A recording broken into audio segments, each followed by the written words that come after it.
Welcome to the Western Cape on the southern tip of the African continent for the 2021 Absa Cape Epic Grand Finale.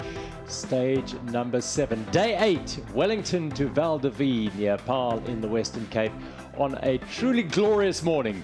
We greet you from the start here in Wellington and the finish in Paarl as we traverse the mountains one more time. A clutch of the world's best professional athletes and hundreds of dedicated, committed amateurs have been traversing the trails, the rocky, rough terrain of the Western Cape, starting on the Table Mountain and finishing at Val de Vie in Paarl 8 days later. And they will be greeted like heroes when they finish at Val de Vie today. Stage number 8, or day 8, stage 7 today, but day 6. Stage 6 provided great drama and a change in weather, as this race has provided us with contrast in weather all the way through the week. Rain and mud was the order of the day on stage 6, and it really was a dramatic day on the slopes of the Groenberg mountain, and it is a day that will be long remembered by many of the riders who took most of the day to get to the finish, but also by Team Bulls, who were able to claim their first stage victory in the shape of Simon Stiepjan and Martin Fry. Earlier in the week, Urs Huber and Simon Schneller had won a stage, but this was groundbreaking stuff for Simon Stiepjan and Martin Fry, finishing at the CPUT campus, which is where they are now. Just about to start. Neil Gardner is alongside me, and a 5-time champion of the Absa Cape Epic sits with us all week. It's been a great privilege to have Annika Langveld with us. Morning, Annika. Good morning. Looking forward to a great day, Neil. Good morning. Fantastic day ahead for all of us here as we bring you the action from the start. But before that, let's reflect on what happened on stage number 6 as they did a loop in and out of Wellington. This is how it transpired. South Africa in October can offer adverse weather conditions if you're a mountain biker, and today is no exception. The Absa Cape Epic is at its penultimate stage, and the skies have opened, dumping 32 millimeters of rain in the region. This is one of the toughest stage races in the world, and the conditions are making it even harder. This prestigious event has Olympic medalists and world champions on the start line, along with bold, keen amateurs. They cover the same 620-kilometer course over the 8 days, climbing over 15,000 accumulated meters. Today's stage 6 is a loop out of Wellington, starting from the Cape Peninsula University of Technology's fields. The riders take on relentless, short, sharp climbs and descents through the vineyards before the wild boar roller coaster single track. True grit is the final technical section as they complete the 81 kilometers and climb 1,850 meters. On the men's start line, currently in 4th position, are Team Scott Buff with Hans Becking and Jose Diaz. They are chasing Trek Pirelli of Samueli Poro and Fabian Rabensteiner in 3rd place by less than 3 minutes. In 2nd is Bulls 2 with Martin Fry and Simon Stiepjan, and 6.5 minutes ahead are Team 91 Songo Specialized of Jordan Saru and Matthew Beers in the yellow zebra leaders jerseys. The start gun goes 1 hour later than planned to avoid the downpour, and with it the sun comes out. The ground will not have had much chance to drain, so it's going to be a cold, wet day in the saddle. Stages like this can throw a spanner in the works for the teams. They will need to fuel themselves well and try to avoid mechanicals. The elite women make their way to the start line for stage 6. In 3rd are Team Faces CST with Candice Lill and Mariska Strauss. They sport the deep red African leaders jerseys. Just 1 minute and 20 seconds ahead are Team Salusmed, Robin de Groot and Ariane Luti. And in the orange zebra leaders jerseys are Laura Stigger and Sina Fry from 91 Songo Specialized with a convincing 28-minute gap. The UCI women's field leave the start line for the 2nd time as they head out into the Wellington wilderness. All the favourite women's teams stay together for the first third of the race. 33 kilometres into the race, the GC leaders, 91 Songo Specialized, are feeling the pressure. Jordan Saru, the 2020 cross-country world champion, has a chink in his armour and gets dropped by the leading teams. Partner Beers pulls him along and they yo-yo back and forth, never more than 15 seconds behind. They rejoin after just 5 kilometres. The race for 3rd on GC is in hot contention, with yesterday's winners Buff Scott again in the lead group, 1 minute ahead of the chasing Trek Pirelli pair. But it's the Dutch champion Hans Becking that is struck with a mechanical problem. The mud playing havoc with the bikes. They have a flat from the sharp rocks washed across the tracks. The gap they've worked so hard to make is lost as Trek Pirelli overtake. Buff Scott plugged the puncture but lose 2 minutes. Coming out of the Land Rover Technical Terrain, aptly named True Grit, Bulls 2 and 91 Songo Specialized are together in the lead. 1 minute and 34 back are the two teams fighting for third, Buff Scott and Trek Pirelli.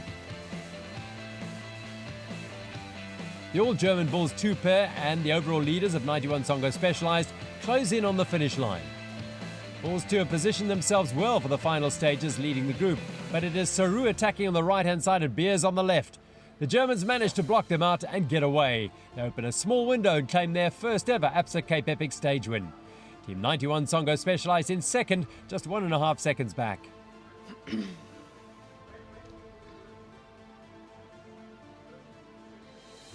Even after all the bad luck throughout today's stage, Team Buff Scott MTB managed to take another podium just over a minute behind. In third today, Jose Diaz and Hans Becking from Buff Scott MTB, still in the mix for a GC podium place, just 47 seconds behind Trek Pirelli. 91 Songo Specialized Jordan Saru and the South African marathon champion Matt Beers in second, and the winners of the day are Martin Fry and Simon Steve-Jan from Team Bulls 2. For the first time ever in the men's category, a team wears the yellow leader jersey from the prologue to the final stage. It's Jordan Saru and Matt Beers from Team 91 Songo Specialized. In the women's race on the second climb of the day, Team Salusmed are struggling. They just can't hold the pace today. 91 Songo Specialized and Faces CST see their chance and drive hard, dropping Lutie and de Groot. The South African pair of Faces CST are looking bulletproof today. Straight off yesterday's stellar ride, their motivation is high. However, they have the leaders to contend with. 91 Songo Specialized have dominated the whole week and are not going to give a millimetre. The Swiss-Austrian duo want a clean sweep. Faces CST and 91 Songo Specialized are going toe-to-toe, and it comes down to the final kilometre. It's all about the positioning on those puddle-ridden dual tracks. It's Strauss in the lead and Team 91 Songo Specialized lining up in second and third, with Lil at the back of the group. Strauss is opening up in the sprint, but Lil is the key for the South African team. The time is taken when the second rider crosses the line. It's been an arduous stage and Lil just doesn't have the legs for the sprint. 91 Songo Specialized take the victory, making it a clean sweep on this stage 6. Team Salusmed come in third with more than 12 minutes to the winning team. They lose second place in the GC to Faces CST and drop down to third. In third today, Salusmed with Arjan Lutie and Robin de Groot. Getting better day by day and finishing second of the all-South African Faces CST duo, Mariska Strauss and Candice Lil. Unbeaten so far at the 2021 Absa Cape Epic, Sina Fry and Laura Stigger from 91 Songo Specialized. They retain the orange zebra leaders jersey and have 30 minutes on the rest of the field going into tomorrow's grand finale to Val de Vie in Paarl. Well, huge contrast today after the rain and cloud and mud yesterday, beautifully clear today. So that's how the general classification stands in the men's race. Saru and Beers from the prologue right the way through to the final stage. They've held that yellow jersey. 6 minutes and 38 seconds over the Bulls 2 pair, Martin Fry and Simon Steve-Jan. And Samueli Pora and Fabian Rabenstein of Trek Pirelli in third place at the moment, but the gap back to fourth place is tenuous. It's just 1 minute and 47 to Becking and Diaz, who've been the form team over the second half of this race, having won 2 stages and come close yesterday were it not for that puncher. For Peter de Toy and Philip Bass of Paiga Eurosteel in 6th place. They didn't win the stage yesterday as in the Absa African jersey competition, but they are still in the red jersey today. Ubrin Schneller, who won stage 1, beg your pardon, are in 8th place, having lost a terrible time on stage 3 and 4 when Schneller took ill. Hubert de Lange had a great day yesterday, as did De Toy and Bontekoning, who won the stage yesterday in the battle for the Absa jerseys. Nokia and Buerta lost a lot of time. Naru and Tobangunya are the leaders in the Exaro category, sitting in 25th place at the moment.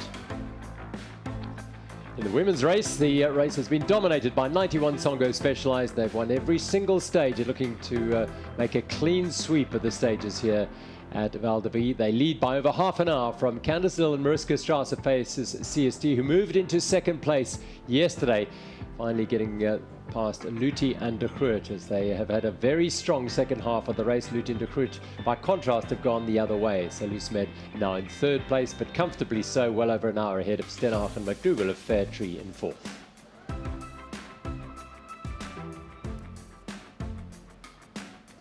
In our other classifications, the Virgin Active mixed race has been dominated by the defending champions, Sebastian and Laura Stark of Bauerweiler Young Guns, and they have over an hour's advantage over Benjamin Michael and Janine Schneider of Bicycle Garage Mixed. Craig Uriah and Andrew Duvenage have a comfortable lead in the Dimension Data Masters. The Restonic pair an hour and 10 minutes ahead of Müller and Bachmann. Brenchens and Vessel in the Grand Masters. Bart Brenchens, a legend of the sport, still competitive in the Grand Masters. With Peter Vessel, they have 4 minutes and 41 over Marty Bucher and Heinz-Jürg Gerber. So that is going to be a bit of a race today for sure, all the way to Val de Vie. Manny Heymans is back, the winner of the original Absa Cape Epic back in 2004, riding with Carl Platt then, but now racing in the Grand Masters. The Absa African men's jerseys held by Du Toit and Base. Dubert and De Lange now in second place, but 22 minutes back, and Du Toit and Bontekoning stage winners yesterday in third. Dropping out of this is Type Dev Nanotime, who leaked huge time yesterday, lost 45 minutes. Absa African women's jerseys have been worn from start to this final stage by Candice Lill and Mariska Strasser. Faces CST, Sarah Hill and Vera Lossa, the Liv Le pair in second place ahead of Teresa Ralph and Kimberly Lecourt from Mauritius.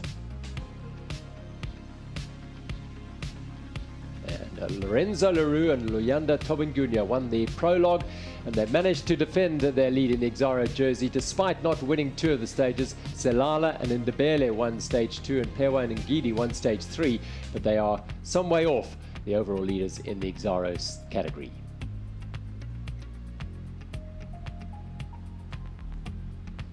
Stage 7, the grand finale to the 2021 Absa Cape Epic. It's fast, it's furious, it's got the last of our Dimension Data Hotspots at the top of the Hawequa Climb, and then it's furious along the edge of the mountains. Annika. Yeah, the scene today is really set for a furious race, and we will see firework from start to the finish, I promise you.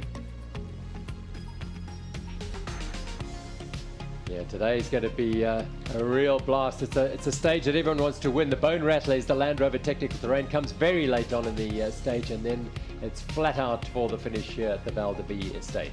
Well, that Freedom Struggle climb is no doubt going to be a selective point in the race, and we're looking forward to seeing which teams are in contention right there, because there is a steep single track section to begin with, and then it peaks out just before a very tricky descent. It's open roads, it's not single track, but it is littered with super sharp rocks, and we've seen in the past riders or teams who've been scuppered, and particularly the Canyon team with Alban Lacarta and Christian Heineck, who were making a final go of it, looking to go for the overall, and having to stop for a puncture. So just thinking about that, the riders will be looking to make their move on the Freedom Struggle, or perhaps even before, on that big climb up to the Dimension Data Hotspot. Who knows? We'll only know when we see the riders out in the field, and we can be sure of one thing, and it's all to play for in the GC. The first place on GC in the men's category seems to be a comfortable lead. 91 Songo Specialized have over 6 minutes, but it's all about that fight for the third spot on the podium. Got 4 teams in contention for 3 spots on the podium, and it'll be all out between Trek Pirelli and Hans Becking and Jose Diaz's team, Buff Scott. Really beautiful venue here at the Val de Vie estate, as it plays host for the 4th time to the grand finale of the Absa Cape Epic in the Berg River Valley, the Drakensberg Mountains surrounding this absolutely stunning part of the Western Cape, and a fitting venue as we watch the riders, the elite men, roll away, thankfully in sunshine today after yesterday's wet and cold start, but there's nothing cold about this start. They're blasting off. Yeah, I think this is the most intense start we've seen to this race so far. So many teams want to go for this stage today, especially the African teams. I think a lot of those teams really had their eyes set on this stage. I know from some of the riders that for these South African riders, the distance of today's route really suits those riders because it's very close to what they're used to doing. Yeah, marathon races in this country, anything between 60 and 80 kilometers and a similar terrain to what they are going to be riding today. As our elite UCI women roll away with the smiling Laura Stigger there, leading off alongside Luthi, Robin de Groot, Jenny Stenhagen, former winner, the Swedish champion as well on the front here. Plenty of quality in this race, but undoubtedly the superior team, the 91 Songo Specialized, who've been utterly dominant, the young pair of Sina Fry and Laura Stigger. Well, we saw them rolling off there in their orange leaders jerseys and have a comfortable lead on the rest of the field on the overall general classification of over 30 minutes and 12 seconds over Faces CST. We did see Faces CST match them pedal stroke for pedal stroke yesterday. And didn't quite see the dominance of 91 Songo Specialized, but the race is certainly playing into the hands of Faces CST in terms of looking for that third spot. They did take over that second spot on the overall podium from Team Salismed. And back to the men, Philip Bass looks highly motivated and closely watched by the yellow jerseys 91 Songo Specialized. And the women riding along. Mariska Strauss, they had a great day yesterday. The last couple of days have been very, very impressive for Faces CST to move into second place. Adelaide Morad alongside her. She's been really strong all week, riding alongside Cherie Rediker, who's had her problems in terms of mechanical issues through this week, and a crash that has cost them dearly, the Computer Mania team. Perhaps they would have been a little further up the general classification. Robin de Groot moving up there as well. It's been a tough last couple of days for the Team Salismed pair, who've lost their hold on second place. A little problem there, but this rider now going to rejoin the group, or not, as the case may be. So this is our elite men, Team Bulls, Urs Huber and Simon Schneller won stage one in series, and then I'm afraid for them it's gone pretty much downhill from then on, and they've been riding in support of Simon Stevjan and Martin Fry. Jordan Saru, we saw a chink of possible weakness yesterday when he lost contact with that lead group, but he was expertly marshaled back, and in his own words, he switched his brain off and just buried himself to rejoin the group there, and so they didn't lose too much time. He showed his true class yesterday, and clearly under pressure and not having a good day. Jordan Saru dug in as deep as he possibly could and still stayed very much in contact with the leading two teams. Well, in fact, he was one of the two teams. That was 91 Songo Specialized and the Bulls team, who were also on a very good day. Simon Stevjan spending a lot of time at the front. In the front right now, Candice Lill and Mariska Strauss wearing their red Absa African jerseys. They have more than a comfortable lead in that category, with that special jersey category, and closely marshaled by Adel Morath. Annika, the 91 Songo Specialized pair, you've been in fairly close contact with them all the week. I mean, they're highly motivated to make it 7 out of, or 8 out of 8 now. Yeah, rest assured they're highly motivated for today. And it's not like they're going to hold it back at all. We will see them ride out of their skin because it's quite prestigious to win this final stage. Absolutely. Everyone wants to win coming into the Val de Vie in the grand finale, as we now have live images of the riders heading up the first climb. In fact, the first 18 kilometers is pretty much all uphill. There's one or two short little descents, but it is a really hard start to today's stage as they head up into the Hawequa Mountains, and Team Bulls with the white sides to their kit up there, and then Hans Becking, who's been arguably one of the riders of the last 3 or 4 days, having won 2 stages in a row, and well, they had punctures yesterday that scuppered their chances of a 3rd stage win in the row, but he goes to the front, Buff Scott, and they've got high motivation to go really well today because they're chasing 3rd place, a place on the podium. well, the big battle is really between, for this third spot on the podium, is between Buff Scott and Trek Pirelli. So we're watching Buff Scott right now at the front. That's Hans Becking wearing his Dutch National Championship jersey of the marathon category. He is the Dutch marathon champion, and Jose Diaz is his partner in the race.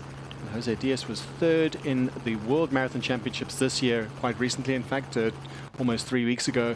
So clearly on form athlete, and Trek Pirelli will need to watch this carefully. We see at the back there is the, watch out for the Italian National Championships jersey. That is Rabensteiner, and not a good start for this rider right now. Peter du Toit on the right-hand side there, the Page Eurosteel rider, is suffering, and there's already gaps here. There's Philip Bass, and his partner is back in the group behind him, so they are already under a bit of stress of Page Eurosteel. Well, look at that gap back there. Immediately a gap opens up back to the Trek Pirelli guys, and no doubt that Hans Becking and Jose Diaz will sense that weakness in Rabensteiner and Poro. And very early on in the race, we knew it was going to be lit up from the very beginning. And on the highly selective climb, the open roads, it looks like easy going, but it certainly is steep. And all to play for right now for that third spot on GC. And the Bulls, who are second on overall, are marshalling that attack, or at least that surge in pace very well. Simon Stibjan and Martin Fry had a good day yesterday. They won the stage. It's their first stage victory, a long time coming for the Germans, and looking to preserve that spot on second on general classification. They are keeping a very close watch on Team Buff Scott. Early for this selection. I mean, it is a tough start to the stage. Well, actually, so Buff Scott, they have to make up something like 45 seconds to move into third position on the GC. And the thing is, once you're out there, you don't really always know the gaps. So right now, they know that they're in the front. They know that Trek Pirelli is behind and that they've opened up a gap. But the thing is, throughout this relatively short stage, they need to make those 45 seconds, and they have to use every opportunity of the course. So because you don't get splits once you're out there, so they know they have a gap, but they won't really know anything about how big the gap is. So they have to go hard from start to finish, and that's why today is going to be furious. See the Trek riders. One of the Trek riders is wearing the Italian National Marathon Championships jersey, and they are wearing the red helmets. Easy to spot with their red helmets. And the Italians have had a good week so far. They really came into their own in the latter half, but today clearly not their day, especially with the firepower of the top teams on the road right now, putting maximum pressure on them. Well, this is the lead group. That's Tristan Norkier just on the right-hand side there for Team Type Dev Nanotime. Wessel Buerter, his partner. Not entirely sure Wessel Buerter is in this group, but this is the select group at the sharp end, and look how steep this climb is. It is brutally tough, this. Most important to look out for, the Bulls have, looks like they have both teams in this highly selective front group, and this will be playing into the favor of the Germans. If there's any problems that that Simon Stibjan and Martin Fry have, they have the backup team of Urs Huber. And let's not forget that Urs Huber and Simon Schneller, were afflicted by illness in the mid part of the week, and maybe that they, having not expended too much energy in the latter half of the race, perhaps they're in for a stage win. Well, I think we can hear from right inside the heat of the battle there, Stefan Sam. Stefan, can you hear us there? Yes, I can hear you. Looks brutally steep. That shots being fired very early on here. It is incredibly steep. We are like 20 to 25% incline. Guys have a wind in the face, and Hans Becking is pushing so hard up the hill, he's almost dropping his partner. So everyone's suffering big time. It's very, very early on, but it's a short stage, this, for all these riders, so moves have to be made early. Yeah, exactly. So most of the climbing is now in the early part of the stage. And because of the GC 3 and 4, I think Scott Buff, they really wanted to put the pressure on early, and also like Trek Pirelli, they already dropped back. So it's going to be hard, very hard for them to keep the third spot in GC. Are all four of the Bulls riders in this group? Yeah, yes, almost. So Simon Schneller is hanging a bit on the back, like 20 meters gap to Urs Huber, but probably will close that gap in the downhill later. That'll come. It's peaking out their conditions. I mean, yesterday mud, today those trails looking well, absolutely ideal. Yeah, perfect conditions. I think the riders deserve that. A little bit of Champs-Élysées today. Absolutely. Well, they're just about heading up to the top of that summit, and already the gaps have opened up. 91 Songo Specialized. Stefan Sam, of course, a three-time winner of the Absa Cape Epic alongside Carl Platt. And he and Thomas Deitch, another Team Bulls legend, they're riding the e-bikes, keeping an eye on the racing. Wonderful to have insight from right on the trail. But this is our lead group, 5 riders. So we've got Hans Becking and then Jordan Saru. This is the chase group, and the problem here for Trek Pirelli is they're already losing time to Buff Scott. 47 seconds, I think, was the gap to them at the start of the stage. And Trek Pirelli in 3rd overall, Buff Scott in 4th overall, 47 seconds back. So the motivation is very high for Diaz and Becking to attack early on and try and open up that gap as quickly as possible. Yeah, and sitting here, we are in quite a privileged position because we can observe everything from the outside. But the thing is, actually, the riders don't really know when being in the race, and it's all about getting those 45 seconds or more for the team Scott Buff, and they're just gonna make every single meter of today's stage count. 91 Songo Specialized, the race leaders in the yellow jerseys are in that group there, but all they need to worry about today is just to finish the stage. They've got a 6-minute and 38-second lead over Bulls, who are behind them now. So they're just going about their business as they have done all week, and monitoring their closest rivals, but under no real pressure today. No, not real pressure, but I know that Jordan and Matt, they were a little bit nervous for today because they were aware of the strong agendas of the team that they're riding with right now, that they're gonna just ride hard from start to finish, and they know, okay, well, we have to be there with them because we need to know what's going on. We need to stay with the front, and that takes a lot of energy, and they were scared about the amount of pain that they knew that they were going to face today. What we're seeing here is teams being broken up, because in that lead group there are 5 riders. Tristan Norkier, he's the last man in this group here.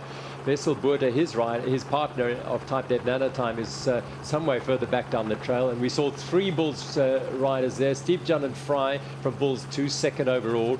And Urs Huber, Simon Schneller is back. As we look up the mountain, you'll see the Dimension Data Hotspot. That's the first goal, the first opportunity for these riders to peak out the top of the first climb and collect a little bonus of 15,000 South African Rand.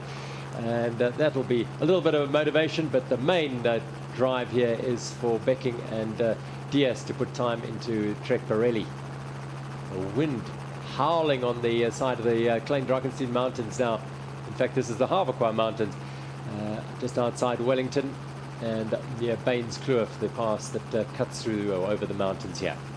Incredible pace. Becking has been unbelievably strong. He's won, well, they have won 2 stages into Houdini, and he's just unbelievably powerful. Yeah, and imagine if they hadn't have those setbacks throughout the race, we would see maybe a big difference from GC from what we're seeing now. So it could have been a very different race if it weren't for those mechanicals. Yeah, but they finished 10th in the prologue, 2:44 down there. That was not a good start for them. And then they lost 8 minutes and 44 to the mechanicals on stage 3. As they head out to the Dimension Data Hotspot, the second rider across will be the defining factor here, which means that 91 Songo Specialized are in a really good position to take the hotspot. And Jordan Saru, talk about motivation. Here's the yellow jersey saying, we are the kings of this mountain, and they take the Dimension Data Hotspot. Saru and Beers, and then Becking and Diaz, and then Tristan Norkier on his own there.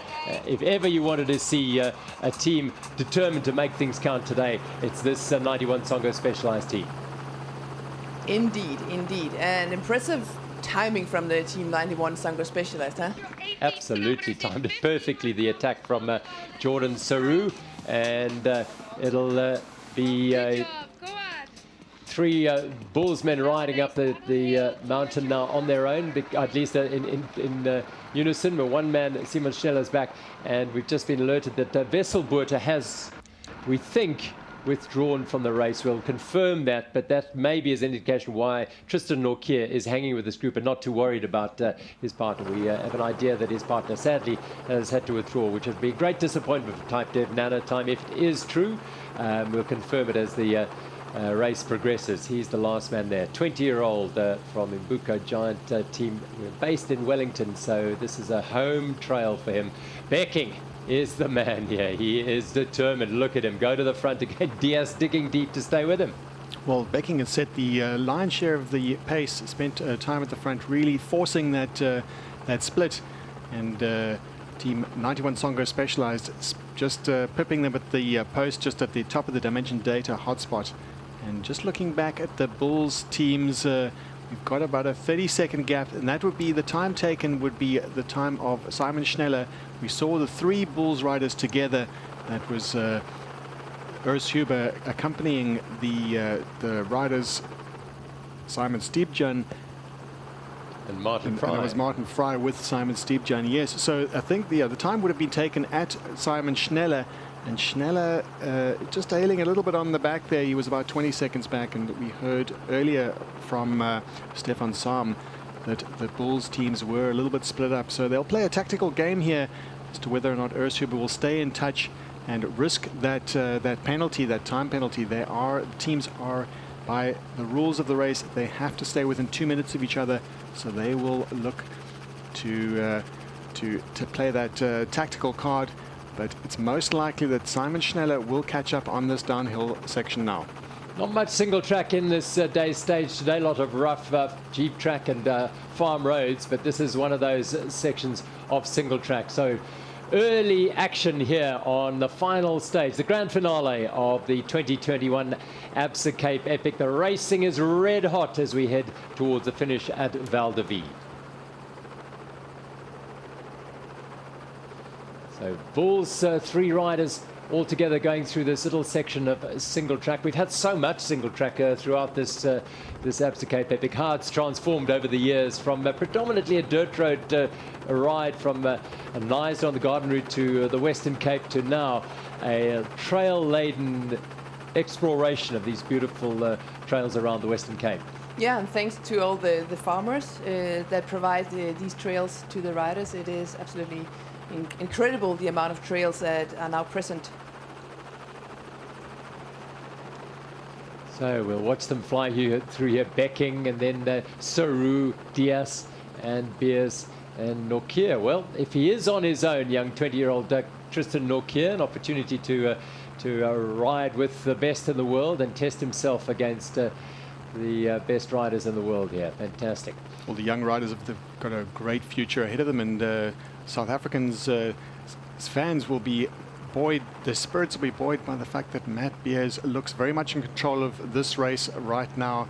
He looks quite likely that he could become the first South African winner since Barry Stander in 2012, and good hope for the South African mountain bikers. And Norkier, every little bit of learning that he can gain from this race will be super important for him in the future.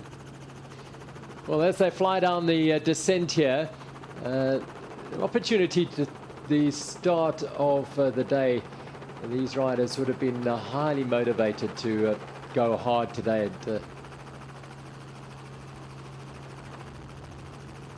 Hans Becking would have been very, very, very motivated to push hard from the start, which is exactly what he has done for Team Buff Scott. And Jose Diaz, he's got the race leaders, 91 Songo Specialized, watching his every move here. Buff Scott a no threat at all to 91 Songo Specialized on this final day, but look at the red hot pace of this lead group. Becking has been the driving force on the flats for much of the last second half of this race, and he is putting pressure on the Trek Pirelli team Samueli Poro and Fabian Ravensteiner, who were third overall, just 47 seconds ahead of Buff Scott at the start of the day. Let's have the thoughts of Trek Pirelli's Samueli Poro and Fabian Ravensteiner. Hi everybody, today is the last stage. We have a really small gap for the overall podium. So the plan for today is to stay on the wheels and control the race of the Buff Scott. We'll see what we left in the legs after yesterday's strong, really hard stage, really hard condition. So we don't know yet. We will see during the race. Good luck. Thank you. Thank you. The big finale finally here. How are you feeling? Well, excited and nervous a bit still because the podium isn't reached. But we're already super happy after having 7 good days and 2 stage wins. And yeah, today we have not much to lose, so we go all in. So that's the race tactic and the plan for today. Just give it your all. All in is the tactic. Not too many tactics. Is like we do all is possible. We know have nothing for lose, but we try arrive in the podium. Well, we wish you luck, good luck, and stay safe. Thank you. Thank you. Tactics for today? Last stage from Wellington to Val de Vie, 70 kilometers. I think there will be a hard fight from the beginning because the other team's still fighting for the podium. For us, we want to try to hang on and yeah, keep that second place in GC. Well, good luck. Thank you very much. Yeah, interesting thoughts there to hear from Trek Pirelli trying to stay with Hans Becking. Everyone knew what the tactic was going to be, but it happened so quickly and so explosive from Hans Becking. Yeah, there really weren't a lot of secrets going into today. It was quite obvious the agenda of today. There's everything to win for Hans Becking and Diaz. Of course, they're just going to go for it, and they only need those 45 seconds to move into third overall, and it looks like they already managed to get that. Yeah, I think they have that first time check illustrated that because the third team had gone through at 55 seconds and Trek Pirelli hadn't even gone through yet. So they're going really well, Becking and Diaz. Well, at that time check, the Trek Pirelli team passed the Dimension Data Hotspot 1 minute and 20 seconds behind. Oh, that's a bad sign for BMC KTM as Alex Malakan and Christoph Sauser fly through here this trail out of the single track. There's a rider on the side there, and that is a disappointing sight. They really have had a difficult time of this pair of Colombo and Zanotti, who pull out the hand pump. Yeah, and we saw that, wasn't it on the first stage, one of the first stages when they had a mechanical? They were using hand pump to inflate the tires, and already back then we were talking about this is very inefficient. Why not use a CO2 like everybody else? It's like the most standard common thing. And this is very time consuming. This is really not what you want. Well, and this pair, 2 young men of cross-country pedigree, they were just under a minute behind 6th place Paiga Eurosteel at the start of the day. So they were in 7th place, not under too much threat from the team behind them, Uber and Schneller, but now they're losing time hand over fist as they try and pump that puncture. So Paiga Eurosteel will be pretty pleased with that. Philip Bass and Peter de Troy, because their position on the overall in 6th place looking a little more secure now, as their closest rivals are Trailside pumping a flat tyre. Trek Pirelli 137 down at the last checkpoint. So as it stands now, if you stop the race now, Buff Scott would be in 3rd place. But Buff Scott, I don't think they'll be able to get this information, meaning, you know, they're not going to slow down. They're not going to slow down. I don't think Becking and Diaz know the meaning of slowing down, except as we saw on stage 5 going up the hill, they're playing a little rope-a-dope as they sat on the back of the group and then exploded off the front to win the stage. But yeah, very, very aggressive from the start, as we expected from Becking and Diaz. They know they can really force an advantage on the climbs, on the steep climbs. They sensed weakness throughout the week with Trek Pirelli, and we're just looking at the virtual GC leaderboard. This is on the road right now. If the race were to stop immediately, Buff Scott mountain biking already have almost a minute advantage over their rivals Trek Pirelli. There's an interesting combination. Lachlan Morton from the EF Education Nippo pair and Kenneth Karaya from Kenya. Riding their first Absa Cape Epic, not only together but first for each of them. And Lachlan Morton is an Australian who's been riding on the road for EF Education Nippo for a long time, but has opted for an alternative journey over the last few years, riding a lot of gravel races, mountain bike events. He was to ride with Alex Howes, the American also from EF Education Nippo, but unfortunately he broke a finger shortly before the event, and a quick search around brought up Kenneth Karaya from Kenya. Lachlan Morton had come across him riding an event in East Africa and roped him in, and they've had a wonderful week of riding. And I think it's wonderful to see the pro road tour teams, world tour teams, that they open up, you know, this possibility for the riders to be diverse. Sometimes if you're like doing the same thing day in, year out, it becomes a little bit, how to say, like monotonous? Yes, yeah. Monotonous, yeah. Yeah, and this adds just a little bit extra spice to your cycling career, and it's actually really motivating. Speaking for myself, I also got the opportunity at the beginning of 2019 to join the Bowl Stallman's teams, they were called back then, for some of the spring classics, and it was actually very exciting to try something new after having done the same thing for so long. And you did pretty well at Strade Bianche, as I recall. It was pure adrenaline, excitement of something new. Now it was amazing. Yeah. So this is our first look at a hugely motivated and aggressive 91 Songo specialized pair, Laura Stigger and Sino Fry, as they are well clear already of their pursuits. I think we just catch a glimpse there, perhaps, of, yes, it is the second team now. They're putting the ears back and trying to claw back some of the time, but there's high motivation here. They want another stage win. Oh yeah, they surely do. Look at them going. They're not holding back at all, and we saw some interesting so-called mechanicals yesterday. We saw Laura Stigger losing contact lenses not only once but actually twice due to the rough, muddy conditions, and saw them having difficulties navigating towards the end of the finish. But luckily, Laura is quite experienced, and I remember she had this issue before, and she's actually carrying, you know, spare contact lenses with her. I don't know if she will do that today, but on the stages where she knows, okay, it's really muddy, there's a risk that this mud is going to get into my eyes and interfere with my contact lenses. So on those days, she'll always bring a spare pair. It's extraordinary watching her yesterday reach in her pocket, take out a spare contact lens and put it in. Sino Fry was just making sure she stayed steady. But there are certain things you can do on a bike, and if you said change a contact lens while still riding at the sharp end of one of the most competitive and toughest mountain bike stage races in the world, changing a contact lens would not be up there. But it was an amazing display of skill and composure from Laura Stigger.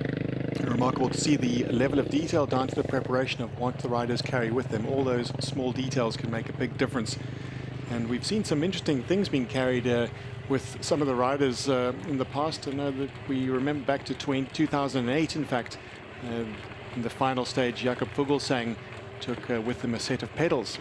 And very interestingly, the year before was when the Bulls broke a pedal in the penultimate stage. So perhaps a bit of an answer to that, knowing that anything can go wrong. And just to have that little insurance policy in the pockets. Very, very light pedals, fortunately for Fuglsang, but and certainly caused amusement in the group and before the start of the penultimate, or before the start of the final stage. Obviously being very much in on that joke where the Bulls, who really suffered from the effects of the broken pedal and having to struggle through that stage. Well, nowadays most pedals are of such good quality you won't have that issue, and I'm pretty sure you won't see any of these riders carry spare pedals. Yeah. But it just shows how much you know, the evolution, the speed of the evolution of the equipment. Nowadays, a lot of the stuff that we ride are so robust. Yeah, we're not going to mention any brand names here, but just in general, pedals have improved. Driving towards the top of the Dimension Data Hotspot, up ahead are Laura Stigger and Sino Fry, who really are charging up this climb. Candice Lill and Mariska Strauss in second place, but this is another triumph for the queens of the race. Laura Stigger and Sino Fry summit the Dimension Data Hotspot. They have won every stage, they've won everything, including the Dimension Data Hotspots throughout this race, even the flat sprint through Tilbach, and they make it yet again over the top of the mountain first. They are flying. they really are flying. And we saw them the last couple of stages that they kind of were happy staying with the group for as long as possible before they made the deciding move. But now here we are only like 1/3 into the race and they have opened up a gap. Will they like sit up a little bit, wait for teams from behind to have a little bit bigger group to stay with, or will they go for it just from here on to the very finish? I know that Sina and Laura weren't too, how you say it, they have really preferred the other stages with a huge amount of single track. And when they looked at today's stage, they were like, okay, there's not a lot of single track. They were a little bit, I wouldn't say scared, but they definitely thought, okay, this is not the perfect course for us, except for the first climb. Well, they've made that statement pretty emphatically as they go over the Dimension Data Hotspot with a comfortable lead over Faces CST, second on GC, and they are fighting for all they're worth. Mariska Strauss, and just behind we did see Salusmed of Ariane Luthi and Robin Kruit, not too far behind Faces CST. This is the lead group in the men's race. Hans Becking, as well as Matt Beers, Jordan Saru, and Jose Diaz, and one lone soldier in here, one lone leopard if you like, in Tristan Norkier, who, judging by the kit he's wearing, he probably started with his partner Wessel Beulah today of Type Dev Nanotime. But we are led to believe that Wessel Beulah is no longer racing, which is why Norkier has stayed up ahead, and there isn't that risk of the 2-minute time penalty. We have notification that Wessel Beulah did in fact pull out during the stage, early on in the stage in fact, for medical reasons, not feeling well, perhaps indicating why they had difficulties yesterday. But Norkier using this as a learning experience, trying to stay with the very, very front of the race, and succeeding in fact, and definitely learning all about what it's like to be racing at the very, very sharp end of the field. The white hot racing that's happening right doesn't really get faster than this.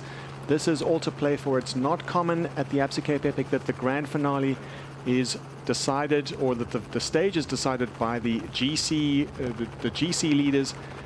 Traditionally, we've seen some breakaway specialists, some riders that are maybe some little bit further down on GC, really making a go of it and being allowed some time up the road by the GC contenders. The GC normally at this point in the race is more or less decided. The pecking order has been established. But in this case, at the 2021 Absa Cape Epic, it's very much all to play for. And we're getting some split times now at the Dimension Data Hotspot. Faces CST are almost a minute back. With Salusmed close to Faces CST, perhaps they will get together and cooperate. Only 15 seconds between the second and third teams. High on the ridge of the Klein Drachenstein Mountains as they look down over the Berg River Valley. Some beautiful images now as the riders fly across these trails. Mainly dual tracks today as they head towards the second half of the race. They've gone over the second sort of climb of today's stage. The last climb comes within the last 12 to 15 kilometers, and then they will have the Bone Rattler Land Rover Technical Terrain. But these riders are going at express pace, driven by that steam engine on the front there. Hans Becking, just a glance over his shoulder, and you'll see Jordan Saru, who's right with him. He's looking strong today after yesterday suffering like I don't think he's suffered any other stage during the race. And they managed to close down a small deficit early on to Team Bulls yesterday, and were contesting the sprint at the finish. Finished just a second behind the Bulls yesterday.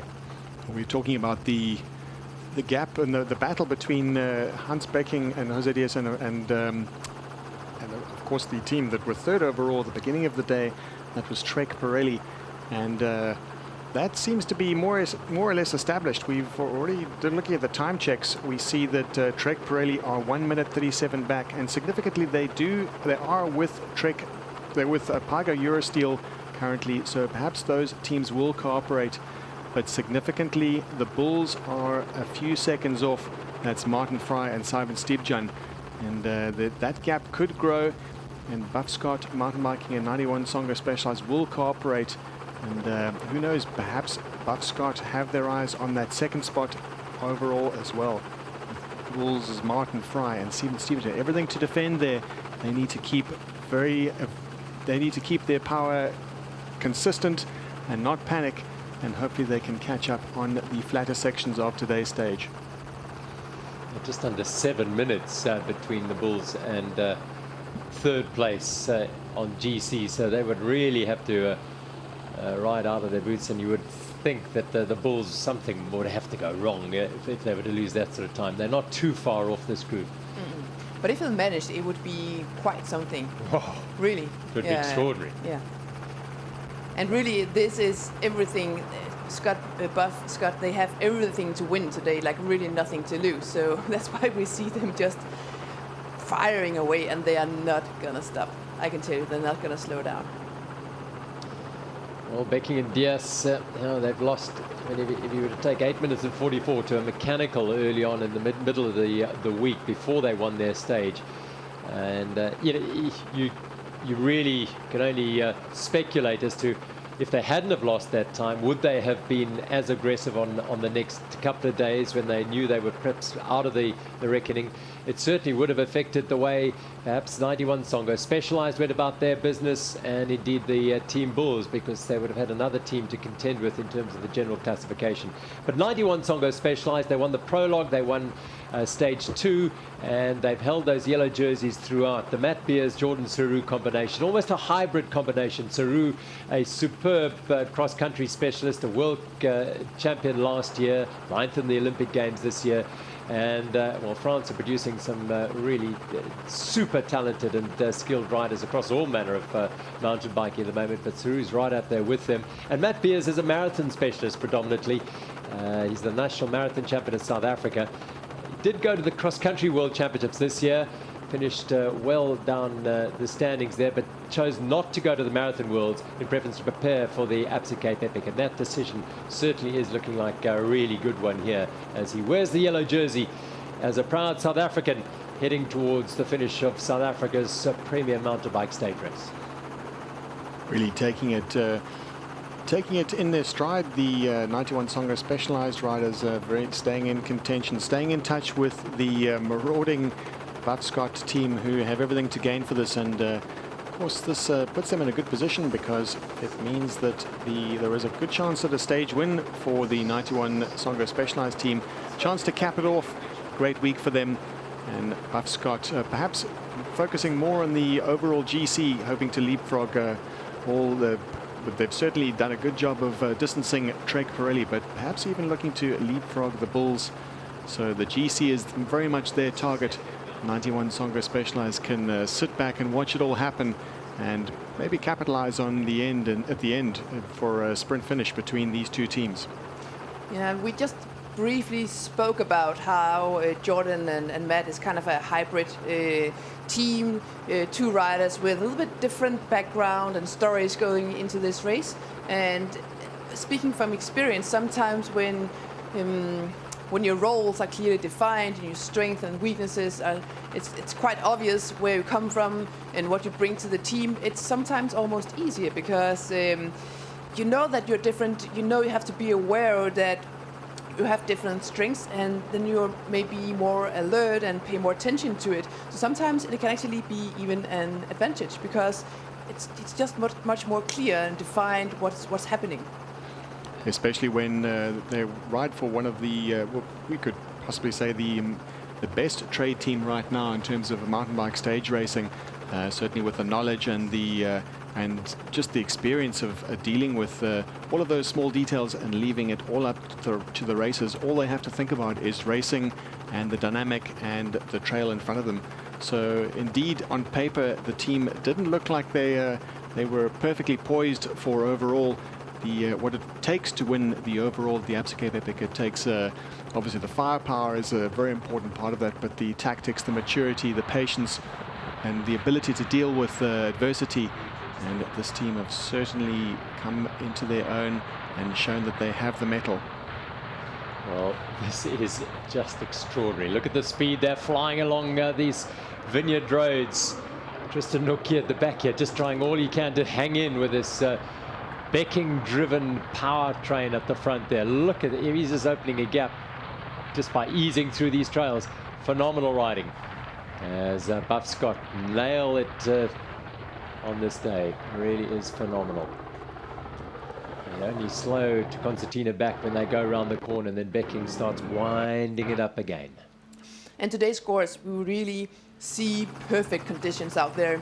We went from really muddy yesterday, but today it has dried out. So all the mud and the dust has settled. So now it's really a hard-packed, grippy kind of surface. So it's really, yeah, perfect conditions to ride your bike very fast. And this is what we're seeing right now. Speaking of yesterday's conditions, I had a brief check-in with some of the mechanics last night, and they were just like, they were so busy, those poor guys. And I was specifically asking about the situation of the brake pads, yeah. because we were speculating yesterday, are we going to see issues here? Are we going to see teams or riders forced to swap them at some point? And you know what? They were worn to the limit. The mechanic said, okay, should only have been a few more kilometers and it would have been disastrous. They just managed, but they were worn to the very limit. And all of them were of course, opting for the steel compound, the hard surface brake pads. And those were new at the start of the, well, as new as you have them, just at the start of the day. Yeah. So. Yeah, very new. So you have the biggest amount of compound to wear during the stage. But the thing with braking pads is, if you mount a new pair and go straight into very muddy and sandy conditions, they're going to wear out immediately. So what you need is either to have ridden them in beforehand, just a little bit, so they get it's the heat from braking that kind of makes them harden a little bit. Yep. And the riders didn't have that opportunity. So what the mechanics do is actually they heat them up with fire. They burn the braking pads. A blowtorch or something, yeah. Yeah, to kind of make them solid and hard and more resistant. And tyres today, they would have perhaps opted for different tyres today, maybe?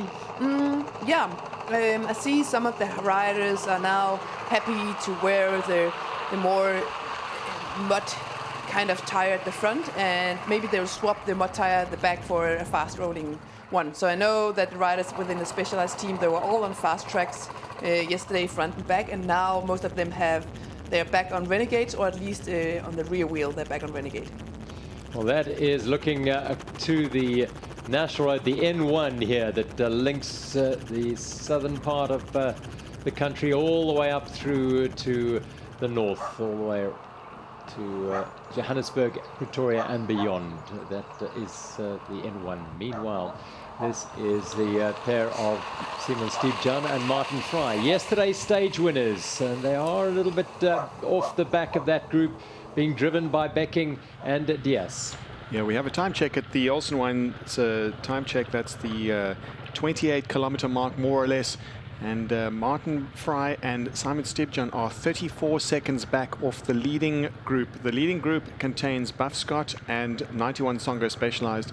So they cross the line in third spot on the stage, Martin Fry, Simon Stiepjan. And 29-kilometer mark, the significantly Pago Eurosteel, who were with Trek Pirelli, are 2 minutes 36 back. And so far, Trek Pirelli have not passed that time check. So they are the big losers of the day, having lost almost well over 3 minutes already to the Buff Scott team. So clearly that third spot on general classification belongs now. If the race were to stop immediately, it belongs to Buff Scott. And even now the job is done. We've in fact in the last 5 seconds, we just got a word from the time check that the Trek Pirelli team are almost 4 minutes back off the leading groups. That's a big loss already for Trek Pirelli. They shouldn't be under too much threat in terms of if they are in the virtual fourth place from the team behind. The Buff Scott 2 are nearly 30 minutes behind, start of the day, nearly 30 minutes behind Trek Pirelli as they head underneath the N1. This is the bridge that links the National Highway from the toll gate all the way into the Huguenot Tunnel, which is an extraordinary piece of engineering that goes straight through the mountains and drops the road out onto the Patatskloof Valley. They've gone underneath that, as has a helicopter, I think. And they are going to now stake onto the Paarl side of the N1. Just to look at the virtual leaderboard, that would be if the race were to stop right now, and it's clear that Buff Scott Mountain Biking have leapfrogged Trek Pirelli, and Pago Eurosteel are now in 5th spot. The Bulls in 6th. That is the Bulls team of Urs Huber and Simon Schneller, and well down at 1 hour 10 minutes back. And the Bulls team are very much in contention still for the stage, although they are lying in 4th spot overall. They need to get back in touch with the Bulls' second team, which are now essentially their chosen GC team, to help them catch back up to the leading group. As we now sit with the men's head of the race and the women, Laura Stigger and Sina Fry. Well, they are holding nothing back today. They are in complete control of the women's race, that they have been throughout. And despite the fact that perhaps today isn't a day they particularly relish, with not too much single track, their quality as athletes and mountain bike racers is shining through here. It really is. I knew these two girls have a lot of talent, a lot of strength, and they're very complete riders. But seeing them riding like they've done this race many times before is just impressive. I must say that I'm very impressed. Bearing in mind these two are cross-country specialists predominantly. Sina Fry had an experience on the Swiss Epic, part of the Epic series last year, when she rode 4 stages and then abandoned.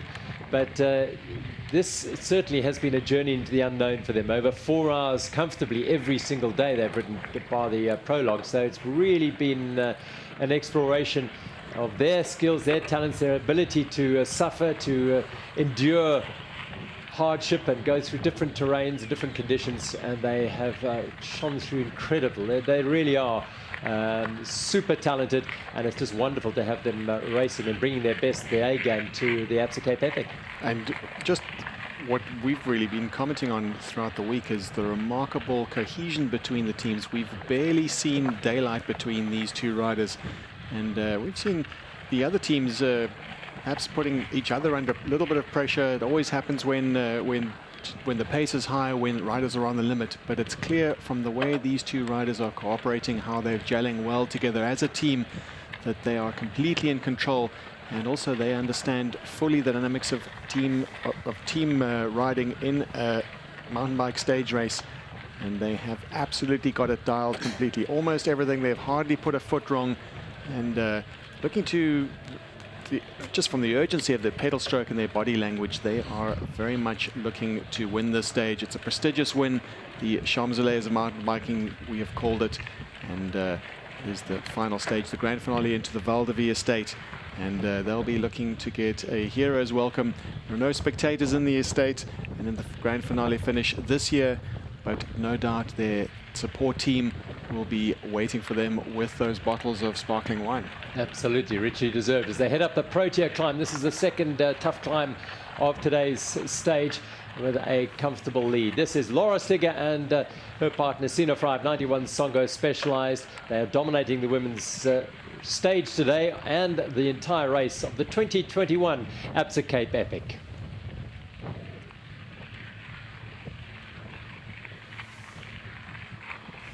Well, they have not put a foot wrong. We saw them take after Laura had changed her contact lens, she lost it again, and then they took a wrong turn briefly yesterday in the vineyards, just close to the finish. Didn't cost them anything. They still won the stage, but they've not put a foot wrong, and it's perhaps it's a new, we're seeing a new dynamic coming into the Absa Cape Epic, and perhaps their performance here will infuse other cross-country races. Perhaps I know that the demands of World Cup this season do place a huge premium on focusing on those, but it'd be lovely to have a lot of the other cross-country races here. Yeah, it's true. I know that a lot of riders, like pure cross-country riders, they were always a little bit hesitant going into something like this, because it's very different from what you normally do, and it really takes a lot of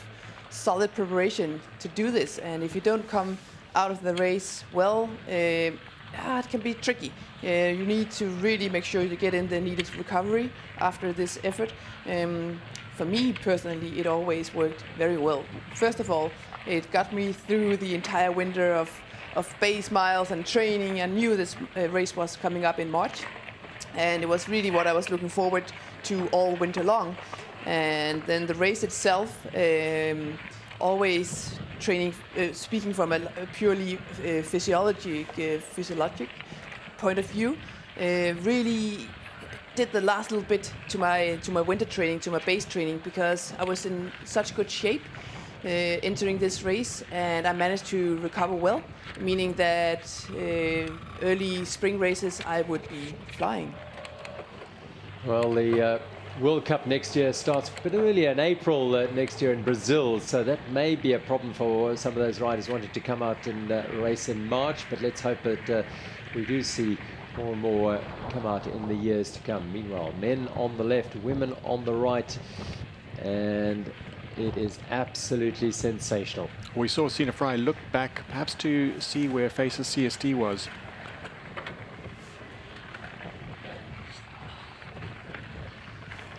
So a split screen tells us the story. The men's race down to 2 teams, 91 Songo Specialized, and the Buffs got 1 team. And on the right-hand side are solo leaders. They have been throughout the race, and they've got away early on stage 8, or stage 7, day 8.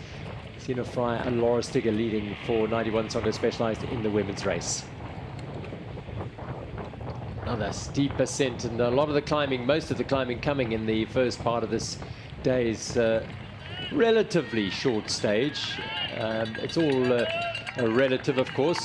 Today, this Absa Cape Epic this year, no stages over 100 kilometers, but we had a stage 5 with 90 kilometers or 86 kilometers and 2,900 meters of climbing. So the demands are different. Don't worry about the numbers, it's the terrain. It's what it is all about there.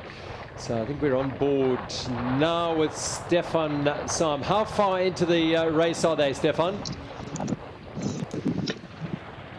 We just in wind, and Scott Buff hasn't gone out leading group. Putting on really horsepower. I think they were putting on some dog power there for the time, for a moment. Yes. Exactly. Yes. We just missed how far they're in there, Stefan? We're losing contact with Stefan Sam up on the mountains on his Bulls e-bike as he brings us on the trail. Now, what we saw right there was Sina Fry dropping her seat post. The drop her seat post is an innovation that now virtually every top rider and many amateurs are bringing to their equipment as they look over their shoulder and they see some of the A-batch riders. Now, the women were started 3 minutes after the elite men today. Some of the A-batch riders have caught up to this leading women's team of 91 Songo Specialized. They get out the way and fly up the trail and allow the women to have their race. It's a really fantastic thing to have the women in there, the elite women in their own group. So it allows for structured and good racing, but it obviously sooner or later some of the groups will catch up, and that's again a slightly dynamic that you have to deal with as the leading women's team. But this is a good point in the overall race, because we are now on the final day, and it means it's kind of a little bit the same rhythm every single day. Often you'll see that the same men's team would pass you kind of around the same, length into today's stage. So now the transition when the men's team overtake is by now is quite smooth, because everybody kind of know each other's strength, and okay, this team always overtakes us around this time in the stage, so we know we just have to let them go and they'll be out of our way rather quickly. And also some of the men teams know if the women are coming, okay, normally they always right away from us, we're just gonna let them go and pass, pull over as soon as we can, so in order to let them pass. High speed and great skills by this pair. Look at them plying through that mud, no problem at all for Sina Fry and Laura Stigger as they aim at a clean sweep of stage wins here.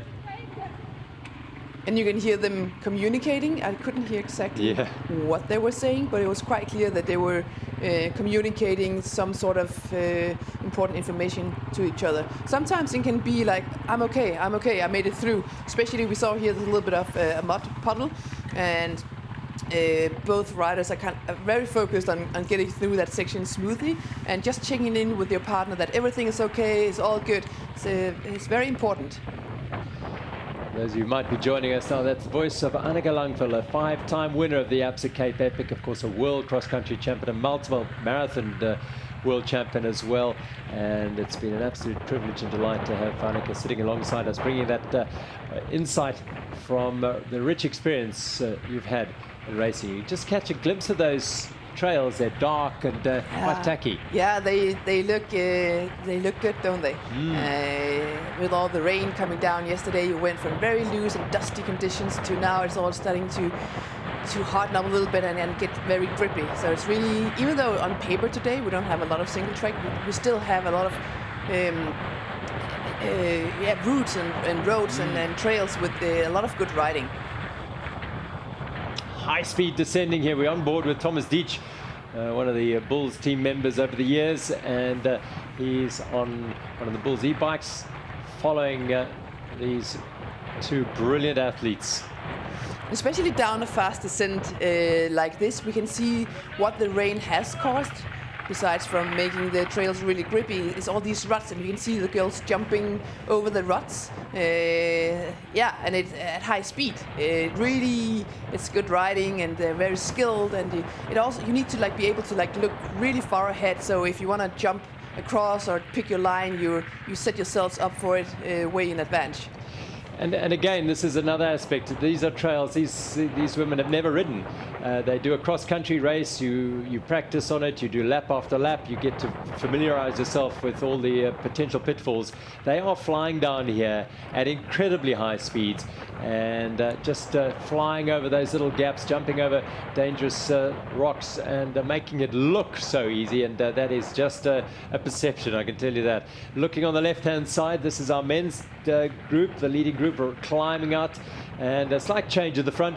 Jose Diaz has taken over from Hans Becking, his teammate, Dutch national marathon champion, and as ever, Jordan Saru and Matt Beers in the yellow jerseys, just sitting quietly on their wheels. The yellow jerseys indeed are marking every move of Team Buff Scott, and Jose Diaz is pushing the pace. They won't know how much time they've put into Trek Pirelli. They'll just keep the pace on, keep the pressure on, and if only they knew that they had already gained over 5 minutes to Trek Pirelli, perhaps they'd back off and just save a little bit of energy for that prestigious stage win to Val de Vie estate.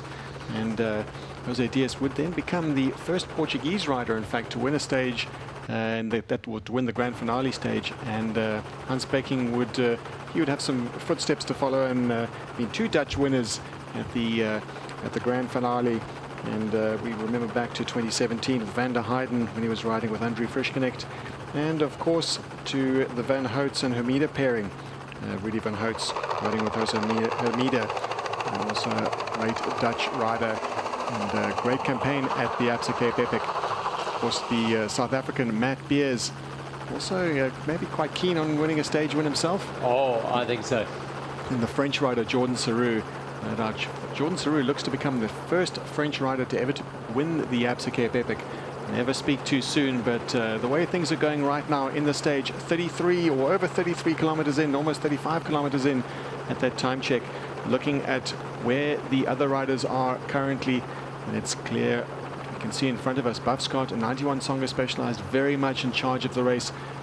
The yellow jerseys marking every move. It's been most of the work has been done by Buff Scott with all to gain for on general classification, and the Bulls team who are looking to solidify their second spot overall. That's Martin Fry and Simon Stigen. They're a minute back so far on the route, and the Bulls' second team, or rather the support team, that would be Urs Huber and Simon Schneller. They did switch roles during the race. They are 3 minutes back, and they are riding with Pago Eurosteel. And Buff Scott mountain biking 2, that's Vergara and Ruiz. They are 5 minutes back as well. And Trek Pirelli, 5 minutes 37 off this pace that we see right now after an hour and 20 minutes of racing, or an hour and 30 minutes of racing. We see there the clock is running, and it's 5 minutes 37. That is a big gap already so early on in the stage. EMC KTM are other losers today. We saw them trail side looking having a mechanical issue, so they are a big problem as well, dropping out of contention for the stage and potentially out of 7th place. Bulls behind them, Hawequa Giant, who knows. So they are digging deep to try and salvage their week here. Diaz on the front here, absolutely hammering. We saw a little bit earlier there, Jordan Saru clearly enjoying himself today. Clearly feeling a lot better than yesterday. Yes. That's a good sign. But I still think 91 Sanko Specialized are very happy to be sitting in the slipstream of the Buff Scott team, because they're gonna maintain this pressure all the way through. And if you can sit on the wheel and enjoying a bit of slipstream, that's a good position to be in for the final sprint. Absolutely, you want to be sitting quietly here. They're letting Buff Scott do all the work, because they're the ones to gain, potentially to gain out of this. And currently, as we know, they're now in 3rd place, having achieved that goal for now. The race is still time to go, and only Buff Scott will know too well what can happen. A broken chain earlier in the week, and then yesterday 2 punctures, so they will be fully cognizant of the dangers that can afflict them going into the final few kilometers of this race. So it can change. It's all about those tactical awarenesses of each team. Team Buff Scott, they won't necessarily like the fact that Team 91 Sanko Specialized get a free ride to the finish and then can out-sprint them. But they'll be happy with that. They'll be happy with the situation because of what they do gain from this, which of course is the step up on the overall podium. In fact, onto the overall podium, they have gone to the 3rd spot overall. If we were to stop the race right now, they have overtaken Trek Pirelli, and we see Facer CST, that's Candice Lill leading Mariska Strauss through the trails. And looking back at the time check at let's look at the 22-kilometer mark. They were a minute back off the pace of 91 Sanko Specialized, a fierce pace set by Sina Fry and Laura Stiger.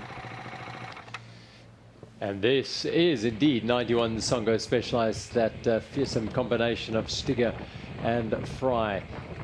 Really smashing it today. There's no holding back at all today. I want another stage win there, yeah. And we do see 5 riders there. So with 2-person teams, we've got Hans Becking and Jose Diaz in that order, and Jordan Saru and Matt Beers. And at the back, we have Tristan Norkier. He lost his partner early on in the stage, and he's still riding well within the rules of the race. The rules state that you can continue. If his partner dropped out before the stage, Tristan Norkier would be wearing the Lone Leopard jersey, but today he's able to learn a lot about what it's like to be at the very front of the pace, and clearly having respect for the race, not affecting the outcome, the respect of the riders between the riders, showing that he's staying at the back and not interfering with the race affairs. Second on GC, winners of the stage yesterday, Simon Stiepjan and Martin Fry. And they are swinging at the back of that lead group. Well, it seems that yesterday took a bit out of them, and they were suffering early on with the pace of Team Buff Scott, set absolutely full gas, and they were distanced a little bit. And when that elastic breaks, then that's when the time really starts to grow between the 2 teams. And just looking back at the front, the split screen to the right, you can still see Buff Scott really driving home that advantage, looking to get to perhaps move into the 2nd spot. They know they're being marked heavily by 91 Sanko Specialized. No real chance so far of taking the leaders' jerseys off them, but they know by moving, by keeping going, by keeping the pace up, they can move up that leaderboard. But at the moment, Bulls aren't that far behind. I'm not quite sure what the gap would be. Maybe a minute and a half. Yeah, it's around about a minute. Yeah, and they're heading into the trail that the lead group just heading out of now. So, yeah, I mean they've got plenty in hand in terms of the threat from 3rd place. Stiepjan and Fry. Stiepjan had 2 monstrously big days 5 at this stages 5 and 6, when he was on the front for much of stage 5, one of the toughest stages of the entire event, and on all the climbs he was driving the pace. And then yesterday, of course, they took the stage win. So, yeah, they perhaps are feeling the effects, as every rider in this entire field will be feeling the effects of the last week's riding. The art of the race is, as a racer, as a team, is to always look to the positive. Keep looking at the silver lining, and the Bulls will be satisfied with their performance. They've had a fantastic campaign. They look set to maintain a position on the podium in the overall, so they will stand. It looks like they'll stand on the podium at Val de Vie, and stage win yesterday. Definitely a successful campaign for them at the Absa Cape Epic this year. You'll see, we talk about 5 riders, and that's just a Nokia in the white shoulders, second last of the bicycles in there. The other one is, of course, our media e-bike under the control of the brilliant Stefan Sam. So actually 6 bikes there, but he's just sitting there and has done throughout the race, keeping having a bird's eye view and bringing you the pictures as well whenever he can. This is the Bulls pair on that little climb out of that just one short tunnel of single track as they keep climbing up these very steep ascents on the slopes of the Klein Drakenstein Mountains, which overlook the valley of Paarl and Val de Vie down below. The grand finale race village is gearing up to welcome all these riders. Significant day yesterday for Simon Stevjan in his 8th Absa Cape Epic. He's ridden in service of many stage winners in the past, but has yet to, until yesterday, yet to win a stage. And Martin Fry in his 3rd Absa Cape Epic, winning his first stage as well. So they were particularly pleased with that performance. And they also have, they feel like Wellington's a bit of a sort of home from home for them, because they spend a lot of time here and know these trails very well indeed. Steve John on the front, Fry out of the saddle. As Jordan Saru again, just expressing himself on these fast descents. Every time Hans Becking goes to the front, it just stretches out a little. He had Diaz on the front for a short period, and now he's gone on the front saying, come on, we need to bring this home. Yes, highly motivated, highly motivated. They have everything to win, and now it already looks like they are in 3rd spot overall if the race were to stop right now. And you can see here they have 1:38 on the Chasing Bulls team. So Bulls still keeping things a little bit under control, but from the back, kind of. And 91 Sungo Specialized, I can assure you that they will be counting down the kilometers. They really want these yellow jerseys. It means so much for these riders.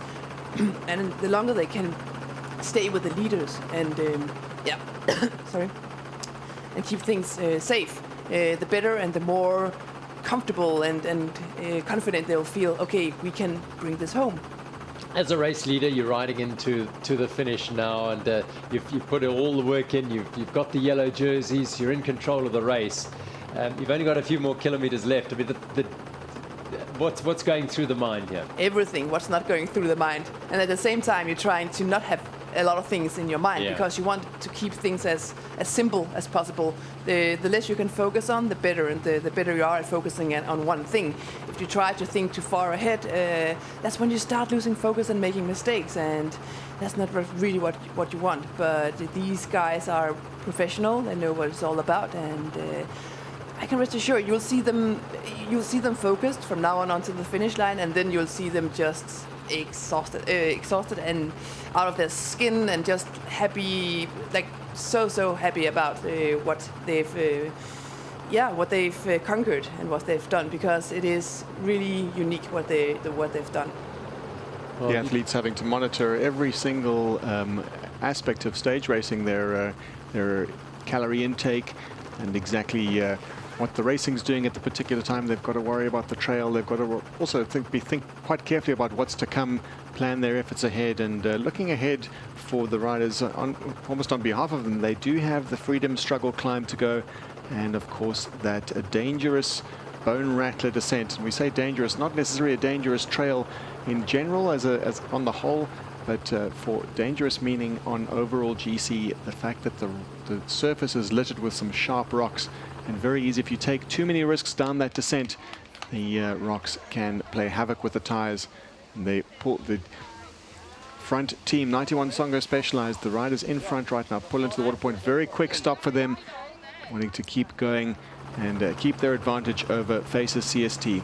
Yeah, and it's always easier when you go into these feed zones, tech zones on your own, not having other teams around you, because you can see the pro teams have the possibility to bring their own nutrition, to have their own bottles at the feeding stations.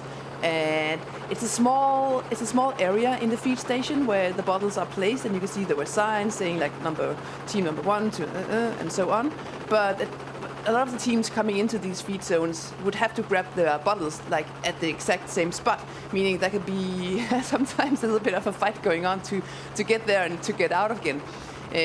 I found sometimes if we were a lot of teams entering at the same time, it would actually be much easier if I kind of stayed a little bit away, put my bike on the ground, ran there and grabbed the bottles, because if I tried to move very close to the table with my bike, I would be in the way and I would be stuck behind riders. So it's all about having a strategy, a clear strategy when you go in there. We talked earlier in the week about riders going, really putting a bit of pressure on in the early part of the race, and it's not just necessarily to thin out the field to create a selection, but also to thin out the field so there is less chaos on the road, and chaos on the road means fewer rocks flying up and less to be concerned about. With the more teams that are on the trails, the more difficult it is to navigate and jostle for position. And as we've just heard, the water points can get quite chaotic with the mad scramble for bottles, with the urgency of racing and the urgency of getting out as soon as possible, and also staying in touch. It's very often seen riders coming out of the feed zone having taken 1 or 2 seconds too long and having to spend a lot of energy getting back and closing that gap back to the lead group. And the larger the group, the more difficult it is for the riders to navigate that difficult situation. And if the weather conditions were more harsh, or should I say the surface conditions, where there would be a lot of mud and sand and water spraying onto your bike, you would also need to sometimes loop your chain in these feeding stations, meaning you would have to do 2 stops in there. You'd have to find a way to the table or the station with the bottles, and then you would have to find out, okay, where can I loop my chain? So you really need to when you enter, to be quick at getting the overview and executing fast and going the right places at the right time and being efficient and making sure your partner does the same. Bulls, this is Fry and Steve John digging and just trying to ensure, again, it's that out of sight situation here where they're not entirely sure of how far up the road the lead group is and how far behind the chasers are, and they're suffering. There's no question that today is a really, really tough day for this pair after the efforts they've put in over the last couple of days to get themselves into second place overall, having started the week as the second team behind Ulshuber and Simon Schneller, who won stage 1.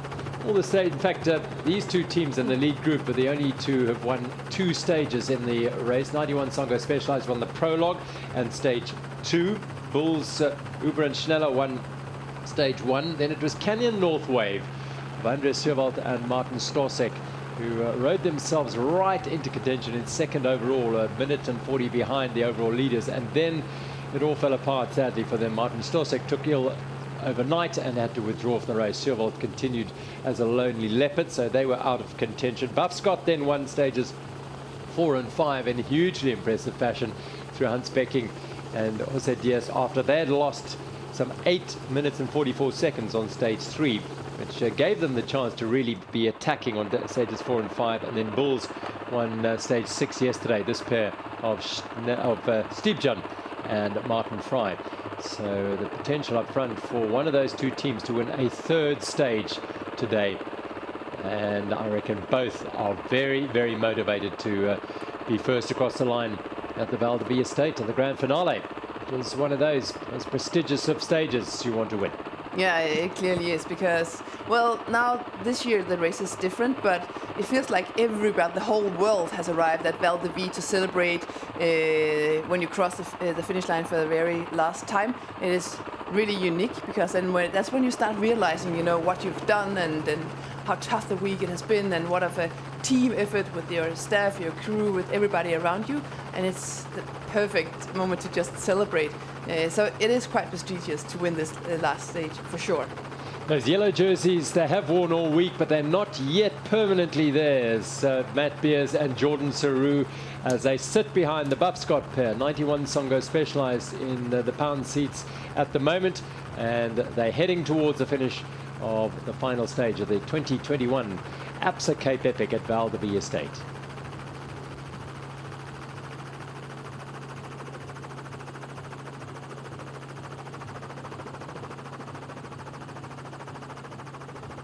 Maybe wanted to sneak down that single track on the right-hand side, but they're flying down this dual track, the Jeep track, which is predominantly what today's about. But as Nick has observed, not too much single track today, but the trails are loose, rough and rocky as ever on the Absa Cape Epic. So there's still work to be done. And Diaz now looks over his shoulder and puts the hammer down.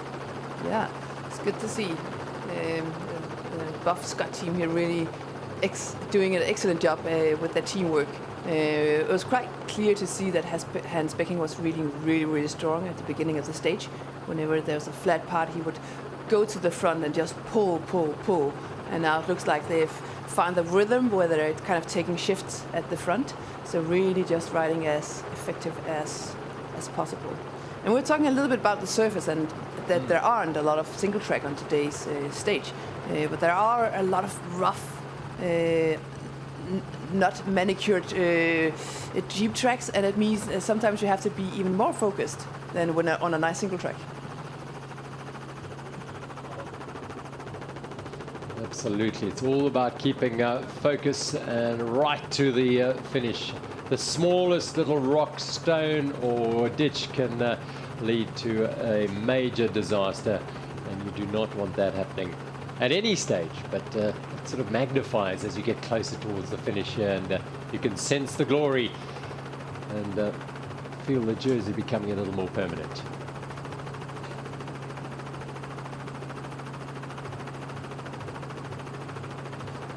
Frenchman Jordan Saru, Dutchman Hans Becking chasing towards the finish of the 2021 Absa Cape Epic. They are on fire, this quartet of riders.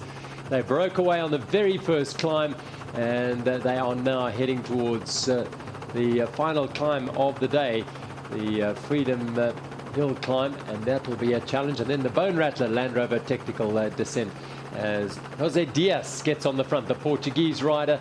His partner is the Dutchman Hans Becking of Bupscott, and behind them Francis Jordan Saru and South Africa's Matt Beers, who is heading towards potential glory here as only the second South African to win the Absa Cape Epic, as they head round into the water point.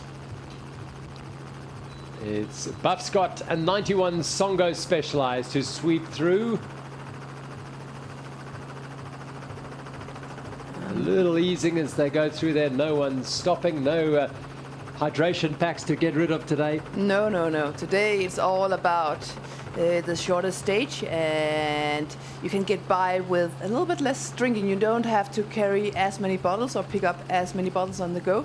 So definitely from a hydration point of view, an easier stage. Well, they fly through the gates. You'll notice a fifth rider in this group, Tristan Norkier. He's riding for Team Nanotime, but he's only on loan to Team Nanotime for this race here at the 2021 Absa Cape Epic. His teammate Wessel Boert is a full-time member of that Nanotime team, as is Matt Beers. But Tristan Norkier rides for a team called Imbuco Giant, who are based down here. So it's a collaboration between Imbuco Giant and Team Nanotime. And so although the kit will be familiar to Matt Beers, because he rides in that on all the local races, although he actually rides with the National Marathon Champions jersey at the moment. It's strictly speaking, Tristan Norkier is not a regular member of his trade team here in South Africa. Well, they fly through the citrus on the left and vineyards on the right. They won't notice if we would ask them afterwards what they were riding through, because it's all about what's in front of them. Section of hard-ish dirt road for them to put the power down. This is a very fast stage. The shortest of the week, but by no means the easiest. Because it is the final stage, there's so much at stake. And I mean, you know, there's so much that can be lost after a week of racing, that not just these riders at the front end, but everyone in this entire field. The importance of today is massive. You don't want to not finish today. No, not at all. And today's stage is quite tricky. So we had that long climb at the start, which means that you're going to be absolutely on the limit from the very beginning on. Then there's kind of this long middle section where it's more fast rolling roads, and then towards the end another like steep climb, and then this tricky descent at the end, which if you're not careful you can end up so easily with a flat tire. Well, the Peacock making way for the train that is being led by the Portuguese world champion bronze medalist in the marathon, Jose Diaz, unspecking the Dutch marathon champion. Matt Beers, the South African marathon champion, and in front of him is the world cross-country champion from last year, Jordan Sru. This is an exceptionally strong group. And the situation on the road right now, we see two contending teams in the mix right now at the front, but the only team that is doing the work, the team that are really pushing the pace, are Team Buffscott, Hans Becking and Jose Diaz, not getting any assistance from the 91 Songa Specialized team. This 91 Songa Specialized team really are not taking any risks. They're not putting any extra effort in. They have got that yellow jersey firmly on their shoulders. And looking back at the GC at the start of the day, 91 Songa Specialized have a 14-minute gap on the Buffscott team. That's 14 minutes and 38 seconds. So they have a comfortable lead over Buffscott. And back down the road, we've just seen some time checks of the Bulls team, Martin Fry and Simon Stibjan. They are 2 minutes back, so they are struggling on these open road sections. We've seen the firepower of Hans Becking and Jose Diaz taking turns at the front, the two collaborating really well, working really well together. And the Bulls not quite having the same kind of firepower or urgency. In fact, they know that that second spot on the podium is more or less secure, but if they're losing this much time, if they've lost 2 minutes already before the Freedom Struggle climb, they need to keep that rhythm going, because that second spot on the overall podium could be under threat, and it's all about a race to the finish now. It'll have to be a very steady race. They've got no assistance from any of the other teams. They have to keep going. They have to keep pushing on, because that gap to Buffscott, there is more or less a 6-minute gap. So they have to try. It's 2 minutes right now. They have to keep their powder dry and stay consistent and measure their efforts to the finish. And if things go according to plan, if things go as they are, they should be okay. They should still hold on to that second spot, but all to play for in the grand finale, not just for the stage win, but also for the overall GC. It's 27-year-old Martin Fry on the front here in his third Absa Cape Epic, and Simon Stibjan, well, he's a seasoned veteran of these events. The 31-year-old in his 8th Absa Cape Epic, arrived here in his first, as one would imagine, as a young man riding in support of, in those days, Stefan Salm, Carl Platt, and slowly but surely has made his way to the very pinnacle of the pecking order at Team Bulls by, well, incident and accident and illness as well. Unfortunately for Simon Schneller and Noor Schuber, who were the premier team right up at the start of the race, and they won stage 1. Simon Schneller took ill during the stage 3, and has never really fully recovered, although he looks a lot better today. But they've lost copious amounts of time, and as a result are out of contention for a podium place as they head up for yet another climb around these beautiful orchards, with Hans Becking in the position we've seen him in for the last 3 or 4 days as the man at the head of proceedings here, dictating the pace, laying down the law. Well, we've seen non-contending GC teams winning in the past at the grand finale in Val de Vie estate, and the likes of Basin Bierkus have won. Rabensteiner, in fact, he's not having a good day today, sliding down the overall GC. Rabensteiner won with Casagrande in 2018. And currently in 2021, this edition of the Absa Cape Epic, there was all to play for in the final stage. Everyone who was in the group knew that this would be full gas from the gun, all to play for, and we heard the words of Hans Becking. They are all in today for today's stage and for the overall GC. Yeah, Paige Eurostil have just gone through the third water point in the fourth place behind the Bulls 2 pair. But they're well over 3 minutes behind them and 5.5 minutes behind the Buff Scott, Hans Becking, Jose Diaz, as well as 91 Songo Specialized. So Paige, they're on a good day, in as much as they are ahead of the Buff Scott 2 pair, who are ahead of them on GC. And we know that BMC KTM are having a torrid time of it and are losing time. They had a mechanical very early on in the stage, and that, if it's not a quick mechanical, can be very costly to your general classification hopes. Yeah, it takes something that you think is a harmless mechanical can turn into something that is really devastating for your race. And the speed with which the race disappears up the road, yeah, the time really just disappears so quickly. Today we see Joran Zarou is not wearing his hydration pack. He's been very happy with that one for many days, and I had a chance to check in with him yesterday.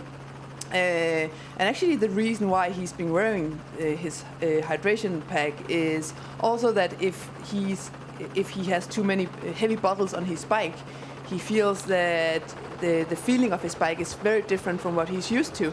So it's mainly to carry the water actually on his back, because there it doesn't really interfere with his feeling of the bike. But when you start out in the morning with 2 times 200 and 750 milliliters of bottles on your bike, the bike just feels so heavy.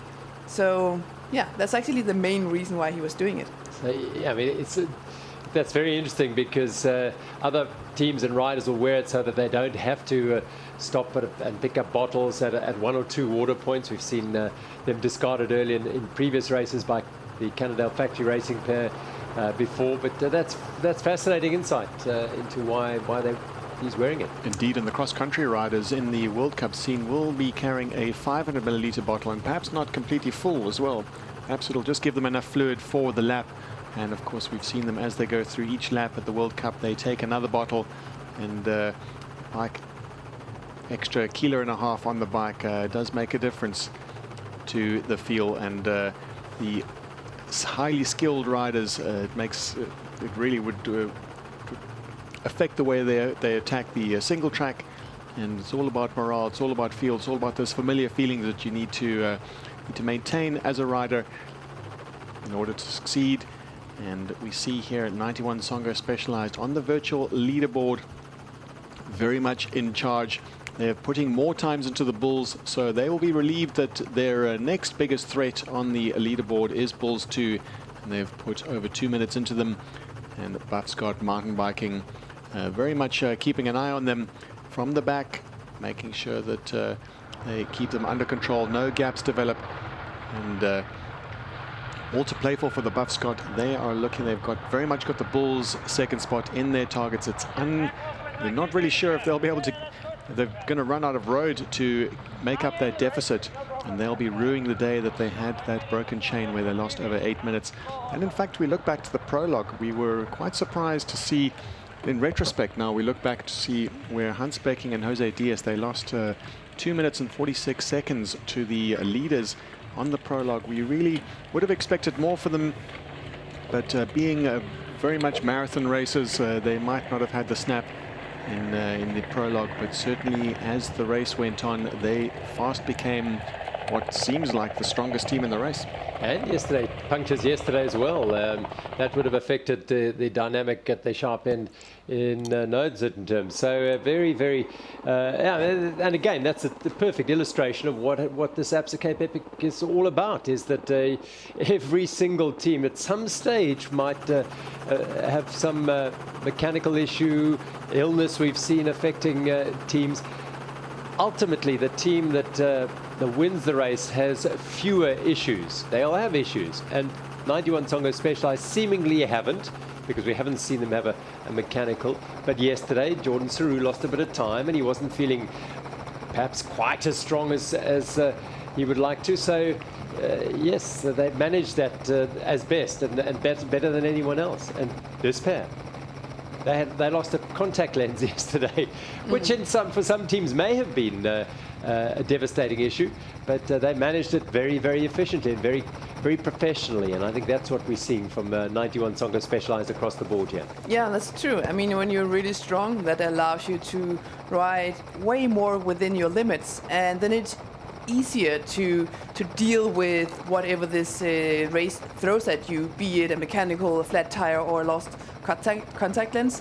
When you're riding within your limits, dealing with issues is just that much easier. Well, Laura Stigger and Sina Fry are at the head of the race once again. The wearers of the orange leaders jerseys since the prologue on the slopes of Table Mountain a week ago.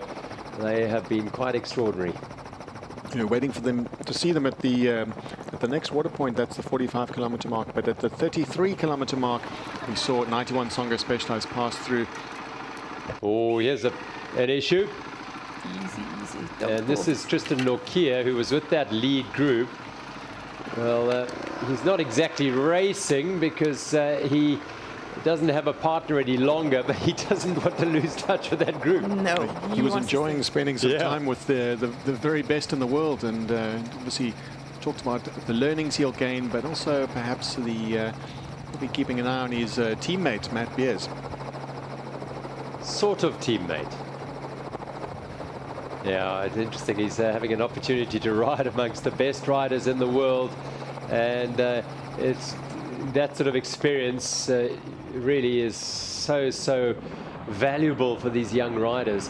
And particularly from a South African perspective, we've seen a host of under-23 riders inside the top 15 here, competing and racing hard. Peter du Toit, Philip Bass is a young man still under 23. We've had the Computer Mania pair, just 20 years old, those two young men, and have ridden themselves into the top 10 of the race. Tristan de Lange, another young man riding with Marco Hubert from Buco Giant, another under 23, so it's fantastic.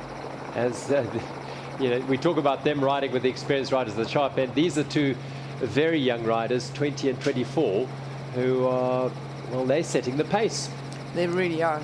They're riding like they've done this race many times before. They're doing everything right. They got the teamwork dialed right from the beginning on.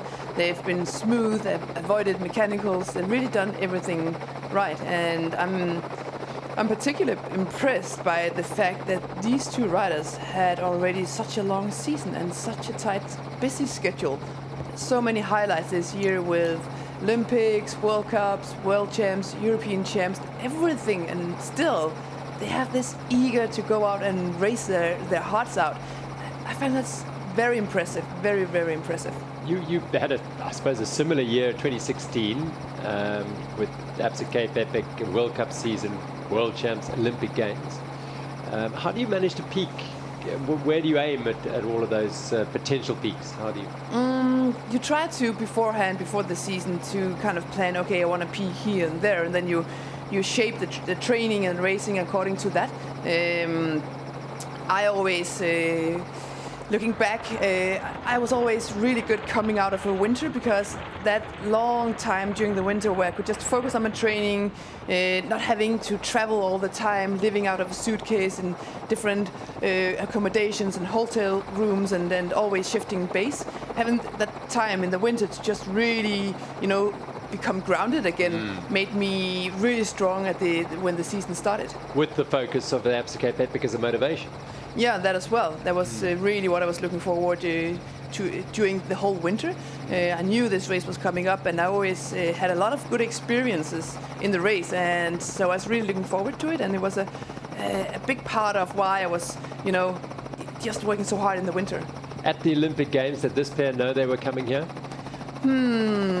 That's a good question. Maybe they had it planned all year, more or less, but they would wait to give the final confirmation when they knew that they were coming out of it all feeling good. Yeah. Well, Sina Fry, of course, felt pretty good after the Olympic Games, because she was part of a Swiss clean sweep at the top of the leaderboard there. Jolanda Neff, Sina Fry, and Linda Indegan, first, second, and third. And she is a silver medalist in the Olympic Games forever, and a world champion in the short track, and a silver medalist in the World Championships. Laura Stigger, silver medalist as well in the under-23s, a world champion on the road, a world champion cross country as a junior. So really, really pedigreed riders, these two. And in fact, this year, Sina Fry raced in the World Championships road race too, and she placed 15th. So a very busy schedule.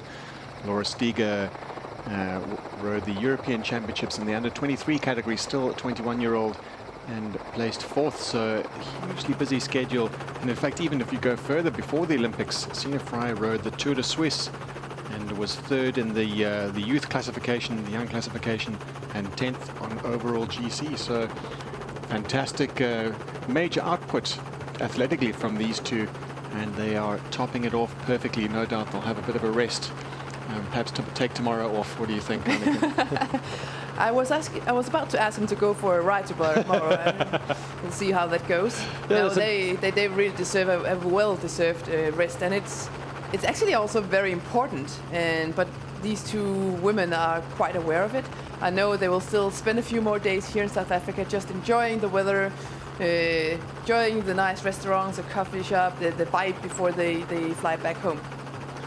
Well, interesting here, Tristan Nokia has regained contact with the lead group there, having removed something from his cassette and his derailleur at the back, and he's back on the tail end of this group, which is the race sharp point, with Team Buff Scott on the front. Jose Diaz, Hans Becking, and then Jordan Saru and his fellow yellow jersey wearer Matt Beers of 91 Songo Specialized. Little bit of a heat's gone out of it for the time being as they prepare for the Freedom Struggle climb to come, and then the Bone Rattler descent, which is the Land Rover Technical Terrain, before flying into the finish at Val de Vie Estate in the grand finale of the Absa Cape Epic.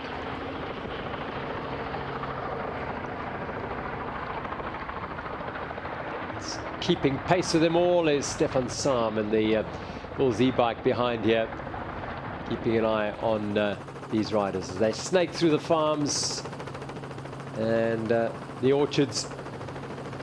And Diaz comes out of the corner and immediately accelerates away.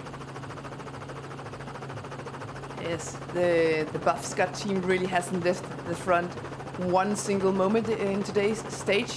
It was pretty clear beforehand what the obvious tactic of the team was going to be, because they had everything to win today, and seeing them actually executing it so well is fantastic to see. But you can also hear from some of the interviews beforehand that they were really looking forward to today, and they were highly motivated. Yeah, I mean, you say execution, and they did say it was a simple 2 words: all in. And we also heard from Samuele Porro saying, well, they were asked what their plan was. Trek Pirelli, who were 3rd at the start of the day, just 47 seconds ahead of Buff Scott. What was their plan? Oh, we're going to just try and stick or stay with the Buff Scott pair. But they also said, it's going to be hard. It was like they already knew beforehand we're not going to make pressure, it. Yeah, it's. And so is that attitude that you enter today's stage with that really makes the decision eventually? The mindsets. Yes. You might be saying one thing, but your legs and your body are telling you another thing. Really. And they are losing a huge time. I think they're over 8 minutes back now. Haga Eurosteel have moved into 4th on the stage, not on GC, mind you.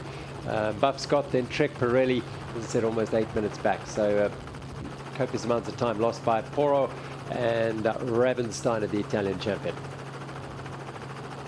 Beautiful images as we bring you live coverage from the final stage of the 2021 Absa Cape Epic. Unusually happening in October, of course, due to the pandemic and the cancellation of the 2020 race, and then the postponement from March to now in October. But thankfully they're all gone exceptionally well in very different conditions, and we really have had the full array of the Western Cape weather over the last week, with rain and mud on the opening day. Not too much rain, it must be said, on the slopes of Table Mountain, but a muddy day nevertheless, and slippery day for those coming down the plum pudding descent. It was tricky. And then as the week opened up in the Beulah and the Ceres and Witzenberg valleys, the temperatures up to 35, late 30s centigrade really did tax and test the riders on some big stages. The Queen stage, the second stage, very hard indeed. And then it started to cool down and we got the rain on the last day, or yesterday, heading around the trails of Wellington. The second women's team on general classification and on the stage at the moment. And it is Candice Lill on the front here and South African teammate Mariska Strauss. The preeminent cross-country races for South Africa over the last number of years. And they've also had a busy year of cross-country racing. And have had mixed success, but pretty much interchangeable. One week one would be a few places ahead of the other, then the other. So they're nicely matched, and I think we've seen that throughout this race. Yeah, and it's amazing to see how they've really tackled this race.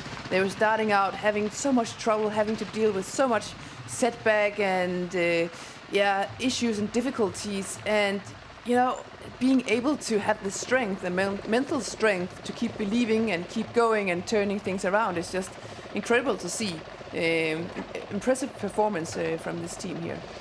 Those of you who might be watching this for the first time or fairly new to mountain biking, we talk about World Cup, and it's the Olympic discipline in mountain biking. Lap racing of about an hour and a half, hour and 45 minutes of full-on intense lap racing on a very technical course, big fields, and a real tussle. And it suits riders like these two, Laura Stigger and Sina Fry. And there's a circuit that goes around the world, and next year will be 9 rounds around the world, starting in Brazil, taking in Germany, the Czech Republic, as well as Austria, Andorra, Canada, and Italy at Val de Vie at the end of the year in September. And that's the focal point for a lot of these riders, including Laura Stigger and Sina Fry, and indeed Candice Lill and Mariska Strauss. As it is the Olympic discipline, it's the pinnacle of the sport for many. And then there's the marathon discipline. Traditionally one-day races around the world of over 80 to 110, 120 kilometers.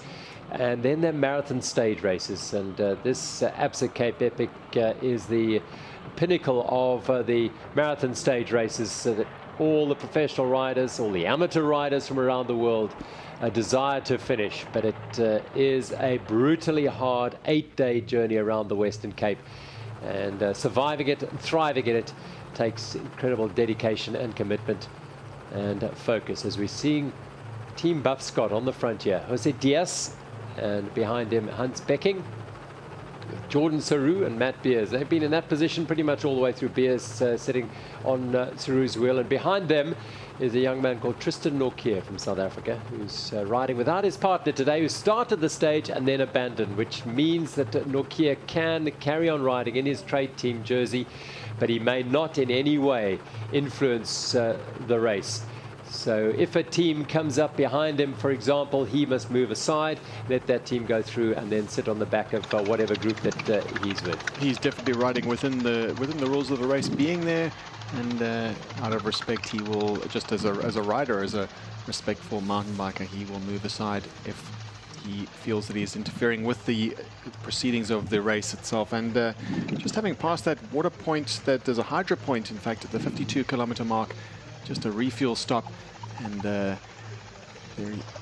just seen the Bulls go through there. 2 minutes 33 seconds behind Buff Scott and 91 Songa Specialized. 91 Songa Specialized and Buff Scott leading the race.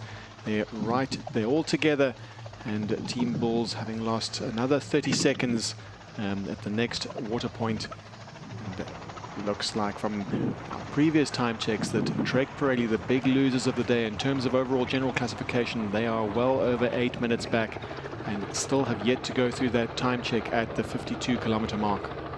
This is the Freedom Struggle Climb, and Stefan Sam, are you with us, Stefan? Yes, I'm with you. All right, now that we seem to always catch you on these very steep climbs, how far we're in, how many kilometers in there? I have 58 kilometers on my watch.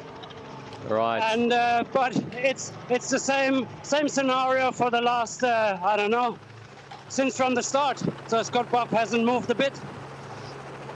And You've got the young man Tristan Nortje just in front of you. He must be enjoying the journey of riding with these powerhouses up front. I think so. For him, it's really a great experience to ride with the best in the world, and being able to hang on to their wheels is also a great achievement. So he's doing some great riding. You know, you're all too familiar with winning the Absa Cape Epic and wearing the leader's jersey going into this final few kilometres. What do you feel Jordan Sarrou and Matt Beers are dealing with now in terms of the emotions? No, it's like Annika said. You have all the feelings in the world. You just cannot describe. It's like such a relief, and it's pure happiness, and everything at once. But you still have to be so focused, and it's like really a battle inside. So you have to stay focused, but you really want to scream out and all of your joy. And winning the final stage? Well, I mean, winning the grand finale is just something else. This is same like Tour de France winning in Paris. This is such a prestigious win. Everyone's looking forward to that. But to be honest, I think Scott Buff deserves the win today. They really have worked hard. They've had an incredible last few days. Yeah, absolutely. Like, it was really impressive. And both equally strong. Seeing Jose Diaz putting down the horsepower on the flat sections and Hans Becking on the uphills as well. Like, incredibly racing from them. Big respect. Well, brilliant to hear from Stefan Sam on the Bulls e-bike there, keeping an eye, and you even caught a glimpse of a trail running camera person running up the trail as well. David Leroux stepping away and staying pace with these riders, but you could see how fast he was running with those long legs to keep up with these riders going up this climb as they ease off and have a bit of a relief rolling down. But the intensity of this group, Stefan, if you are still with us. Stefan, the intensity, the pace of this group on this final day speaks volumes for their motivation, but also for the incredible stamina and strength they've got at the end of a really long and hard week. Absolutely, like the pace hasn't dropped at all from the start, and it doesn't seem like they're going to slow down. And now we're hitting like a really ugly climb. I can remember this one very good from my epics. It's so hard to keep the pace higher for the whole stage. What speed are they doing? The moment we're going up 15 kilometers per hour, but the terrain is so loose and everyone's fighting for grip and traction. Diaz is the man on the front, and Jordan Sarrou just trying to find a line. They're around 59 kilometers we're in, because Stefan, I think, said they were 58 kilometers as he was going up there. Stefan? Yes. Oh, I thought you maybe my reading is wrong. I did a little extra loop just to enjoy the single track, so I have to distract them. So maybe not quite 58 kilometers, but a true mountain biker. You see a little trail and you can't resist it. No, you can't. Oh, it's wonderful. Stefan sitting there, as you can see, just behind Tristan Nortje. Beers bent double. Matt Beers, your thoughts and impressions on him and the yellow jersey all week. He's had a mature race. Absolutely. There were some question marks, but the pair of Jordan Sarrou and Matt Beers, they work so well together. And also, like in Songo Specialized, they have, like in Team Bulls, they have a lot of experience and everyone can feed from each other. So this helps a lot. Like only on some steep climbs he was struggling a bit, but never in real trouble. And really brilliant racing from the two guys. Spectacular sights and views on today's ride. Look at that terrain. We're getting an eye view from your bike now, and we get a real close look at how rough this terrain is. It's all about traction on this section. If the riders can just keep a very steady rhythm, you notice they're not spending too much time out of the saddle. and keeping the weight on the rear wheels just in case the rear wheels slide out. And if there is a bit of a slip, it can cause a little bit of a gap in the field, and it's all the much harder to close that gap. So riders staying seated, very much a planted climb where traction is everything. Really steep. You can see how slowly the riders are going. That is no indication of the effort that they're putting in, certainly. And Jose Diaz absolutely full gas at the front. They won't have the time gaps that we have. They won't have up to the minute information that we do. So they know that they're ahead of Trek Pirelli.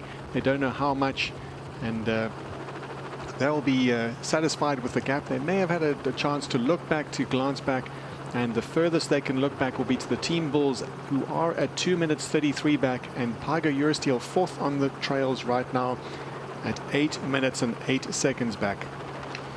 So that's the race situation as we get towards the closing kilometres of the final stage of the 2021 Absa Cape Epic. Buff Scott and 91 Songo Specialized head proceedings.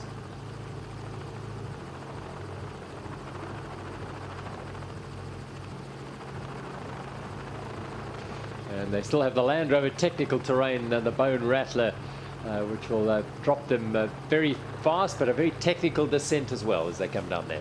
Yeah, and by now you have so many stages in your body, in your legs, and it's all about keeping it smooth down this final descent. You do not want to risk anything, and I'm curious to see where this is the first time that we'll see maybe the Buff Scott pull away from Songo Specialized, just because Songo Specialized will be motivated by, we're not going to risk it now. We're really not going to risk it now, not at this point.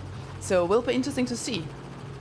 And yet there's that, oh, we love to roll into the finish, race into the finish as the stage winners with the yellow jerseys, the pride and the prestige attached to winning the grand finale of the Absa Cape Epic is second to none. It really is fantastic. And that's the virtual leaderboard. So the Bulls well, they started the day 6:38. They're now 9:12 back. Buff Scott in third place, and Trekper really are disappearing out the back, unfortunately for them. They were 47 seconds ahead of Buff Scott at the start of the day.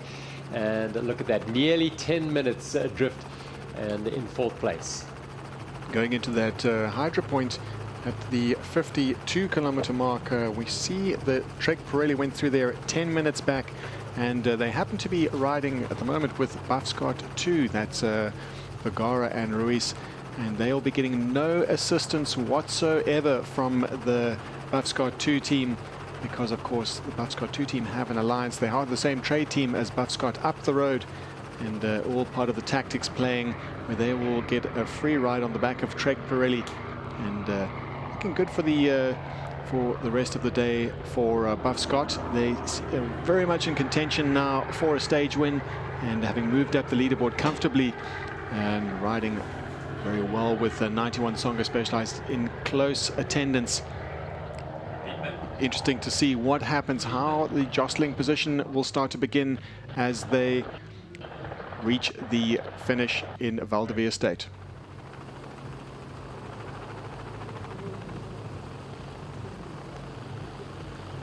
Well, beautiful images. It's a remote part of the trail here, not often explored by mountain bikers, and they're making their way behind a little rocky outcrop, and then they'll head down towards the finish.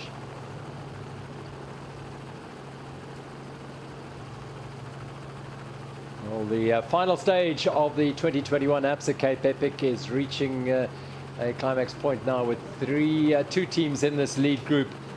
Team Buff Scott MTB and Team 91 Songo Specialized, with a lonely leopard rider sitting on their tail there, and he will be taking no part in the race. Well, officially he is only a lone leopard tomorrow, in fact, although he's effectively a lone leopard because he did lose his partner today, and lost his partner during the stage, so he's perfectly entitled by the laws of the race to be there.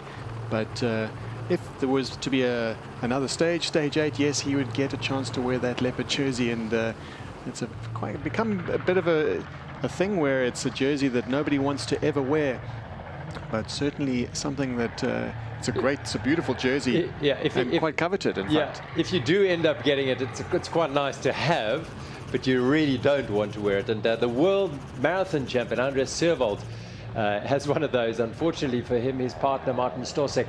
Look at the skills of these riders jumping over those canyons of the erosion holes that have been created by the rain. And we've had plenty of that. But Seerwald had to ride on alone, sadly, after they won the stage at Saronsburg on stage 3. On stage 4, he was in the Lonely Leopard jersey.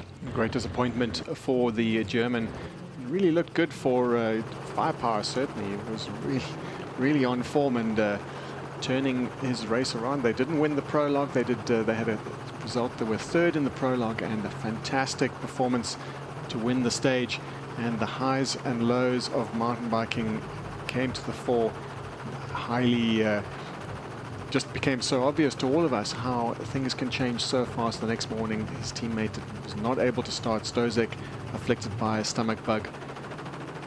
As we see here, they have reached the climb. They are ready on they're on the Bone Rattler descent currently, and keen to see the view of the Val de Vie estate. And Val de Vie, it's South Africa's first wellness estate, and over 1,100 hectares of land, and 35% of which is parks or farmland. And beautiful Val de Vie estate. And in the estate, there are over 40 kilometers of mountain biking trails, and see shots of the polo fields where we are right now as the riders descend into the grand finale venue, and heroes welcome. Well, you just feel they starting to stock up here, because we're coming to a relatively critical phase of the stage with the Bone Rattler descent, which has to be ridden with a degree of caution and a degree of circumspect. As we keep saying, every kilometre closer to Val de Vie puts a higher premium on issues that might occur. Well, we hope that Bud Scott have been looking at their Absa Cape Epic history. They will have known that Heineck, if they have, they'll have known that Heineck, Christian Heineck of Canyon team, would have struggled on this descent with a puncture, having to keep inflating. And, that's exactly what can scupper their chances. They have got a very comfortable lead on the day over Trek Pirelli, who were there. It was the big target for them is to move up on GC so they could stand on this podium in the overall podium we're speaking about, and they have done the job very well. But the last thing they need is to take a risk and to have a mechanical just before the finish that could lose them up to, we've seen them already lose up to 2 minutes. Unfortunately, they were able to save the day, and it was yesterday when they had a puncture. But of course, very tricky to go down a descent when you're got the racing in your veins and your nostrils are flared and you're looking at so close to the finish. And of course, there's 91 Songo Specialized who also have the same agenda. They want to win the stage too, and it's all about maintaining focus. True. But I know from rumors around that this is actually one of the most rough descents of the entire race, and having one of the most rough and hard descents in the entire race at this point right now is crazy, because by now you're so tired and and you have to work hard to get up here. So it'll be interesting to see if 91 Songo Specialized stay with the charging Buff Scott team, or they'll pull back just a little bit to stay safe. It might, from the distance here, some might be saying, but that doesn't look too bad. But it's the loose surface and it's the speed which they're going down there that contribute to the dangers here. We just saw Matt Beers' rear wheel slide out a little bit, so it's clear from the pace. They are going full gas. They're not holding back on this descent. Matt Beers lets a little bit of a gap go, and we saw him look down. Hopefully there is nothing wrong with his bike, but it's very important that the riders stay composed. And seems like everything is in order. No issues, but certainly Buff Scott have the trail in front of them. And they might be looking to take a couple of risks on this descent. They'll be looking to move up on GC, but also they could be looking for that stage win too. Let's hope they're not getting greedy. True. And the reason why we maybe see Matt just opening up a little bit of a gap so he can set himself up in a much better way for what's ahead. So if there's a little rut in the road, or if there's some rocks or anything, he'll have more time to respond to that instead of being caught by surprise by something. So it's a good idea on this really fast rolling section to just leave a little bit of a gap so you have better vision. Well, theoretically, if they reach the bottom of this descent and the flat roads into Val de Vie Estate, if they leave a bit of a gap to Beulah and let them, so-called let them win the stage, they have still such a comfortable advantage. They can roll through very easy. There's no chance that they could lose that much time. They can't possibly lose 15 minutes to Beulah. And of course, they have the buffer over the Bulls, who are the second place team on overall GC. So they don't need to take any risks. The only reason they'd want to stay in touch with a charging Beulah team would be to win the stage. On board now with Stefan Sam, who's on the e-bike, the midi e-bike behind this lead group. And this is just a graphic illustration of how tricky this descent is. Those rocks are loose. You're going at high speed, picking a line, and making sure you pick the right line and keep it safe. And keeping a bit of a distance is not a bad idea. You can see just how the rear wheel of Hawequa is moving around so much. It's just the loose trails, the rocks that are moving around on the trail, not quite giving full traction. So it's clearly riders at this speed, it's very much on the limit. And Hans Becking is absolutely flying. He is leading the way down this trail. And Jordan Saru in close attendance. Matt Beers is still keeping close, staying in touch. And they have passed the so-called, in terms of overall and in terms of the racing and threat to having a mechanical, it's a dangerous section. It's a section to be concerned about, and they've just breached that hard section. But there's still a few more rocky sections to go. They will be onto the smoother trails very soon. All intact by the looks of it. Yeah, but you can see a few riders, I think it was Diaz, just looking down at his bike. I often feel like sometimes when you've done a really, really rough downhill, sometimes you're like, oh, is my bike still okay? Because sometimes it will feel a little bit different. Just if the suspension gets really hot or the tires get really, really hot, maybe sometimes the bike feels a little bit different and you're like, ooh, is it still okay? And he was just looking down to check that everything was still okay.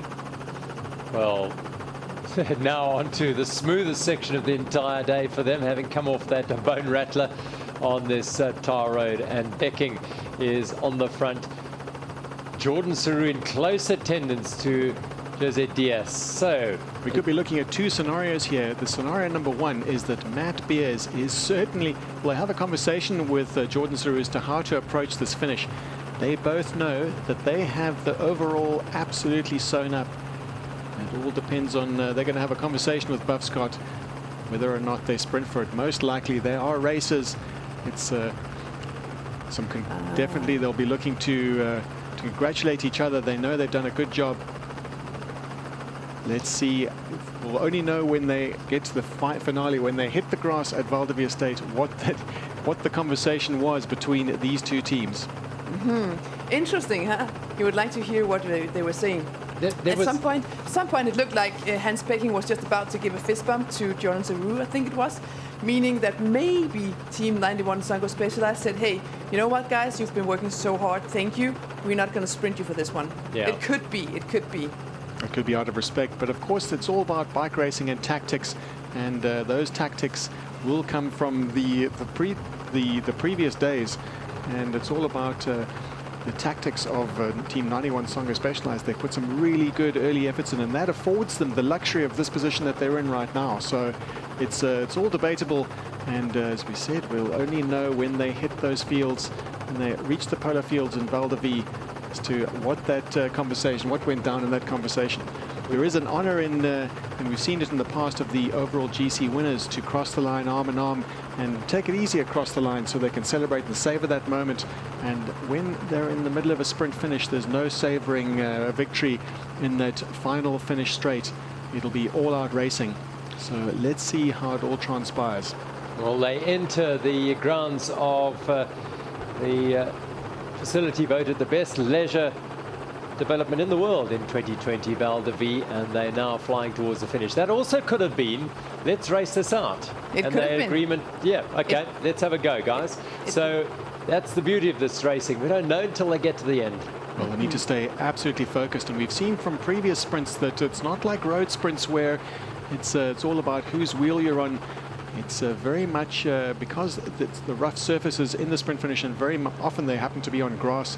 There is an extra torque required from the athletes, and it's very hard for to not be, when you're not in the front, you have to put in that much extra power to gain a bike length and of course to overtake the rider.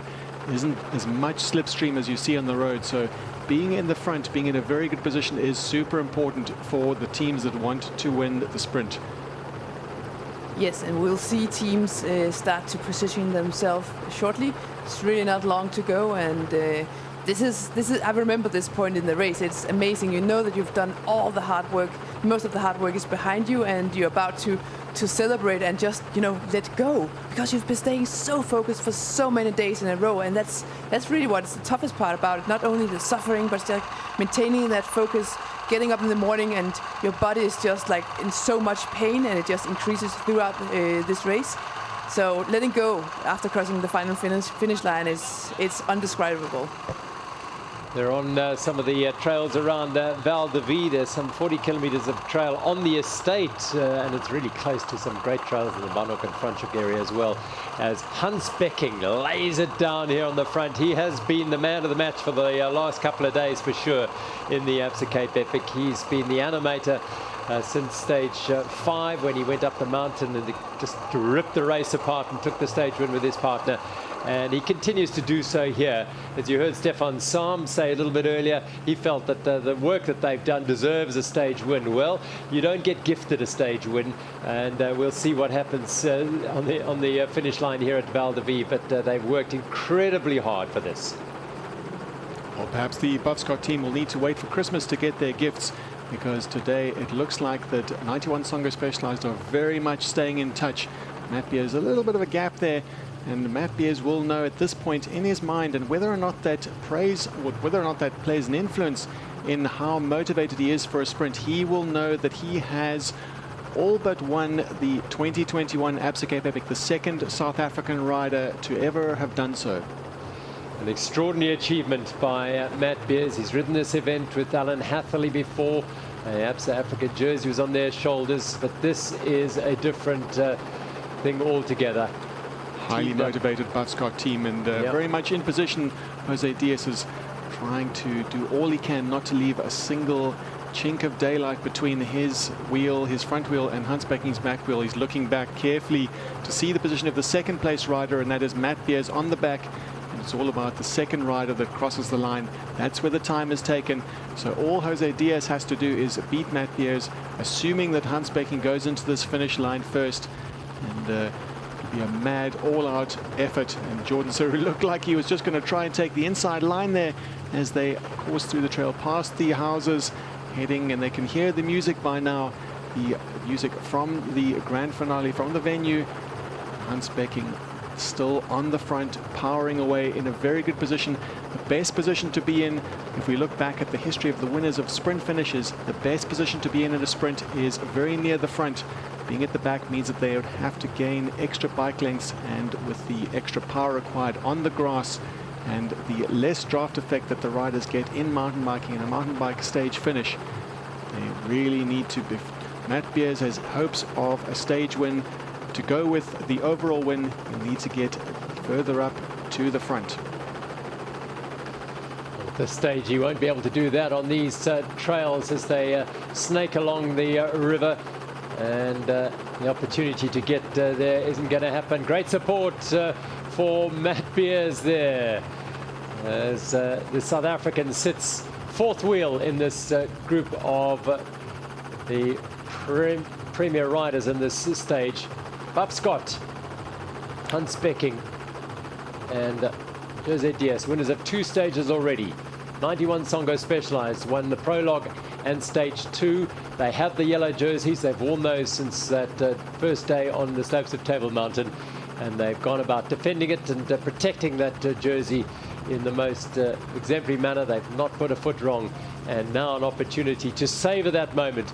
But will it come with a cherry on the top of a stage win in the grand finale? Matt Beers is going to have to work at some stage if he wants to win this stage, because he is in the least advantageous position, sitting in the fourth rider position in this line.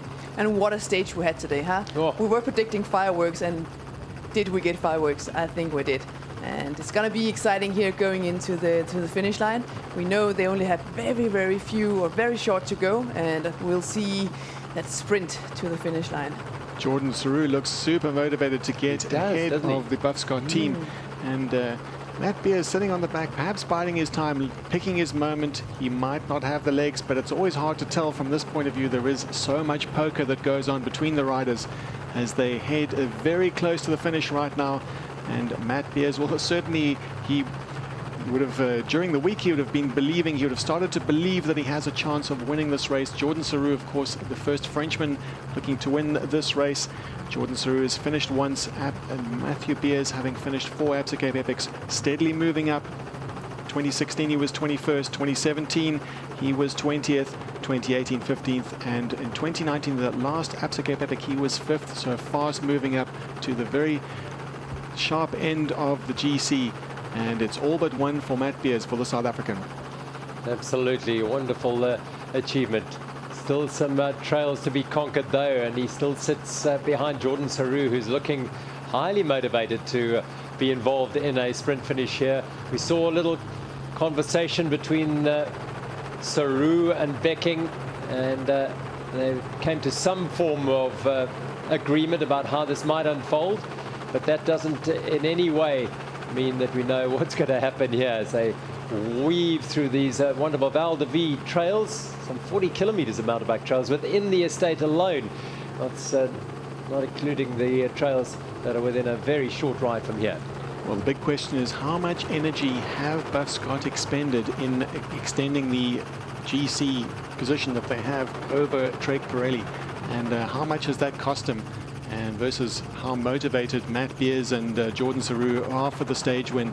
We feel confident that there'll be going to be no absolute gifts. They did have a conversation, we're not sure went down, but with Jose Diaz and Hans Becking sharing the workload, it puts in question how much, really we have to ask how much effort they have put in with their agenda of the day, if they have enough for that sprint at the end. Matt Beers has sat in this position for pretty much the entire stage. He's been the fourth man in the group, and perhaps he'll use that immense horsepower that he has to slingshot once the road does open at some stage. But it's about timing. It's all about timing, really, and you want to move up the ranks, move into a good position at exactly the right time. You don't want to do it too early, you don't want to do it too late. It's all about timing and power. And who has certainly firstly got that power, and secondly got the measure of the timing and get it absolutely spot on. We're doing almost a full circuit of this beautiful estate with Jose Diaz dictating the pace, the Portuguese rider, bronze medalist of the World Marathon Championships just a couple of weeks ago, and teaming up with Hans Becking here at the 2021 Absa Cape Epic as Team Buffscott won. They do have a second team in the race and inside the top 10, but they're way back. It's all about this pair having an opportunity to win a third stage, and the pair behind them, Jordan Saru, really sticking to the program here and staying on the wheel of Hans Becking as best he can.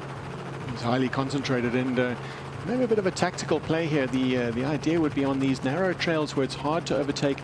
There is no absolute need for Buffscott to be going full gas. They could actually, because it's hard to overtake, they could put in perhaps just a few percent less effort, a little few percent less horsepower. So when it gets to the open sections where there is a chance to overtake, they have that snap left. They have something left in the tank to counter those attacks. So it will be interesting to see how well those efforts and how tactically they've played it when it comes to the final finish straight. just over 2 3/4 hours of racing. It's the shortest stage of the entire race, but the estimates were it might be a bit shorter than that in terms of time, but it does give you an idea of how hard this race has been today. Yeah, it's been flat out from the beginning on, as we predicted, and these riders are all on their limits now. The bodies are fatigued, they're tired. Yeah, it's just an enormous amount of effort, and we're getting really close to the final polo stadium right now. I think we can maybe just catch a little bit of a glimpse of it. Yes, there we go. And the run-in is very unique. So you basically do a loop around the entire stadium on the ridge. We can see there's tree lining on the edge, and you ride all along through the trees. And I remember when I and Anna, we placed an attack on that stretch. Yes. It's a good place to do the final attacks, because these riders are running out of time now. Something is about to happen very soon. You can hear that intel that maybe you got from that attack has gone to the 91 Songo Specialized team. They did make an attempt. It looks like they're very much in touch. Still a bit to go in the final minutes, or the final 2 minutes of today's stage in the grand finale. Well, one of the three full polo fields here at Val de Vie. This is the biggest polo club in South Africa, and these riders, the best mountain bikers in the world, are going around as the polo match continues on the pitch adjacent to them, and they're heading for the finish here. A familiar finish. Jordan Saru is bubbling with excitement here. We saw him greeting some of the fans on the side of the trail, and certainly if we look at the sprint finish, it looks very, whoa, we can see there powering ahead is Hans Becking and Jose Diaz, Buff Scott. They are consolidating today's efforts. Well, it's clear what's what the result what the fist pump was about, I think, is that we'll race you through the trails, but it's the finale of the Absa Cape Epic. They go up the grass bank and one more drag on the grass, and as Neil referred to a little bit earlier, it does take a little bit more effort on this grass. They're all back together here now again, and there is the finish just on the other side of the polo field. Hans Becking and Jose Diaz of Buff Scott MTB. Jordan Saru moves up now. Maybe we've called it a little bit earlier. Maybe they are going to dice this one out, with Matt Beer still sitting at the tail of this group. The South African heading for the biggest moment of his career as a professional mountain biker. The riders ahead of him, well, we've had world championship bronze medalists, we've got a world champion of cross country, but it is going to be Buff Scott who are going to take the final stage. Hans Becking and Jose Diaz will cross the line as winners of the grand finale and add to their previous two stages. They have been quite superb over the last 3 days, and they will put this one to bed with another brilliant ride.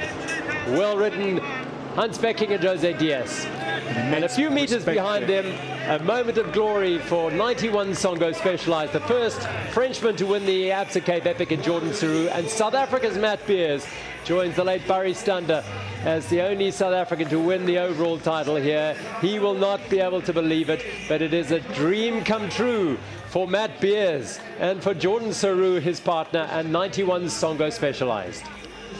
Sorry, I interrupted you there, Gerald. Just saw the immense respect there between the two teams, and very much the final stage, the grand finale, was pretty much down to the two strongest teams in the race, and fantastic performance by both. In fact, the Buff Scott team needing to move up on GC and consolidating their yellow jerseys, and ready with the sparkling white. Jordan Saru, Matthew Beers waiting to celebrate. Yeah, very emotional moment here. They are so exhausted and so happy. It's all coming together this moment, and it's hard to describe how it feels, but it is amazing. Well, the bubbles will flow now for Jordan Saru, 2020 World Cross Country Champion, and now 2021 Absa Cape Epic Champion, alongside the South African Matt Beers. They'll all get covered in the bubbly, and they won't mind that one bit. No, not at all. Not at all. This is really a moment to cherish, and you can see it's not only the riders that are happy and relieved, the staff too. I mean, they carry a lot of responsibility to make sure everything everything. They got the bottles, they got the bikes, that everything is running smooth for the riders. So big relief. It really is a team effort here. Absolutely, it's a big team, and they've put all the building blocks in place and finally achieved what they were aiming for at the start of the week. The third place team being chased home by the drone, but Team Bulls, Simon Stepjan and Martin Fry, well, they've had a fantastic week. They won the stage yesterday, which is a long-held ambition for Simon Stepjan particularly, and they will come home in third on the day, but second on general classification.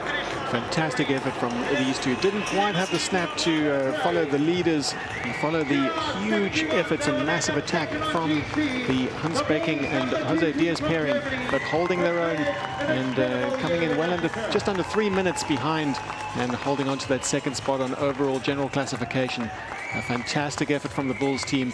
Initially not noted as the #1 team, as the leader team, but it's the testimony to the depth at the Bulls, and of course it's all about the team in yellow, 91 Songo Specialized, Matt Beers and Jordan Saru, a South African and French pairing, both of their first victories, first wins at the Absa Cape Epic. Fantastic effort from these two. Haven't put a foot wrong, wore those yellow jerseys all week, and from the prologue, fantastic performance, and pretty much unchallenged for that lead. Showed very little weakness throughout the week, and just all to play for, and lived up to their hopes and expectations for this week. It was a big target for Matthew Beers for the 2021 season, and Jordan Saru, having been through the entire World Cup season, great finish to great finish to the year for them. Absolutely, continues the legacy. 7 in the men's category, 7 times now the specialized team have won the Absa Cape Epic. The Bulls in second place, well, they won it 4 times, so between them 11 victories. They are the preeminent teams over the last 17 years of this event, and there's the respect from the Bulls, congratulating 91 Songo Specialized Saru and Beers. Always a lot of respect and a special bond between the riders from competing teams, simply because you go through all of this together. That is quite hard to explain to people outside of racing, but you can just look to your competitor next to you, and you would not need to say anything, because they know exactly what you're going through and how everything feels in this race. Well, the celebrations on the finish line, of course, their teams still a long way from the finish as they make their way towards Val de Vie estate on the final day of the 2021 Absa Cape Epic. But we can tell you that South Africa has a new mountain bike star in Matt Beers, as he steps up to become only the second South African to win the Absa Cape Epic after the late Barry Stander in 2012, alongside Jordan Saru of 91 Songo Specialized. You see our women now, they have still got their race to go, and it's still Sina Frames, Laura Stegan from 91 Songo Specialized. Congratulations there from Stefan Sam, who's been on the tail of this lead group of 91 Songo Specialized pretty much the entire week. Yeah, he's basically been riding a full Cape Epic, so yeah. Impressive performance, and you can see he's getting some food in straight away. Even though he's on a bike that has a motor, you know, it's still hard. You don't get any kilometers for free here, that's for sure. Here we go, riding through the estate. I think I saw the Computer Mania youngsters there, Daniel van der Walt and Jan van Sail making their way in, completing a great journey for the youngsters. But it'll be wonderful to hear from Matt Beers, the excitement, the joy, the relief at achieving this goal of winning the Absa Cape Epic. His very good friend Alan Hatherley would have been racing. Unfortunately, his partner Simon Andreasen took ill a week before the event, which is unfortunate for Hatherley. Wasn't able to start, and so he would be watching from afar, and no doubt celebrating as well. So our race winners overall on the general classification of the 2021 Absa Cape Epic are Team 91 Songo Specialized, Jordan Saru of France, and alongside him South Africa's Matt Beers. Let's hear from them. Congratulations, Matt, Jordan. Incredible couple of days for you guys. Matt, what does it feel like to be the first South African to win the Absa Cape Epic since the late Barry Sunder? It's an incredible feeling.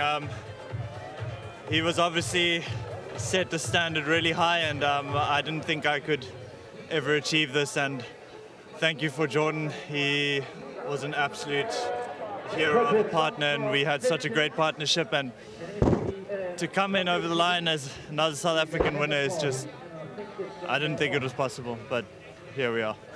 Jordan, winning on your second attempt at the Absa Cape Epic, how are the emotions right now? Oh, it's an incredible feeling, yeah. I have no words. Yeah, such an amazing week with Matt. No, yeah, I had us. Yeah, the team, the mechanics, the staff, all and Matt were incredible all the week, and we had the yellow jersey all the 8 days, so it's just amazing. Well, congratulations to both of you. Thank you. Well, emotion, no doubt, from both these riders. Jordan Sarrou, the first Frenchman to win the Absa Cape Epic, and Matt Beers, well, the pride. He's a wonderful, engaging young man who just loves what he does. He started his life out as a sporting life out as a motocross racer in the United States. He picked up an injury, turned to cycling as a rehabilitation, and suddenly realized, he was pointed out, that he has a pretty good motor. Look how good that motor is he's got in his legs. Yeah, it's an impressive motor that he has. And fascinating story, actually. It just shows that there's no like straight recipe or line how to get in this position that he is in now. Very often life throws stuff at you that you didn't count on, and if you grab the chances, the opportunities, well, see how it goes sometimes. Well, here we go. This is an interesting little scenario, because that was Trek Pirelli and Page Eurosteel with a kilometre to go to the finish. Trek Pirelli, well, they really have had a battling week. They faded from the sharp end of the race. They were on the podium at the start of today, but they knew that hold would be tenuous. 47 seconds was all they had ahead of Buff Scott, and that has gone out the window. Buff Scott, the stage winners today. It's difficult to not focus on them over the last few days, because they really have been the animators of the race. They've been the energy, they've been the driving force at the front end, Hans Becking particularly. They've been massively popular and a real strength to bring the racing to the Absa Cape Epic. We saw we always spoke about, all week in fact, we spoke about what's going to happen deep into the race. Alluding to the fact that it's different from the beginning part of the race. And at the beginning part of the race, we saw the dominance of 91 Songo Specialized in the prologue. They won another stage, and of course we also saw the Seevolt and Stozek pair winning a stage. That of course ended their campaign ended the following morning. Stozek unable to start the stage or start the race. And we saw Trek Pirelli looking dangerous throughout the week, and clearly less dangerous than Buff Scott, who absolutely were firing on all cylinders. And Trek Pirelli, as they come in, they will have a bit of a sprint finish. They won't be sprinting for a podium spot on the day. It's looking to gain something from the day. A bit of a looks like they didn't take that fourth spot that they were hoping for on the stage, but definitely on overall GC they did lose the big prize, which was hoping to hold on to that third spot. So they will not be standing on the podium for the overall GC, but still they've had a good week out for the Italian pair. And for Page Eurosteel, Philip Bass once again for the umpteenth time wears the Absa African jersey. He was had ambitions of being on the podium in the overall. It wasn't to be, but he and young Peter de Troyer put in a big effort today, and have had a great dice there with the Trek Pirelli pair. Let's hear from the stage winners today, Buff Scott, Hans Becking and the ZDS. Team Buff Scott, another powerhouse performance today, claiming third on the podium. Did you plan to attack Team Trek Pirelli early on? Did you see a weakness, or was it just go flat out for you today? Yeah, that was the last thing you said. It was just flat out. In the final was just one climb left, and it's risky if the guy is also very strong and you need to open 1 minute. So we just went the first climb and we gave everything we had, and yeah, I'm super happy we made it. Jose, how are the emotions right now? It's amazing feeling. My first Cape Epic is 3 meters for me. It's amazing. It's one dream, and I'm very, very happy and well done. Well done. We made it with Hans and with all team, all sponsor, all group. This is amazing. We saw you chatting to Matt and Jordan on the last few kilometers. What was being discussed there? We were just asking who's paying the best tonight. And at first they didn't want to pay. I said, okay, I pay the first round, and then they pay the second round. Well, I look forward to celebrating with you later. Congratulations. Thank you so much. Thank you. Wonderful answer from Hans Becking there. Not divulging exactly what transpired on the road coming into Val de Vie. They decided they were discussing who would pay for the beers this evening. Well, there is a grand view of the emotional finish of 91 Songo Specialized. Jordan Saru on the right-hand side, Matt Beers on the left, the winners of the 2021 Absa Cape Epic here at Val de Vie Estate. A glorious moment for this pair. They've held the yellow jerseys from Table Mountain to Val de Vie, and they have been justifiable and worthy champions at the Absa Cape Epic. A long journey for them, and also the Buff Scott, they've had a great campaign. This is the Buff Scott second team riding in support of Hans Becking and Jose Diaz. The two Spanish riders very happy that their job has been done for the week, and really good performance from them. And Vergara and Ruiz celebrating another great week out. They'll be looking forward to a nice rest tomorrow, and having had a very strong ride throughout the week, they will have ended up well placed on GC. Just having a look at seeing where they will be eventually placed on GC, but it looks like they will hold on to their 5th spot on overall general classification. Well, a great result here for Team Imbuco Giant, Marco Hubert and Tristan DeLunga, who's got a bandaged right arm there for Imbuco Giant, but they have ridden their socks off in this last couple of days. They've got stronger and stronger as the race has progressed. Another all South African pair who have no doubt gained massive experience from racing at the sharp end of the Absa Cape Epic. It's all about developing the teams that are going to be coming up through the ranks for the future Absa Cape Epics. You're looking at these teams and taking notes, taking names as to who looks likely to take the 2025 and 2026 Absa Cape Epic. It'll be very exciting coming up to see who the big stars will develop throughout their campaign and throughout their careers. We see Du Toit and Base solidifying their Absa Africa jerseys.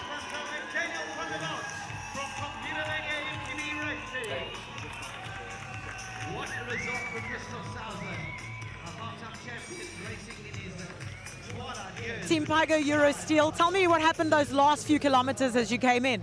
Yeah, the last few kilometers is always a bit of a gamble in a sprint, but yeah, we kept it safe, and that last technical downhill, you don't want to mess it up at the end of 7 days. And yeah, I think we're happy with how we rode throughout the week. Yeah, Peter really upped his game this time, and yeah, it's great to get the red jersey for our sponsors.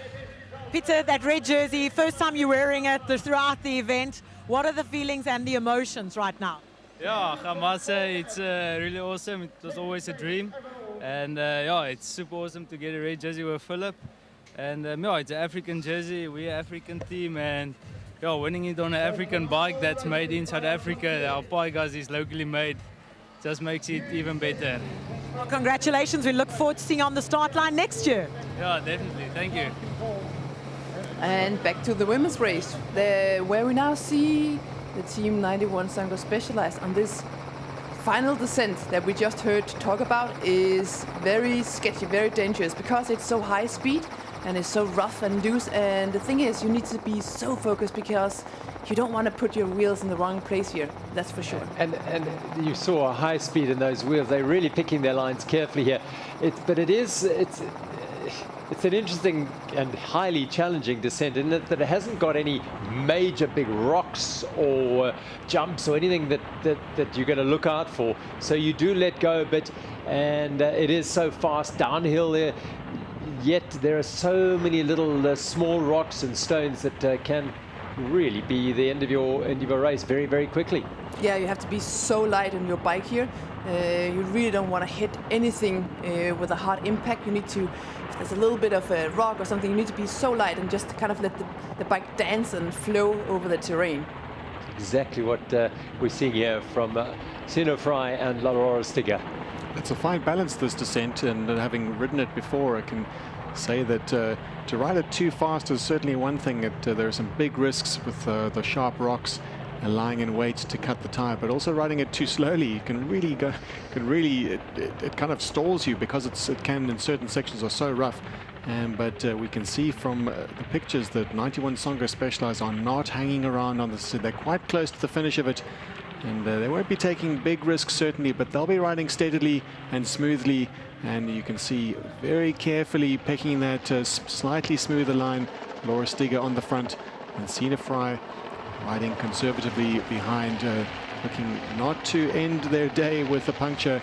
That'd be a bit of a pity to finish off the week with a mechanical, but they seem to be through that section. And just looking at the time check, before they got to that point, they did have over a 5-minute lead to face a CST, and further back over 10 minutes were Silas Meds, Ariane Luthi and Robin de Groot. Sina Fry and Laura Stiga have passed that at the end of the Land Rover Technical Terrain section, the Bone Rattler, and over 3 hours of racing, 3 hours and 4 minutes of racing, they are looking to make it 8 out of 8. They really do. We were questioning whether they would take a little bit more easy today, but by no means. We saw them ride hard straight from the beginning, attack on that first long uphill, and just keep the chain tight ever since. And that is an image we'll remember for a long time after this Absa Cape Epic, riding as one, locked to each other's wheels all the way around. And this is Ariane Luthi and Robin de Groot of Team Salusmed, who are in 3rd place, and she so often does, Robin, out of the saddle as she climbs up this steep ascent. Freedom struggle. Yeah, so all of the leading women's teams are on the final climb or the final descent, or here on the final flat stretch towards the finish line. And you can see the familiar body language of the intense time trial towards the finish line. So it's flat out, all out, everything to the finish line. Yeah, it's been a really extraordinary sight to see this pair hold nothing back pretty much all the way through. The images of them powering towards Tilbach, and then through that single track to Gautini Spa. There was no slacking off. They are pure racers, and that's what they love and they thrive on. Yeah, they surely thrive on this, and especially going into this as rookies, it feels as one big adventure, because you haven't done it before. You don't know. You've heard talk about it and description, but you don't really know until you know. And now these two women for sure know everything about this race. And if they were to do another Cape Epic, they would, have that huge advantage of having done it already once, and of course having won it already once. The Grandmasters are never far behind the leading women, and this is Bart Brenchens out of the saddle. He is immensely strong. The 1996, the first Olympic champion, a world champion, and now a team owner, and a voice you'll be familiar with, of course, from the World Cup circuit, but he is every year up for a race here at the Absa Cape Epic. He's riding with Peter Wessel in the Grandmasters. There's Wessel, who is just a few meters behind him, but they are and have been in reasonable control of the Grandmasters. They haven't dominated it. They were 4 minutes, just over 4 minutes clear of the second place team at the start of today's stage. And 4 minutes, it sounds like a lot, but in fact, if you look back at all the categories, it is the closest fought category so far. And currently on the trail at the Hydro Point, that would be at the 52-kilometer mark. Bart Brench and St. Peter Wessel have only a 1:20 advantage, so still all to play for in the Grandmasters, although Bart Brench's the former winner in 2005 in the main elite section. He will be looking likely for yet another victory, and at this time in the Grandmasters category. Sitting on the bike of Thomas Dietsch here, as we have a perfect rear-wheel view of Sina Fry and Laura Stigger as they put the finishing touches to their race here. They still have some trails to race. In fact, probably another 10-15 minutes of racing for this pair.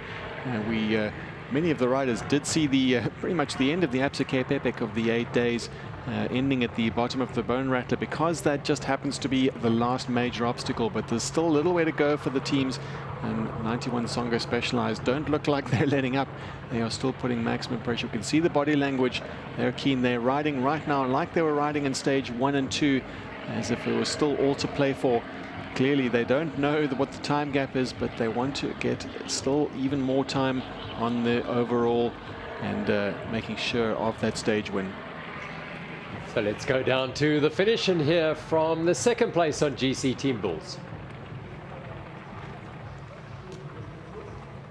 Team Bulls, congratulations. How are you feeling right now?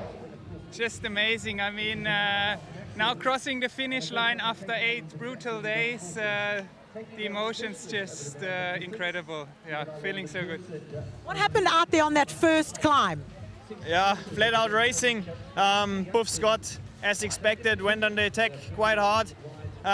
First I tried to follow, or we tried to follow, then I blew up a little bit, or not just a little bit. And took quite a while to recover from that. And from then on we were always a little bit back, not able to catch up, but always had them in our eyes, so we knew should work out, and yeah, we just did it. And happy with the results?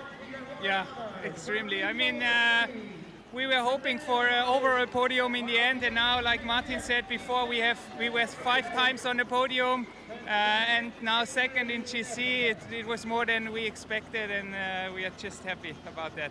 Well, the smile says it all. Congratulations. Thank you very much. Thank you.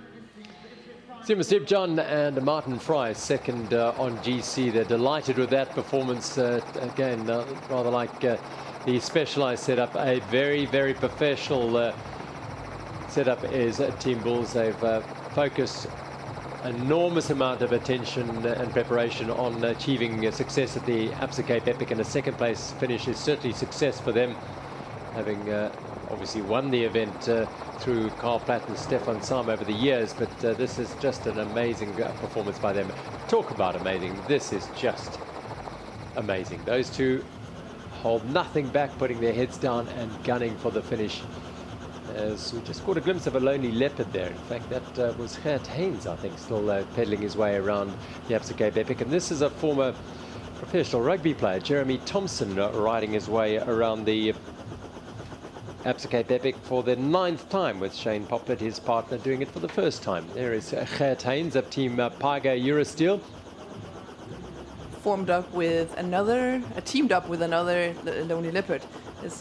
It's lovely to see this dynamic. So they kind of find each other and share the experience together now that they lost their initial partner. I wasn't sure if that was Andreas Seerwald.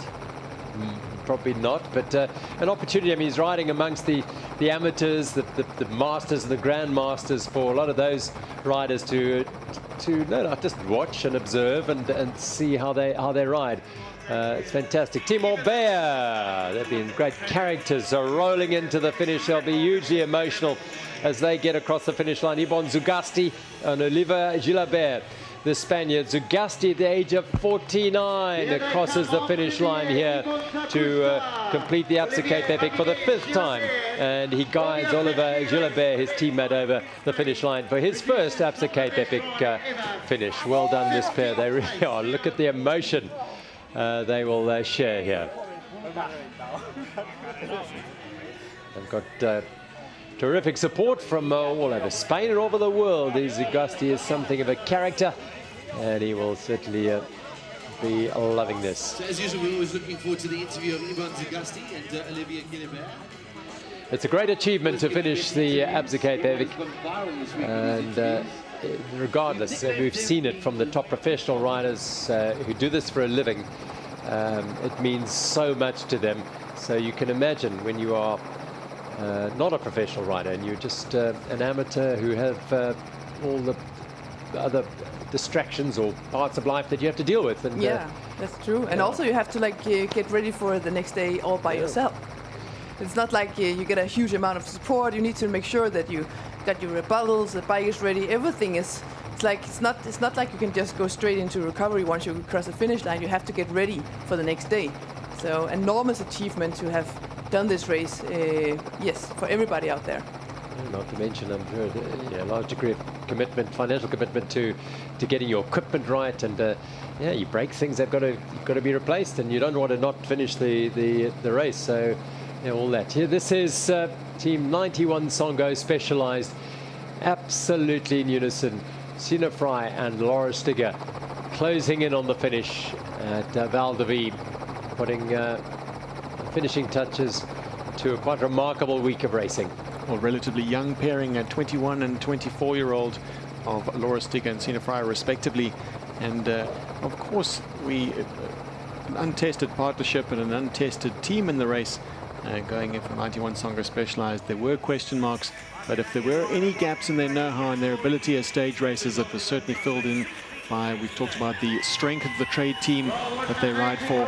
And you see Corey Wallace and Craig Boys finish the race. They will be very pleased having arrived in Val de Vie Estate after a long week of some incredible trails out in the Western Cape.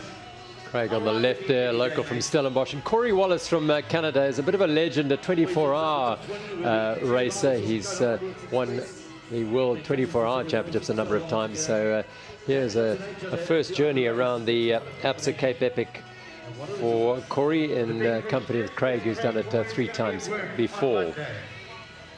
Here are Stigger and Fry heading towards an 8th consecutive stage win and an overall victory that really, since perhaps day 2, has not looked in too much doubt in terms of taking out of the equation all things that could go wrong, but in terms of their quality, their commitment, their strength, and their preparation, they have looked every inch a winning team here every single day.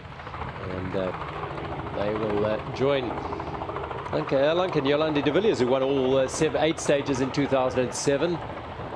And the last pair to do that was Sharon Laws, the late Sharon Laws, and Hanley Boyens, who won in 2009 and won all 8 stages. Rolling across the finish line, Jan Witter and Thomas Bonda. Jan finishing his first Absa Cape Epic on the right-hand side there. He's a regular on the cross-country circuit in South Africa, has raced a number of World Cups of late, and came to the sport very late as a mature racer, an engineer, but has committed himself and funded himself to race around the world. Amazing to get a bird's eye view, or like a first hands-on view on these trails, just to give you an idea of the speed that you need to go, or that these women are going with through these trails. It's almost as if they think that that Thomas Ditch behind them is chasing them and wanting to pass them because of the speed they're going.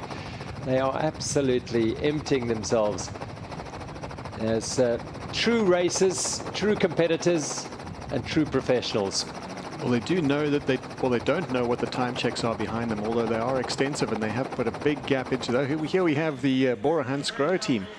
We've seen them throughout the week, and they've from the UCI World Tour team, Bora Hansgrohe. We've seen them on the road in great races like the Tour de France, the Giro d'Italia, and the Vuelta, and they've had a fantastic day. They've come through the week. They've managed to have a good time. We can speak to Annika. She's been talking to them a little bit during the week, and she'll be able to tell us a little bit about how they've enjoyed themselves Yeah, they've had an amazing time here, coming here for the first time, and they're getting everything out of it. And of course, their main focus is on road racing, but they really had a good time here exploring something new. Yeah, the team name is very familiar, of course. Bora Hansgrohe, one of the preeminent World Tour teams on the road, and following the example of EF Education Nippo, and exploring beyond the road, which is wonderful to have them racing here. Let's hope many more do, and perhaps some of the women's World Tour teams will follow suit. Yeah, it's always difficult to make everything fit into a tight race schedule, so it will take some planning, but for sure, I'm sure that a lot of the road racers on the women's field would love to come explore here. What about your former teammate and the rider you won with the last time around, who's now retired from full-time racing, Anna van der Breggen? I know she's got commitments, but it'd be lovely to see her back here as Barend Berger rolls across the line. And Barend has been riding alongside the 21-year-old Eric Haynes from Varsity College, who finishes his first Absa Cape Epic. Barend his second. Congratulations. They've had a great week of racing.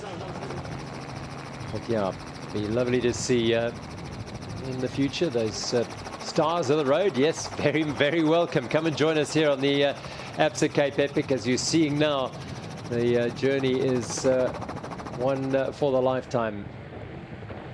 And for sure, having someone like Anna van der Breggen doing this race will inspire other road racers to come and do it. I'm pretty sure about that. Now we see the women here going into the final stretch of this race, actually the very last bit of the very last stage of this race, and they have just been dominant right from the beginning on, and they managed to stay dominant, which is so impressive. Like, they're riding like they've done this the entire life, stage races. They are not used to this kind of effort. They're doing this for the very first time, and they're just nailing it. They've made it look so easy, and see, it's Pat, we'll never say that the Absa Cape Epic is easy, but it's one message that it's a very good message to send to your rivals. If you make it look easy, it can be kind of a very demoralizing effect, especially when we've seen the struggles of Faces CST and of course Team Salismed, when these two are riding absolutely. I think that's the biggest gap that we've ever seen between the two of them. They've been riding completely cohesively, and now they can finally let their guard down and just soak up the victory as they enter the final finishing chute. They'll be able to have some time to celebrate and really enjoy their hard work, the fruits of their labor over the last 8 days. Yes, and now they can easily allow themselves just to soak everything up, take everything in, because what they've done is quite extraordinary. And again, the team have been extraordinary. You have a great record in the Absa Cape Epic. Hawequa, yourself, 5 out of 5, and since 2014, your first win. Amazing. So the legacy continues, and they'll be savouring it here. Yeah. Let's hope they've saved some sparkling wine. They were spraying the sparkling wine when the men's team finished 91 Songa Specialized men's, and hopefully they'll keep a bottle on ice for the the women's team coming in. 90 Songa Space, 31 Songa Specialized, Sina Fry and Laura Stiger. Stiger on the left and Fry on the right. Laura Stiger at the age of 21, and on her left, Sina Fry, the 24-year-old. Don't worry, there's no one behind you except the drone following you home. It is 91 Songa Specialized. They started the day on the slopes of the race on the slopes of Table Mountain by dominating the prologue, and from that moment on, those orange jerseys have not left their shoulders. And 91 Songa Specialized swing around the final corner here at the Val de Vie estate, raise their arms in triumph. It's victory to Laura Stiger and Sina Fry, champions of the Absa Cape Epic in 2021. What a ride by a superb combination. Yeah, it's amazing. Amazing to watch. I'm getting goosebumps right now. congratulations all round. There is a very large bottle of sparkling wine there for the pair to celebrate with, and so they deserve it. Team manager Bennett just leaving them with the bottle so they can get those important photographs that will be etched into the race's history. Oh, they've rehearsed that one. We'll need to get some insight as to the 10-pin bowling joke that seems to be going around, and made history the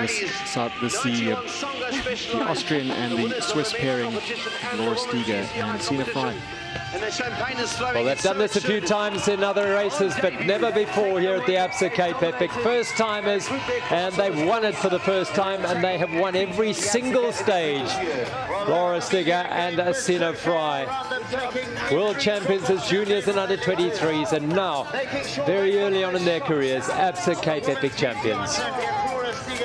Yeah, amazing to watch. They've been absolutely dominant throughout this race, and like I said before, this is really a teamwork, not only from them, but from the entire staff behind the team, working constantly on getting everything ready and really just letting the riders focus on what's important, and that is the job on the bike and the recovery.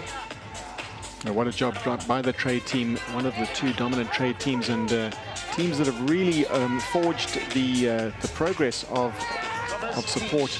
And great to see Matt Beers there. We want to congratulate the men's winner, Matt Beers, congratulating the women's, all part of the same trade team. And Christoph Saza, Alex Malakan, all there part of this this incredible unit, this family that they have at Team Specialized. And there come Ben Zioff and Leonard Kamna as well. Yeah, we're trying to keep hold of Anneke here to stop her running down there. I know you'd love to be there. Yeah, no, when you spend this much time together, it's so intense. I mean, you really become a tight unit, and it clearly shows here, because when you spend this much time together, you can't really hide anything. It's not working because you're with somebody all the time, and that's why you create a very unique and special bond, not only to your race partner, but also to the entire team behind you. Well, this is the picture that they and so many in their team and their trade teams will cherish. Victory under the arch for Laura Steger and Sina Fry.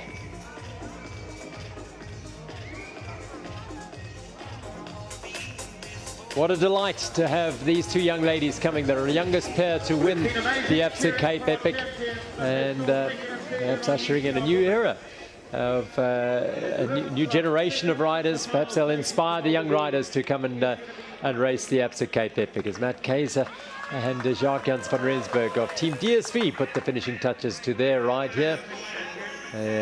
Team owner lives on the estate and will be watching on with pride, I'm sure, as they roll in. Jacques-Jans van Rensburg, a veteran of many Grand Tours and riding on the World Tour.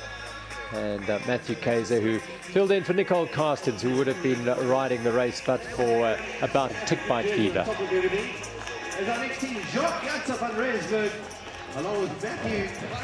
For every rider, every team who finished this, it is the combination of not just 8 days of intense work and commitment and dedication, but it is the build-up, it's the preparation you've done before to get to the start line in the condition where you feel confident that barring anything untoward, you will get to the finish at Val de Vie and celebrate and be greeted as a hero. And that is rolling across the line. Indeed, Seerwold and Stosek, who abandoned at the start of the race. This is Andreas Seerwold, who rolls in, the marathon world champion, as the Lonely Leopard has completed all the stages, which I'm sure he would have wanted to do, just to put down building blocks ahead of future events. Yeah, it's always good to get this, the experience in, and I know that he and his partner will be targeting another Cape Epic, so just to get a little bit more experience with this sort of terrain and the racing and everything is very valuable, especially now that everything is there, the entire team, the mechanics, everything is there. He just has to go out and ride his bike. So. And he will, in that lonely, he will still be listed as an official finisher, an individual finisher. And the great things about the Lone Leopard status on the Lone Leopard jersey is that the riders, even though they will have lost a teammate, they still get to experience the trails of the Western Cape and experience the event. And in Seewald's case, he's looking to come back in March, so the learnings of the trails will be all important, all about information gathering, because it's one thing is for sure is that he will be targeting the overall general classification when we come back here in a few months' time. Meanwhile, this is the second team on the general classification in the women's race. It faces CST of Candice Lill and Mariska Strauss, who have ridden over the last 3 or 4 days, a fantastic few days of the event. Having had difficulties in the first 4 stages, Mariska had falls on every one of those days, but recovered well enough and kept fighting on.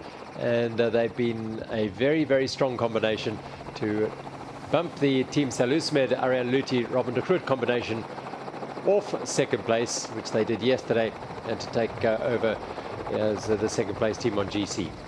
They still have a few minutes of the trails to navigate, and they reached the bottom of the Land Rover Technical Terrain, the Bone Rattler, about 10 minutes down off 91 Songo Specialized. Clearly no aims for winning today's stage. That boat has sailed, but they will be right there quite close to Team Salusmed, who in fact are about 11 minutes back, 11 minutes 26 back at that time check. But they are alone. They'll look to finish today. Their best result on paper was yesterday, where they finished with 91 Songo Specialized. 91 Songo Specialized just pipping them at the sprint. But they will certainly remember today. And even though their result on paper won't look as good as yesterday's, they will be looking forward to crossing that line. They will have secured their second spot overall on GC, still wearing the Absa African jerseys, and that jersey is very much secure on their shoulders. No danger of losing it. They'll head to the finish. And this partnership has been a long time coming. Mariska Strauss and Candice Lill riding for different trade teams, rivals on throughout the season, and finally paired up. South African fans all were looking forward to seeing them together. And this is the year that it happened, and a great partnership, a great bond between these two. They're making their way towards the finish. Let's hear from the overall winners and the stage winners as well. Team 91 Songo Specialized. Congratulations, ladies. You are the youngest team to win at the Absa Cape Epic. How does that make you feel?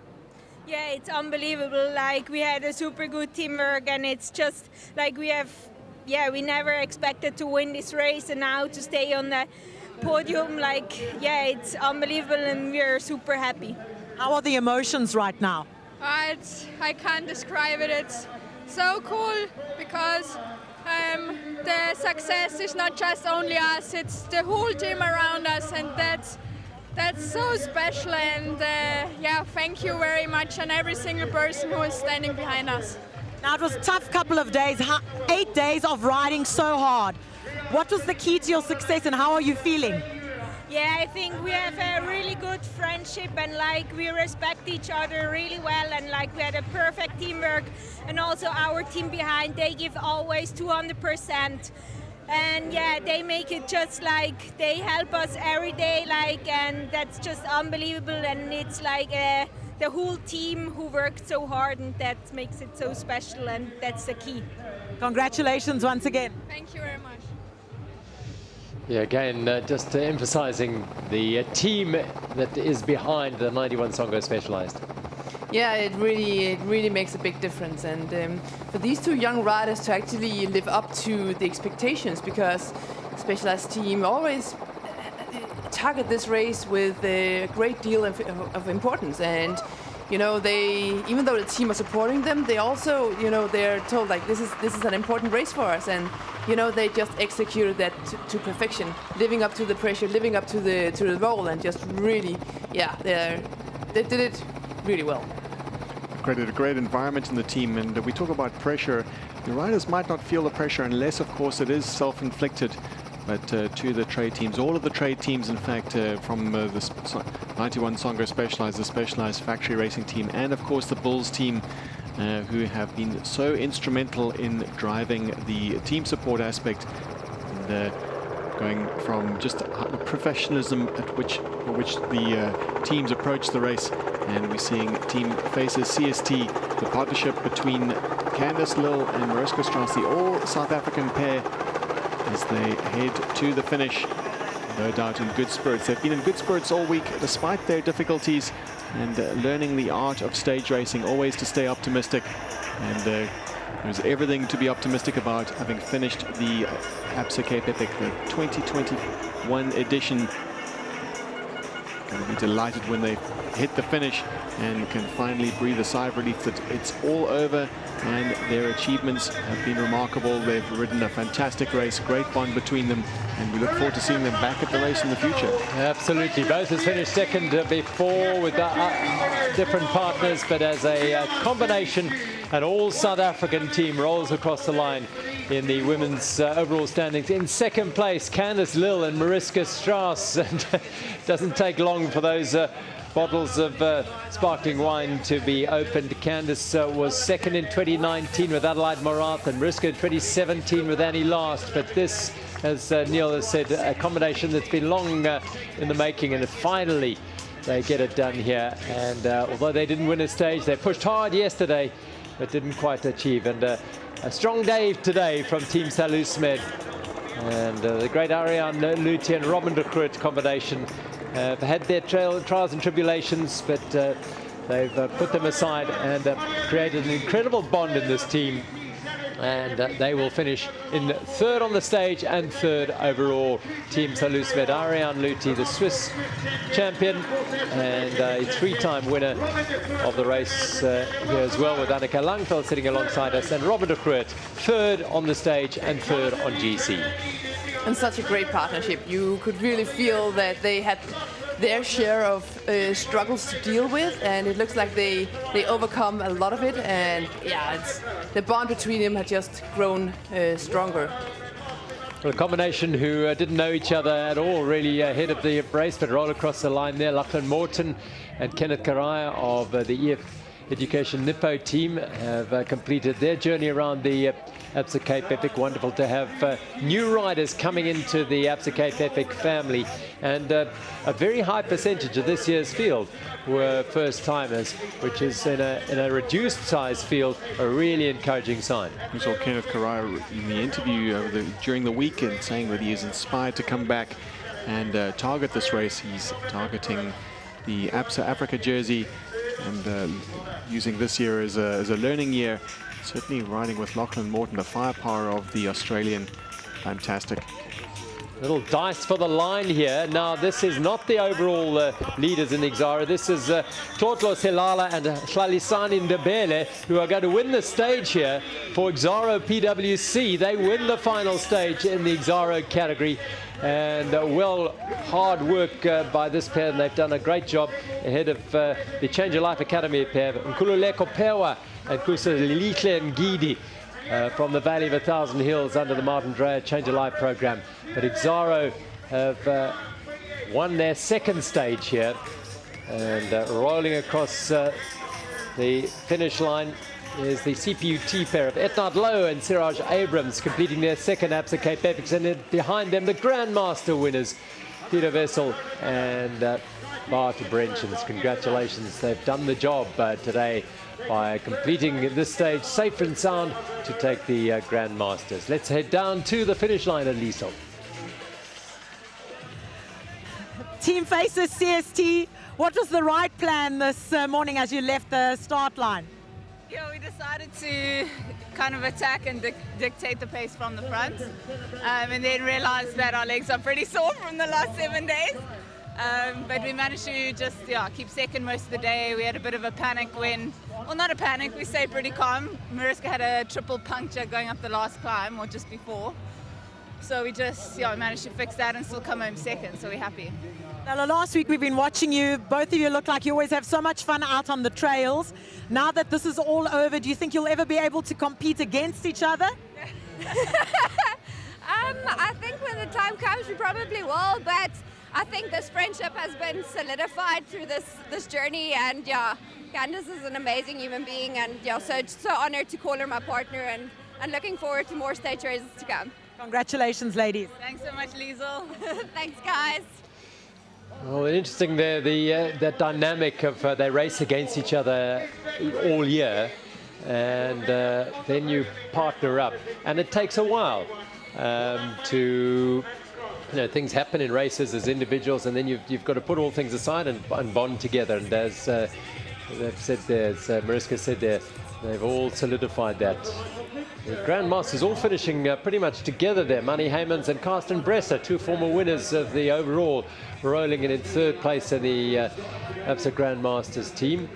And this is the overall winners of the Exaro category, the development category of riders who perhaps wouldn't have had the opportunity, certainly didn't have the opportunity of taking part in mountain bike events. And Exaro has expanded and expanded the number of teams. The competitive element in this race is evidenced today by two other teams finishing ahead of Lorenzo Leroux and Loyanda Tobangunya of the Fairtree Cannondale team. They were gifted these beautiful Cannondale bikes a couple of months ago, been riding them around the trails of Stellenbosch, and now they can put it all to bed here. A fantastic win by Loyanda and Lorenzo of Team Fairtree Cannondale. They take victory in the Exaro category, third on the day, but for them the most important thing is that they can now go to the Bacala Institute in Europe. They have that to look forward to, and a prize that is very cherished. The Curo colleges will give an education bursary from grade 1 to grade 12 for each of those riders, for their children or for whoever their family members. A fantastic gesture, and well, it's not just a gesture, that is life-changing. So wonderful. We reflect on the general classification as we bring the curtain down on the 2021 Absa Cape Epic for the elite races. There's still many amateurs out there, but Jordan Saru and Matt Beers are the champions of the 17th edition of the Absa Cape Epic. 91 Songo Specialized took the yellow jerseys on day one, and they did not relinquish them at any stage to win by 8 minutes and 59 seconds over Martin Fry and Simo Stibjan of Bulls 2. With Hans Becking and Jose Diaz, the stars of the second half of the race, as they rode themselves onto the podium, eclipsing Porro and Rabenstein on this final day, and doing so emphatically. They started 47 seconds behind, and they finished nearly 10 minutes clear of the Italian pair. Vergara and Ruiz Bafscott in fifth, and the top South African and African team, Peter Toy and Philip Bass of Page Eurosteel, in sixth place. Huber and Schneller won stage one, but I'm afraid illness got the better of that combination, and they hung in and finished in eighth place. Joubert de Lange second of the African teams, and a third African team in the top 10 through Arno de Toy and under 23 Kieken Bontekoning for Insect Science Pro, an hour and 53 down. Sauza and Malakan, the multiple five-time winner Sauza, still competitive in the top 13 alongside 19-year-old Alex Malakan.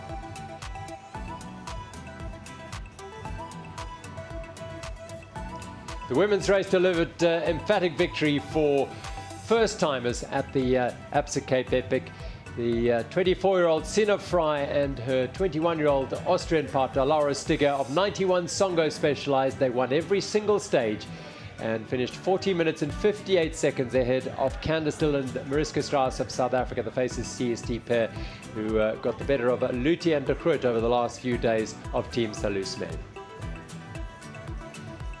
Well, this has been an extraordinary week with diverse weather, incredible trails, and blood, sweat, tears in equal measure. It is what makes this Absa Cape Epic such a glorious journey. The 17th edition is winding down here at Val de Vie.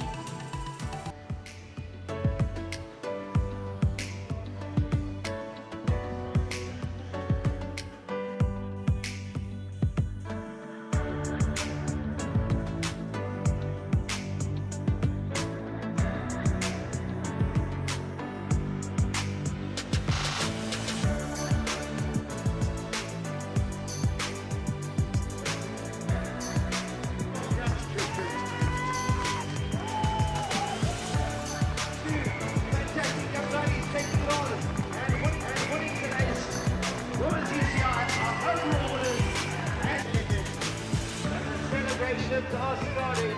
Rain is flowing, and so it should. On debut, they take the win. They've dominated. They've put their class.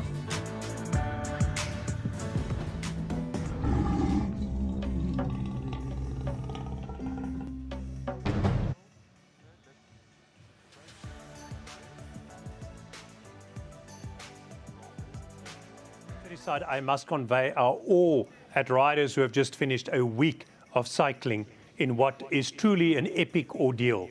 And to the organizers from the city side, thank you for hosting a brilliant, exquisite and almost perfect event. The launch could not have been more perfect on Sunday, maybe minus some of the rain, but at least the riders set off on a cool day. You chose the most perfect venue, and the entire eventing process, the safety measures and everything were spot on. So with this kind of professional eventing, we can show that Cape Town is open for business to host major events in a safe way within the COVID pandemic, and that Cape Town is ready for business, ready to welcome our events organizers and our visitors for many more major events like this. In the last few weeks alone, we have not only seen the spectacular Cape Epic Tour, but the Cape Town Sanlam Marathon. The week before that, the Cape Town Cycle Tour. The week before that was a bumper-packed week with the International Animation Festival, Comic Con, and Fame Week Africa. So really, we are on a roll, very proud to be in a situation where our people in the eventing industry can come back to work, earn a living, and help promote and create the economic activity in our city that these events bring. Thank you, Absa Cape Epic. And please know that next year we will do this again, but bigger and better, with many more spectators to cheer on the riders.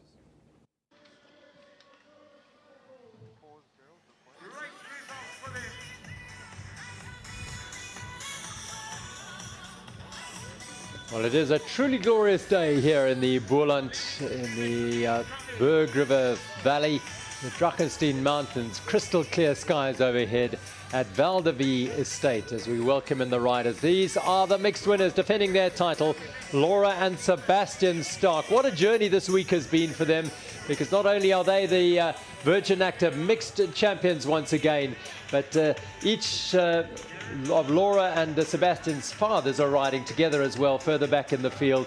They've got their 3 children with them, so it's been a really big family week for the Starks, and they've managed to stay focused and win the Virgin Active Mixed and win it very, very impressively indeed, which is a great delight, I'm sure, to Laura and Sebastian.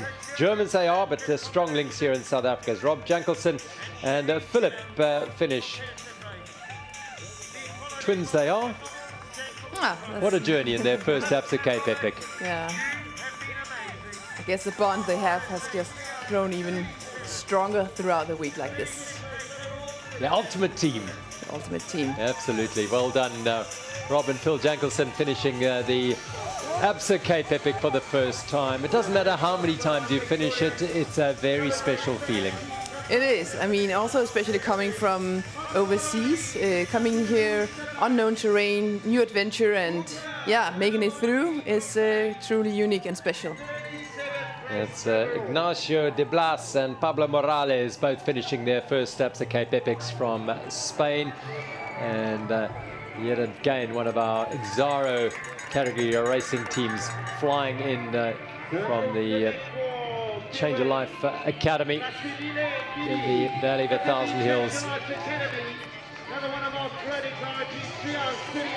Bonds along the route, you've referred to it at the racing side where you notice the riders, but further down in the race, perhaps there's more opportunity for riders to spend many hours together, engage, and the intensity isn't quite as it is at the sharp end. Yeah, I would imagine a lot of these teams have been riding around the same teams for many, many days, and it really creates a special bond between riders that you don't really find in other parts of life, because you come here because you want to do it, you're open for adventure, and yeah, if you can share that with someone, it's very unique. And I'm sure that a lot of new friendships have been created throughout this week. Well, let's now go down to the finish and hear from the winners of the Exaro category. Congratulations. How are the emotions feeling right now? So excited to win the Exaro jersey. It was last year, and yeah, it was nice to ride with Luanda. Super strong. He was killing me from the start, but you must have a partner like him, and he's a super great partner, yeah. Lwanda, you are so composed the whole time throughout the event. Tell me about those last few kilometers as you came into Val de Vie. My partner, he was struggling a lot, but we managed to keep the chase until the finish line, but I was too strong this stage. And how important is teamwork in this event? Teamwork is the main thing. If it's no teamwork, you will never survive. So there must be a communication, and you must talk to each other, and yeah, it's like And you're inspiring young upcoming mountain bikers. Those that are watching, what words of advice do you have for them if they want to follow in your footsteps? They can keep on training on the time every day. Yeah, the advice from my side is they can also be where we are now, but it's just the focus and with your friends, what friends you are, and the communication with people, yeah. So it's lekker, yeah. Congratulations once again. Thanks. Thank you very much. Luyanda and Lorenzo absolutely ecstatic at winning the Exaro category for Cannondale Fairtree 1. We've just seen Jenny Stennerhag rolling across the line, the winner in 2017 with Esther Zeus, riding to this year with Amy McDougall as they roll across the finish line, 4th overall. Let's go down back to hear from Ariane Luthi, a 3-time former winner, and Robin de Groot. Robin, what was your thoughts on the prologue 7-8 days ago? To be perfectly honest, I thought, I don't know if I can make it to the finish. I definitely didn't feel myself. But you put on a poker face for a while, and yeah, it caught up to me this week, and I just had to hang on to the Swiss machine. As the Swiss machine, how are you feeling right now? Yeah, incredibly proud of my partner and my team. We had a really amazing team, such a great atmosphere, really each and everyone gave it absolute their all, and it feels really incredible to finish this race with them. And words of advice for inspiring female women riders that want to take part in this event? Well, please join us. It's really something possible. You can prepare for this. It's a stunning race. It's an amazing platform. So please come and join us. You can do this as well. Congratulations. Thank you. Well, the journey means so much to different things to everyone, as we've just heard there from Robin and Ariane. You set out with all sorts of aims and ambitions, and it doesn't quite turn out like that. And quite early on, Robin realized that it wasn't going to be their week, so they had to find another way of getting through the week.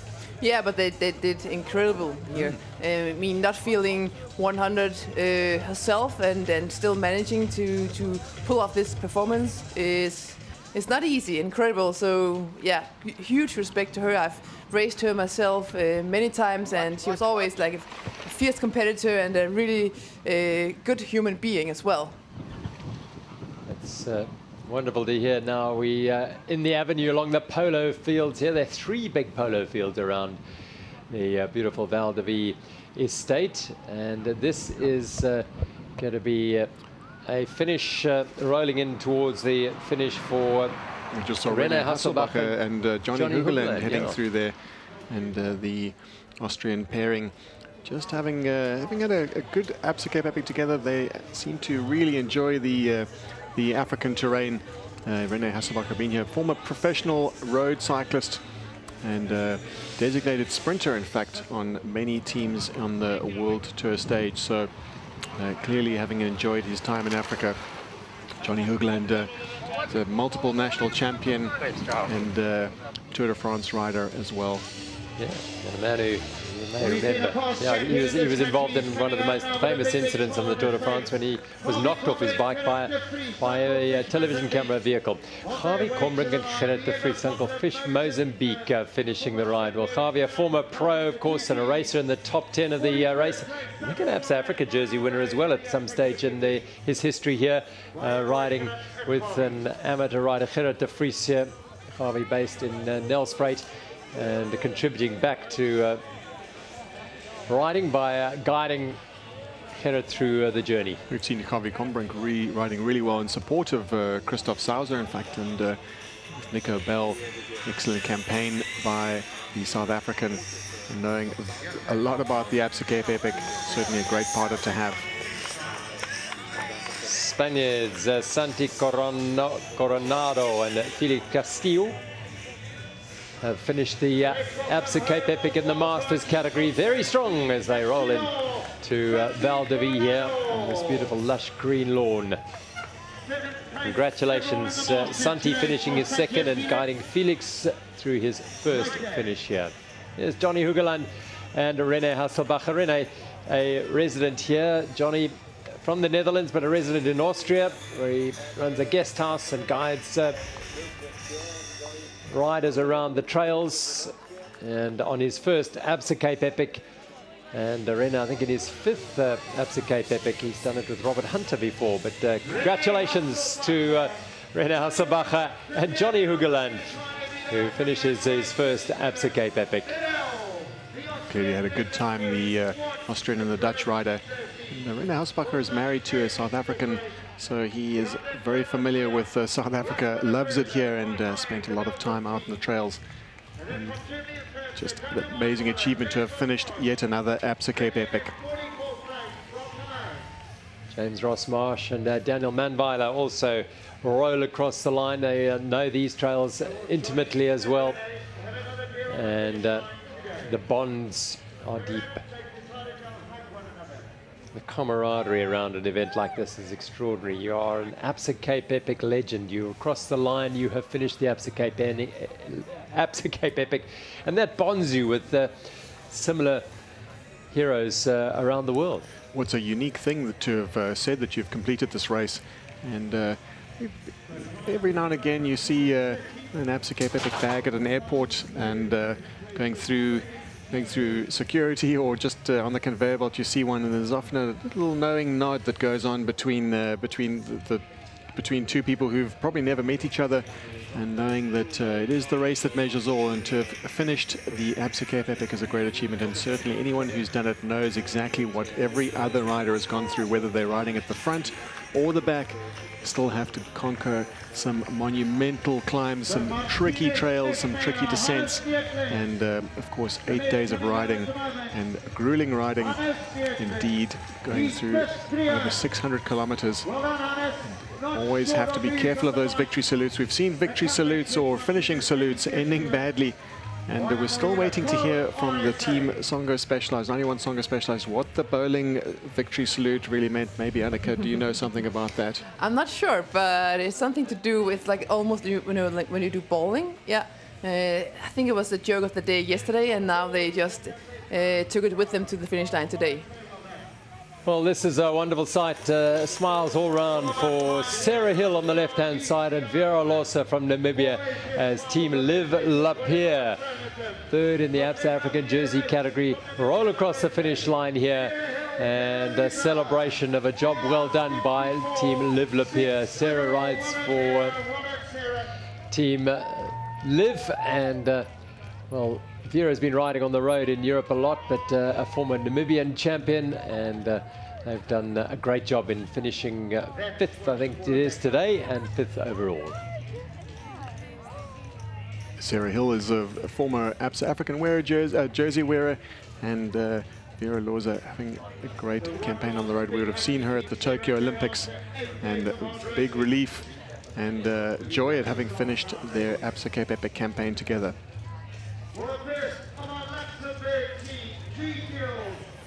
This is Yves Steffen and Mark Fauch finishing their first Absa Cape Epics from Luxembourg. Congratulations and welcome to the Book of Legends here on the lawns of Val de Vie. Well, it's been an extraordinary week of the Absa Cape Epic.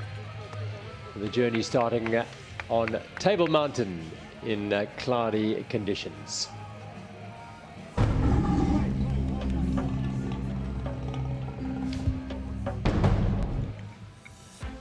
Cloud over Table Mountain as the prologue. The scene was set for the return of the Absa Cape Epic 19 months after the cancellation of the 2020 event. A 20-kilometer hard prologue around Table Mountain lay in store. This is how the week went. That was a really tough first stage, I have to admit, and yeah, we worked pretty well together. And yeah, it stopped raining, and it was perfect condition for us, and we enjoyed it.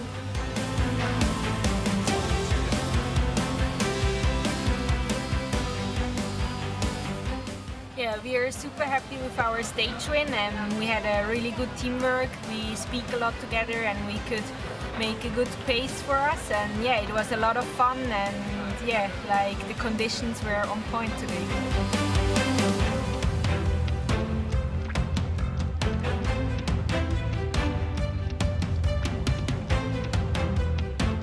We are learning a lot, like also to see how the track is, to see the lines, because there are so many corners and you really have to watch in front and see where the line is. And also like we are learning a lot from, like I learn a lot from Laura and she learns also from me, and like it's always a good teamwork, and we also learn to ride in a team.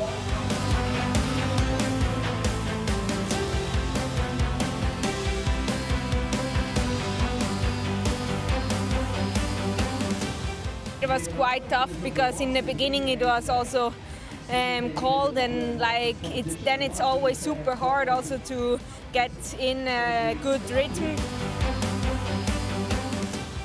Well done on the girls. They were really strong today and made us suffer.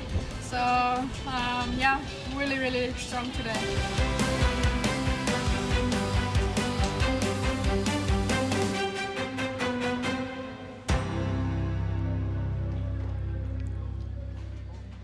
Laura Stigger and Sina Fry hadn't put a foot wrong all the way round as they rolled away from the start. On the final day, that was a reflection of the whole week leading up to this start as they left Wellington this morning. Ahead of them around 70 kilometres of the final stage to the grand finale at Val de Vie Estate. They were 6 stages and the prologue in their bags already. They were not going to miss out on an opportunity to make it a clean sweep of stage wins, but they would have to work because initially the Pacers CST pair of Candice Lill and Mariska Straat made it hard and hot early on with Salusmed there in that group. In fact, the entire group staying together on the rolling roads away from Wellington, and even on the early pitches it was Candice Lill and Mariska Straat who were trying to take the fight to the 91 Songo Specialized pair, but it wasn't long before Sina Fry and Laura Stigger got the bit between their teeth and broke away, and they headed up towards the Dimension Data Hotspot with around 15-20 seconds of an advantage over Lill and Strauss, and they claimed yet another hotspot, their third of the week, as they headed towards the rest of the trail today. Second over the top were Lill and Strauss, who got stronger and stronger throughout the week, but they had no answer to the firepower of Sina Fry and Laura Stigger today. They were absolutely executing the plan that we've been seeing them do all week. Go out strong and just keep the pace high. We did see them riding a little bit more conservatively, being really well matched by Faces CST the last couple of stages, but today they were just unbeatable. I don't know, maybe Faces CST, they were just starting to feel and pay the price a little bit from the effort they did yesterday, where they managed to pull a 10-minute gap, I think it was, on Saddlesmith. Yeah, staying with this pair takes a lot of doing, and the Faces CST team perhaps just paying the price for hanging out with the 91 Songo Specialized team for yesterday's stage. But they still had plenty in them to get away from Team Salusmed today. They did have mechanical issues out there. We heard that they had a triple puncture at one stage, the Faces CST team. Well, today's stage was characterized by some highly varied trails, a little bit of single track, some farm road, and also some very sharp rocky sections, which of course could put riders' chances and teams' chances in jeopardy. But no problem for the 91 Songo Specialized team as they climb a paved climb often. When you see paved climbs in the Absa Cape Epic, you can see how slowly they're riding. You can get an indication of how steep it really is. Not a great deal of single track, a favoured area for Stina Fry and Laura Stigger to explore today, but that didn't bother them in the least as they got their climbing legs on when it mattered and just soared away from this pair of Mariska Strauss and Candice Hill. Riding together for the first time, both have had the honour of finishing second overall before with different partners, and they were heading towards that finish again today as a team, because this pair barely left each other's wheels throughout the week and indeed throughout today's stage. Lil, the cross-country champion of South Africa, Strauss, a former cross-country champion, and Lil, of course, the road time trial champion as well, and Stigger here, a former junior road race world champion, and the Palmares of these two just enhanced even more through this week as they showed their utter domination and sublime skills on all the technical trails. Of the Bone Rattler, they took it carefully because it's not something to be trifled with. No, this is one of the roughest descents of the entire race, and it's so close to the very last finish line, and you do not want to throw things away at this point. So clever riding, smooth riding, and this is where we see them into the fast last piece of single track before they cross the finish line, and they've done amazingly this week. The youngest combination to win the Absa Cape Epic, first timers, and they haven't missed a beat all the way around. Every stage has been won by the 91 Songo Specialized team. They put the cherry on the top by winning the grand finale here at Val de Vie. Chasing them for all they're worth. In the end, it was going to be a fairly large deficit, but nevertheless a highly achievable goal for this pair as they finished second. Mariska Strauss and Candice Lil of Faces CST, and in third place, three-time former champion Ariane Luthi and Robin de Kruit of Team Salusmed in third overall.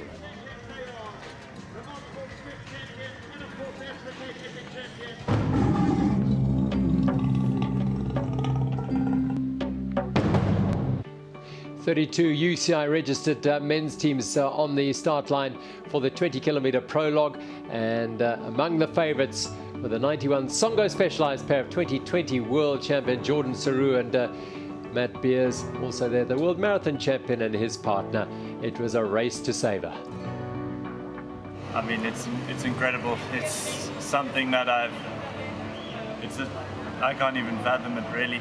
2019 we came close and had a bit of an unfortunate one, so now this was just in my head from when I knew I was riding with Jordan, and to have it on is incredible. Yeah, I was so exhausted. Yeah, it was really a tough stage. The climb was really steep, and in the sun the heat was really hard. But yeah, we managed to not to lose so much time at the end, around 30 seconds. So not too bad, and we worked really pretty well with Matt, and yeah, happy about today.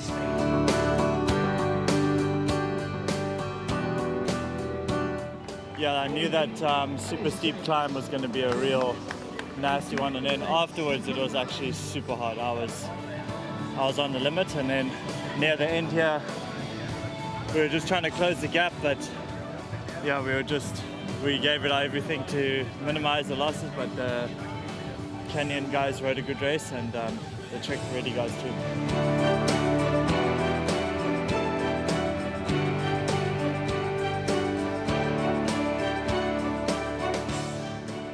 We're the first to ride every stage in yellow, and yeah, it's super special, and we're gonna fight till the end tomorrow. And yeah, it's been a really cool race. It's quite weird to think that it's day 7 already tomorrow, and I'm gonna miss racing with all the boys for sure.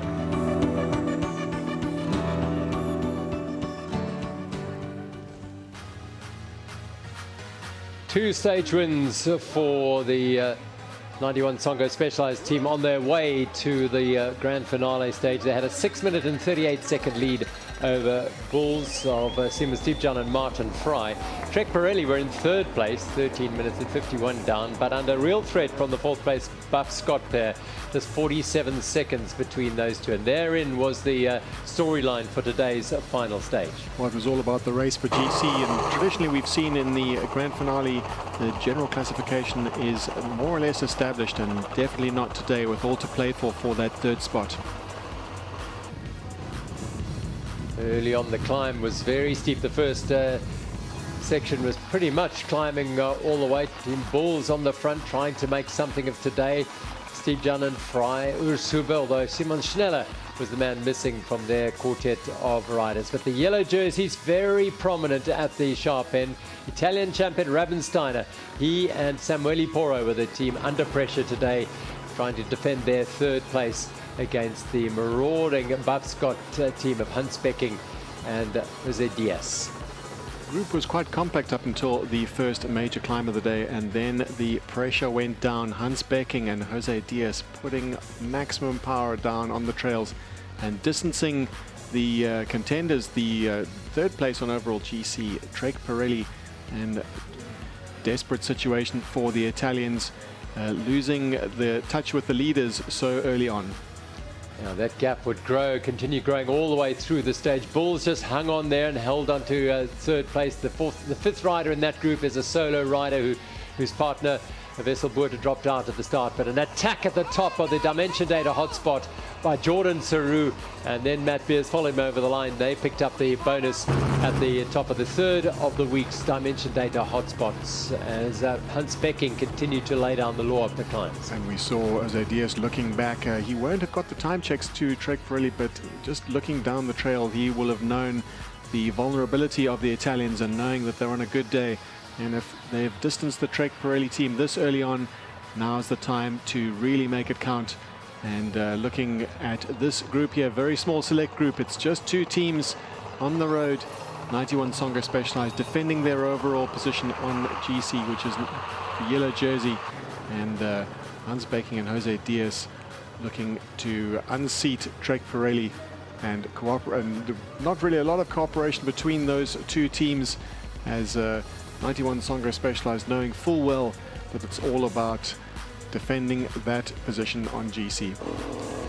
They wouldn't have known it, but by now Becking and Diaz were in virtual podium position, third place, as the Trek Pirelli pair continued to leak time behind them, snaking through the trails, heading underneath the N1. They were going through the farmlands, the orchards, on the lower slopes of the Klein Drachenstein Mountains, and yet more climbing. Freedom Struggle was the day's last climbing challenge and the last of the entire week, in which these riders have pushed themselves to the utter limit.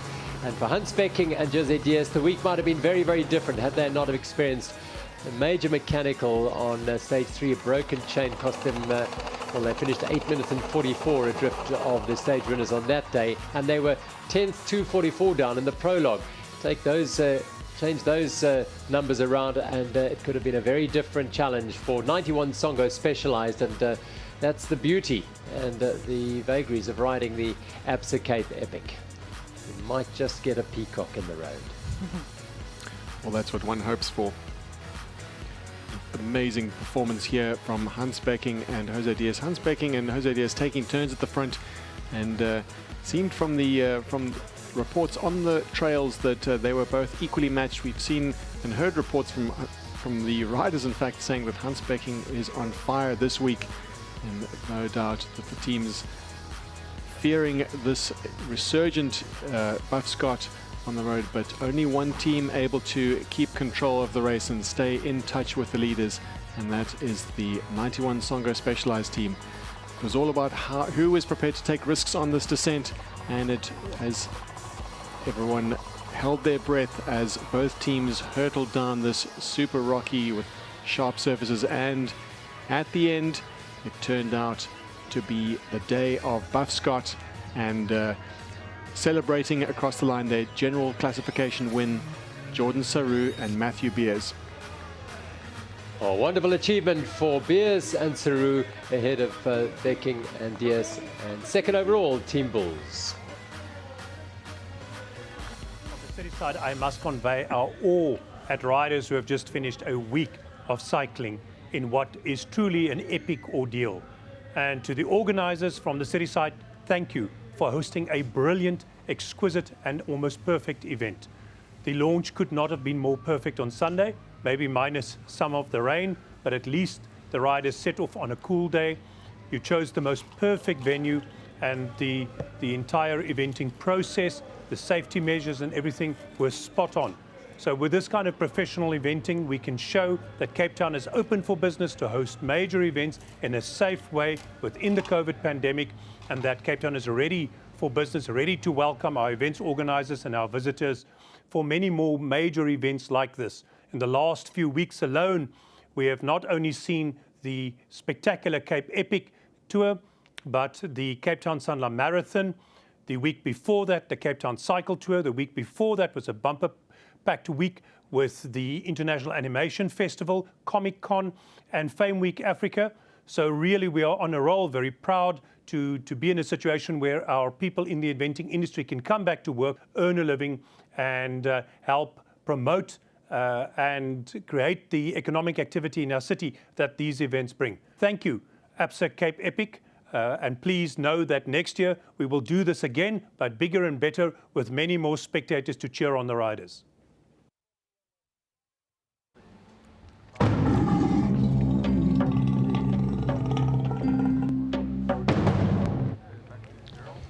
The Absa Cape Epic is back here at Val de Vie. It's the fourth time the beautiful estate here in the Beulah Valley has been used as the host venue for the finish and the grand finale, and it is a beautiful place to end 8 days of glorious riding.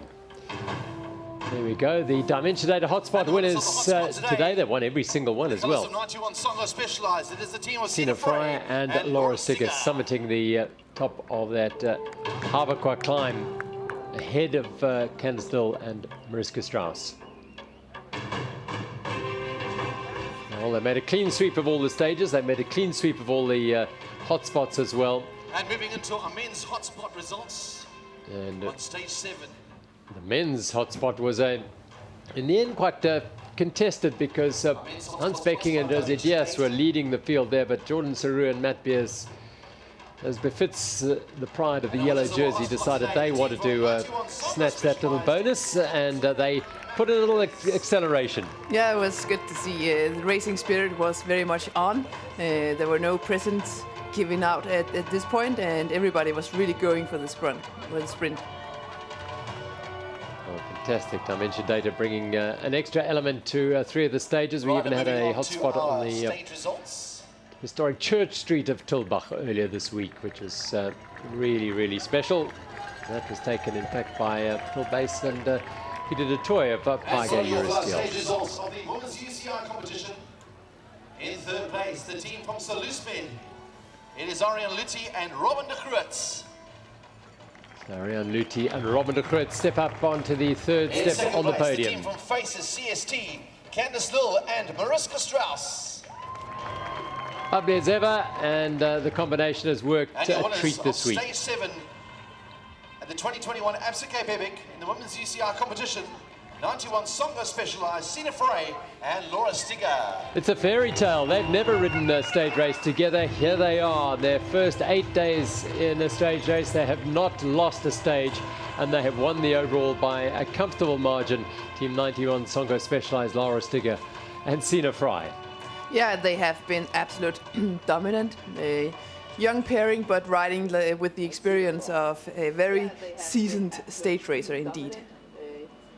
Stephanie Wagner and alongside her Sebastian Kellermeyer. Stephanie finishing her first Absa Cape Epic, and Sebastian his second in the mixed category. Congratulations, well done, and welcome to the finish here at the Val de Vie Estate and the grand finale. Enjoy the rest and enjoy the celebrations.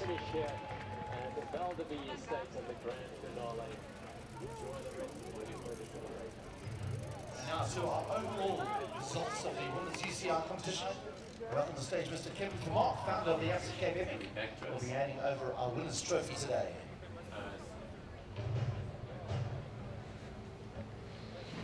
A nice avenue that we've seen grow over the years. The avenue alongside the banks that flank one of the 3 polo fields here at Val de Vie. And it's a fitting way to roll in on some slightly more forgiving terrain and in some shade after the hard week of racing. So this is the overall general classification. 3rd, Team Salusmed, Robert de Groot and Ariane Luthi. Faces CST, Candice and Mariska Strauss. Well, they've each tasted this position before, but not together. Now it is an all-South African pair, faces CST. In the women's UCI division, the team of 91 Songo specialized, Sina Frey and Laura Stiga.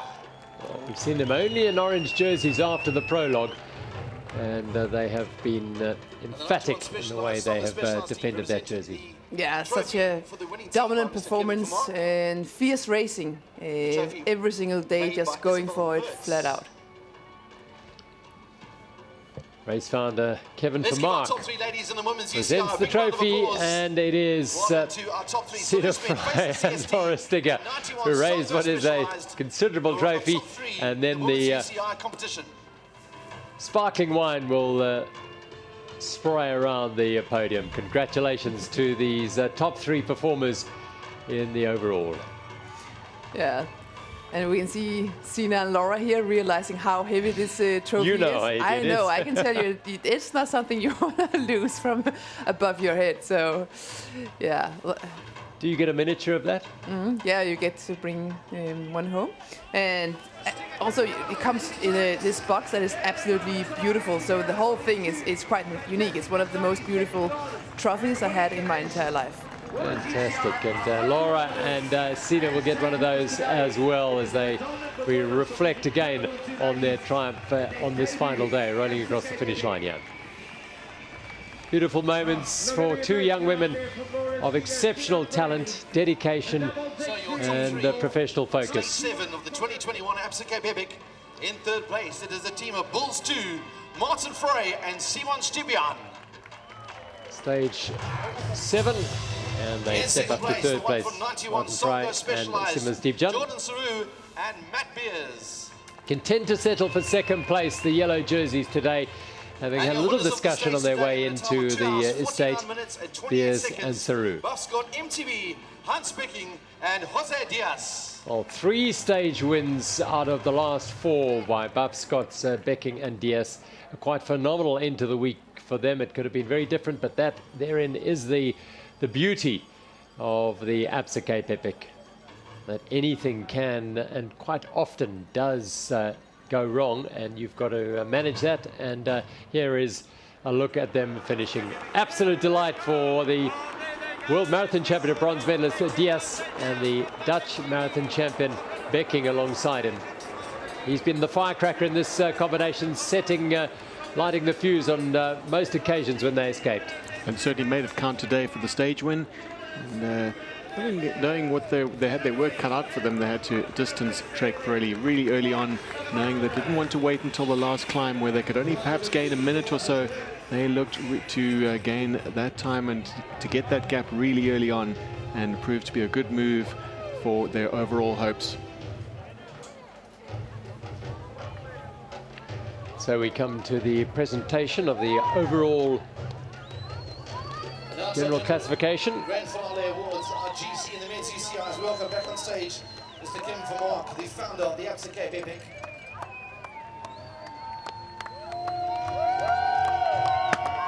Family and friends welcoming the riders home. No general public allowed into the venue just at the moment due to the coronavirus pandemic restrictions.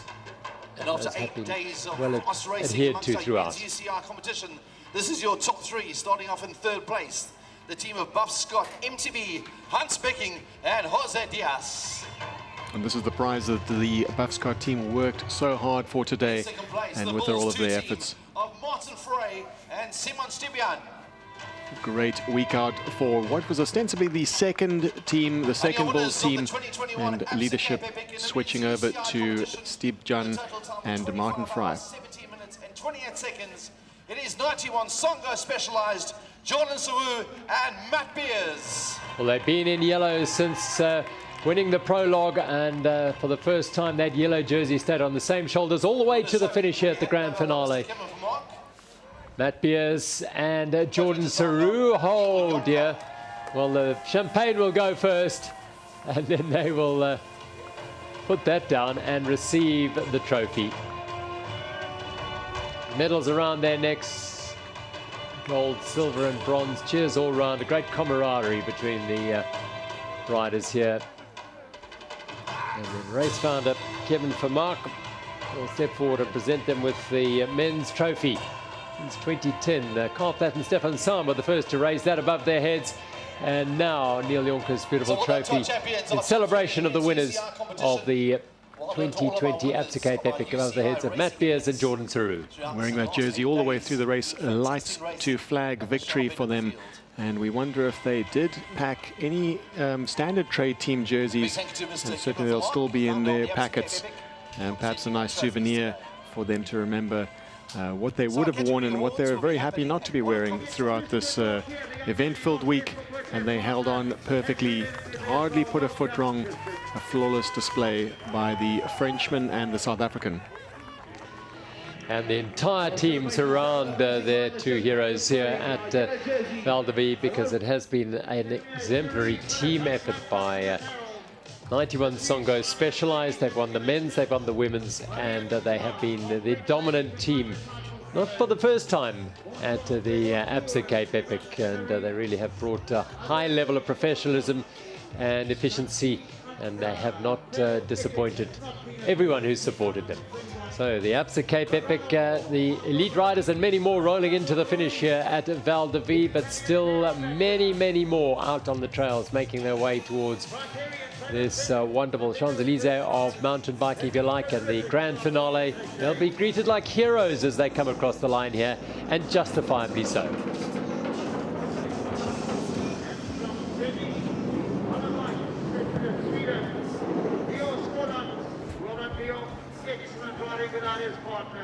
So, yeah, it is not quite in the past with there's fewer teams taking part this year due to the various restrictions, the levels of restrictions, but nevertheless a wonderfully entertaining week's for racing, and it hasn't disappointed in terms of the racing and indeed the terrain and the route.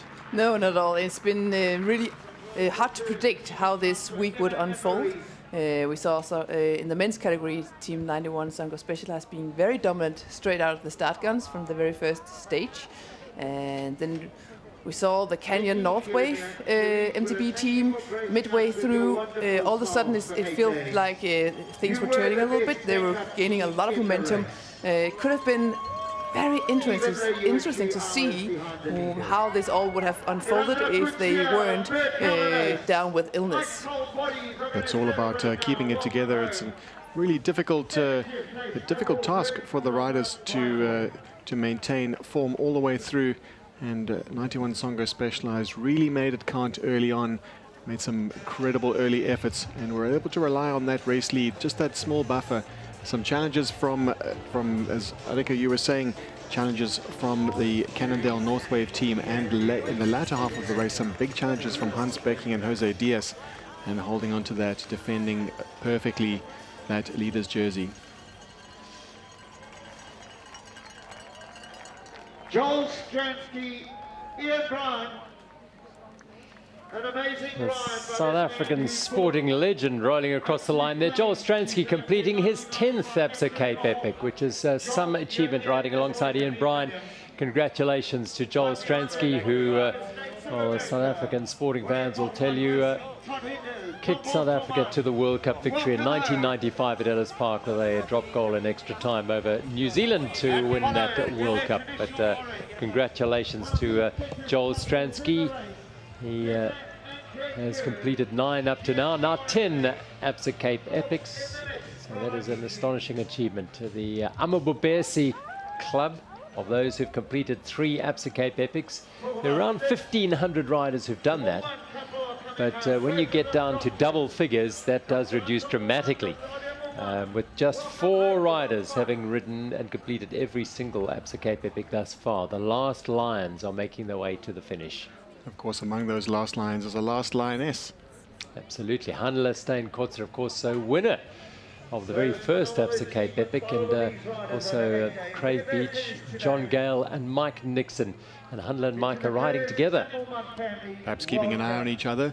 They know that if they ride together, perhaps ganging up on the other two, because at the eventually when there was one last line left, they do receive a spectacular trophy of a line, of course, by Dylan Lewis. It's a remarkable piece of sculpture, and no doubt they'll be looking at each other closely to see who finally gets to take that trophy home.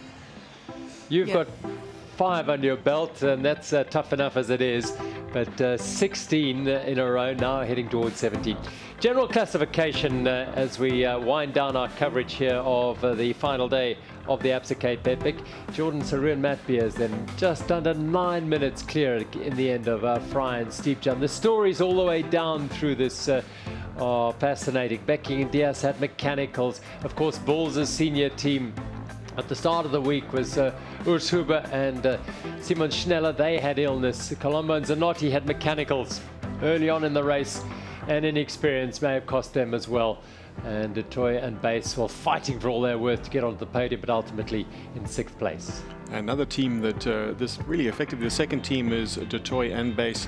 Their leading team, Birkus and Haynes. And Kurt Haynes really just seem to falter. They seem to be struggling, and then of course with the retiring of Matthias Birkus, left it all up to Base and Dutoy. Canyon Northway, that story as well. The world marathon champion, they'd won a stage, and suddenly overnight Martin Strosek took ill, and he wasn't able to start the next day. Well, some notable achievements here by some of these young riders. Hans Klaas and Jens Schuurmans, the Belgian national champion Schuurmans, finishing in 11th place. Daniel van der Walt and Johan van Zyl, they're just 20 each of those young men, and have achieved an incredible result by finishing 12th at least, just ahead of the legend that is Christoph Saaz and Alex Malakan, which is a major achievement.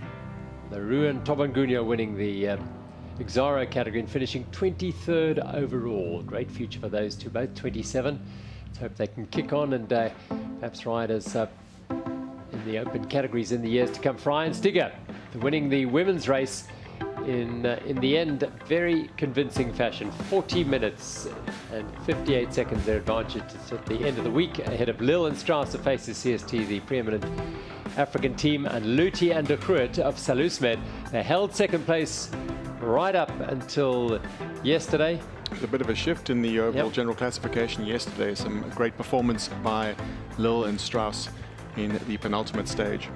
Yeah, we really saw how this team came together throughout the week and just got stronger and stronger, managed to overcome a lot of the issues that they had initially, and now, yeah, they just gained so much momentum, and it's really great to see them taking 2nd. The youngest combination in the entire UCI field, and they have taken it to the more experienced riders in their very first Absa Cape Epic by winning every stage and the overall in just supreme fashion. Credit to Redeka and Marath Redeka, only finding out that she was going to be riding the Absa Cape Epic a couple of weeks before the start, and pulling it all together for a 5th spot overall.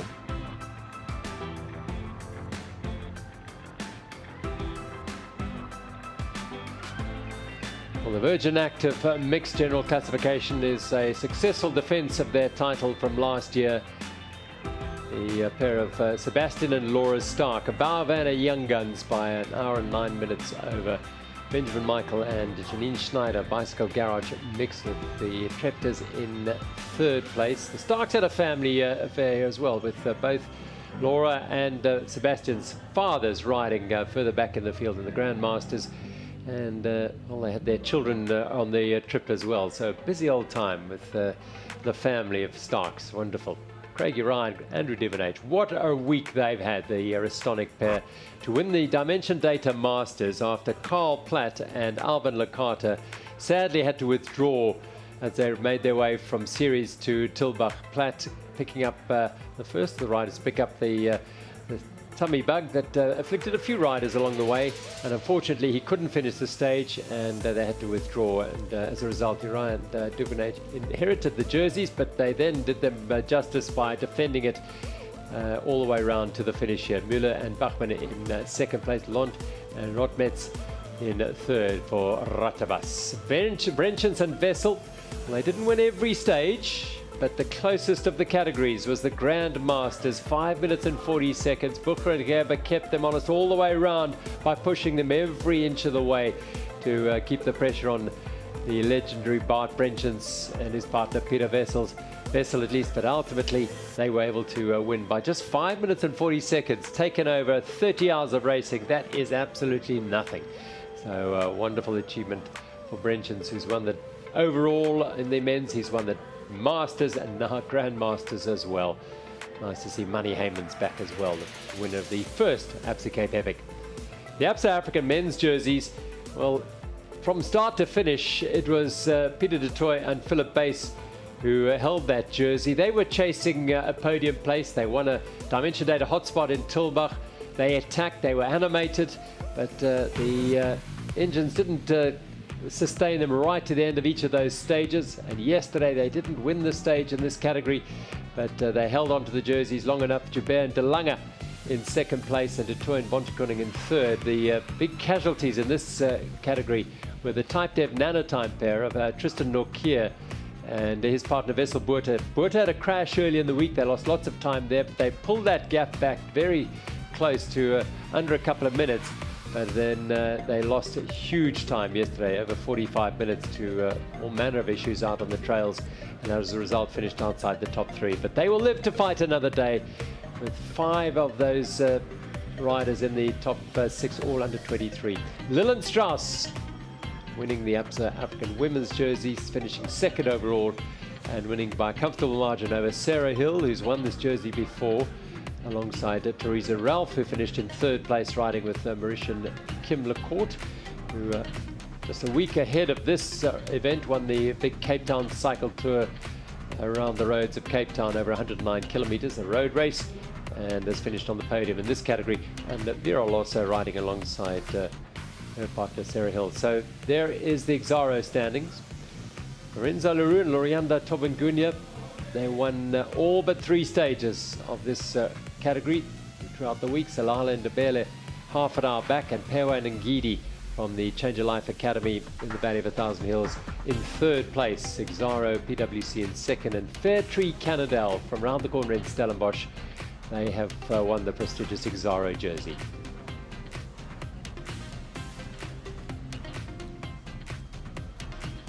Well, look at the USAM Marathon Series, because of course this event is now part of the USAM Marathon Series. Up until last year it was all part of the cross-country series, and cross-country points were awarded. Now it is a Marathon Series event, and Andreas Seerwald and Martin Stosek. Well, Seerwald won the World Championship in Italy just a few weeks ahead of this event, and sadly for he and Stosek had to withdraw, but they would have gained points from this. Well, they would have, and Simon Schneller also in the third spot. It's a really good result for Simon Schneller. Probably wishes he was a bit more able to push hard at the front, and they'll regret that. But of course, they'll have their sights set. All of those 3 riders on that rankings will have their sights set on the 22 Absa Cape Epic, which is not far away. No, it's weird. Like normally you can kind of digest this and wait another year, and now it's actually not that long. We go into off-season. A lot of the riders will take a proper off-season break after this event and then start building toward next year. But a lot of the riders are kind of used to by now that everything has been quite different in the last couple of, since March 2020 when it comes to racing, and we need to be adaptable. That's really key in these times, be adaptable, because anything can change very shortly. Well, Stefano Martis rolls across the line there. He'll be deeply disappointed not being able to finish alongside his partner Stephen Wallater in the Grand Masters, but he carries a jersey, Stephen's jersey alongside him. They prepared hard, And unfortunately, Stephen not able to finish the race, but Stefano's got his jersey with him. So, Annika, you've had a week, the first time you've come to the Absa Cape Epic and not had to race it and ride it. You've looked on from the comfort of this chair. What are your reflections on that experience? It's been wonderful. It's been wonderful sitting next to you two guys, experienced in this game. Wonderful for me to try something new. Ever since I retired, a lot of new stuff has happened in my life, and this is just another addition in that area, and I embrace it, and I like it. Well, we've thoroughly enjoyed it, been really privileged to have your insight, and I know our viewers have really enjoyed it. You've brought an element to our coverage of the Absa Cape Epic that we haven't had really before, from deep within the race, and based on your experience and your connections with the riders and the teams. So yeah, it's and as a rider, having done this many races, you don't really understand how much knowledge and insight you have until the point when you start talking about it to somebody and you know, forwarding all that knowledge and in a way to kind of, you know, express what this is all about. So, and also thank you for all your questions and reaching out. It's been great, really great. I suppose we have to ask all these questions because here you sit. Are you going to come back and ride it one day? I think I've said this before, but at the moment, no books are closed and no books are open. It's really just, right now, I'm very much, you know, just in the moment that I'm living at the moment, and I'm not thinking too far ahead or thinking back. We'll see. It's all open in the unknown, huh? You're still doing a few races. It's just you said you did was it a gravel race recently? Yeah. So I basically didn't do any racing since I retired, but a few months ago there was a local gravel race in my area, and like very low key, and just really the vibe was completely different, and I realized that that's actually quite fun. I don't have anything else planned, and I don't plan on planning anything, but just, you know, every now and then it's nice to just, you know, dab a little bit into racing, but nothing structured in the future for sure. They finished. There we go. Well, as you've ridden a bit around here, and you've got experience here, so you're heading home I think just tomorrow, and you'll be back at work. Yeah. So tomorrow evening I'll be flying out, and Tuesday I have time to do some laundry, and then Wednesday morning I'll be back at the dentist chair, having my patients and checking up on people, and that everything is okay and no people are in pain, or if they are, I need to help them. Get them out of pain. Yes. Neil, thank you very much again. Your insight and your knowledge of the event is encyclopedic, and thank you very much for sharing that with us. Thanks, Gerald. It was a great week, and another year to etch into the history of the race, and we'll be reflecting during the week just exactly what happened. There was so much has gone down, as with every year. There were stories, countless stories that happened at the Absa Cape Epic, and it'll be a great week just thinking back and digesting what went on so we can talk about it next year, and all part of the fabric of the race and the fabric of the racing, and also of the entire event, and working. Just it's a great privilege to work and to see how it all unfolds. Well, we hope you've enjoyed our coverage. If you've been with us all week or just today, it might inspire you to come and be part of this incredible event. It is the race that measures all, so you have to be prepared. Thanks to all our commentators out on the route and to our entire staff here. It has been a remarkable week and a great triumph for the 2021 Absa Cape Epic.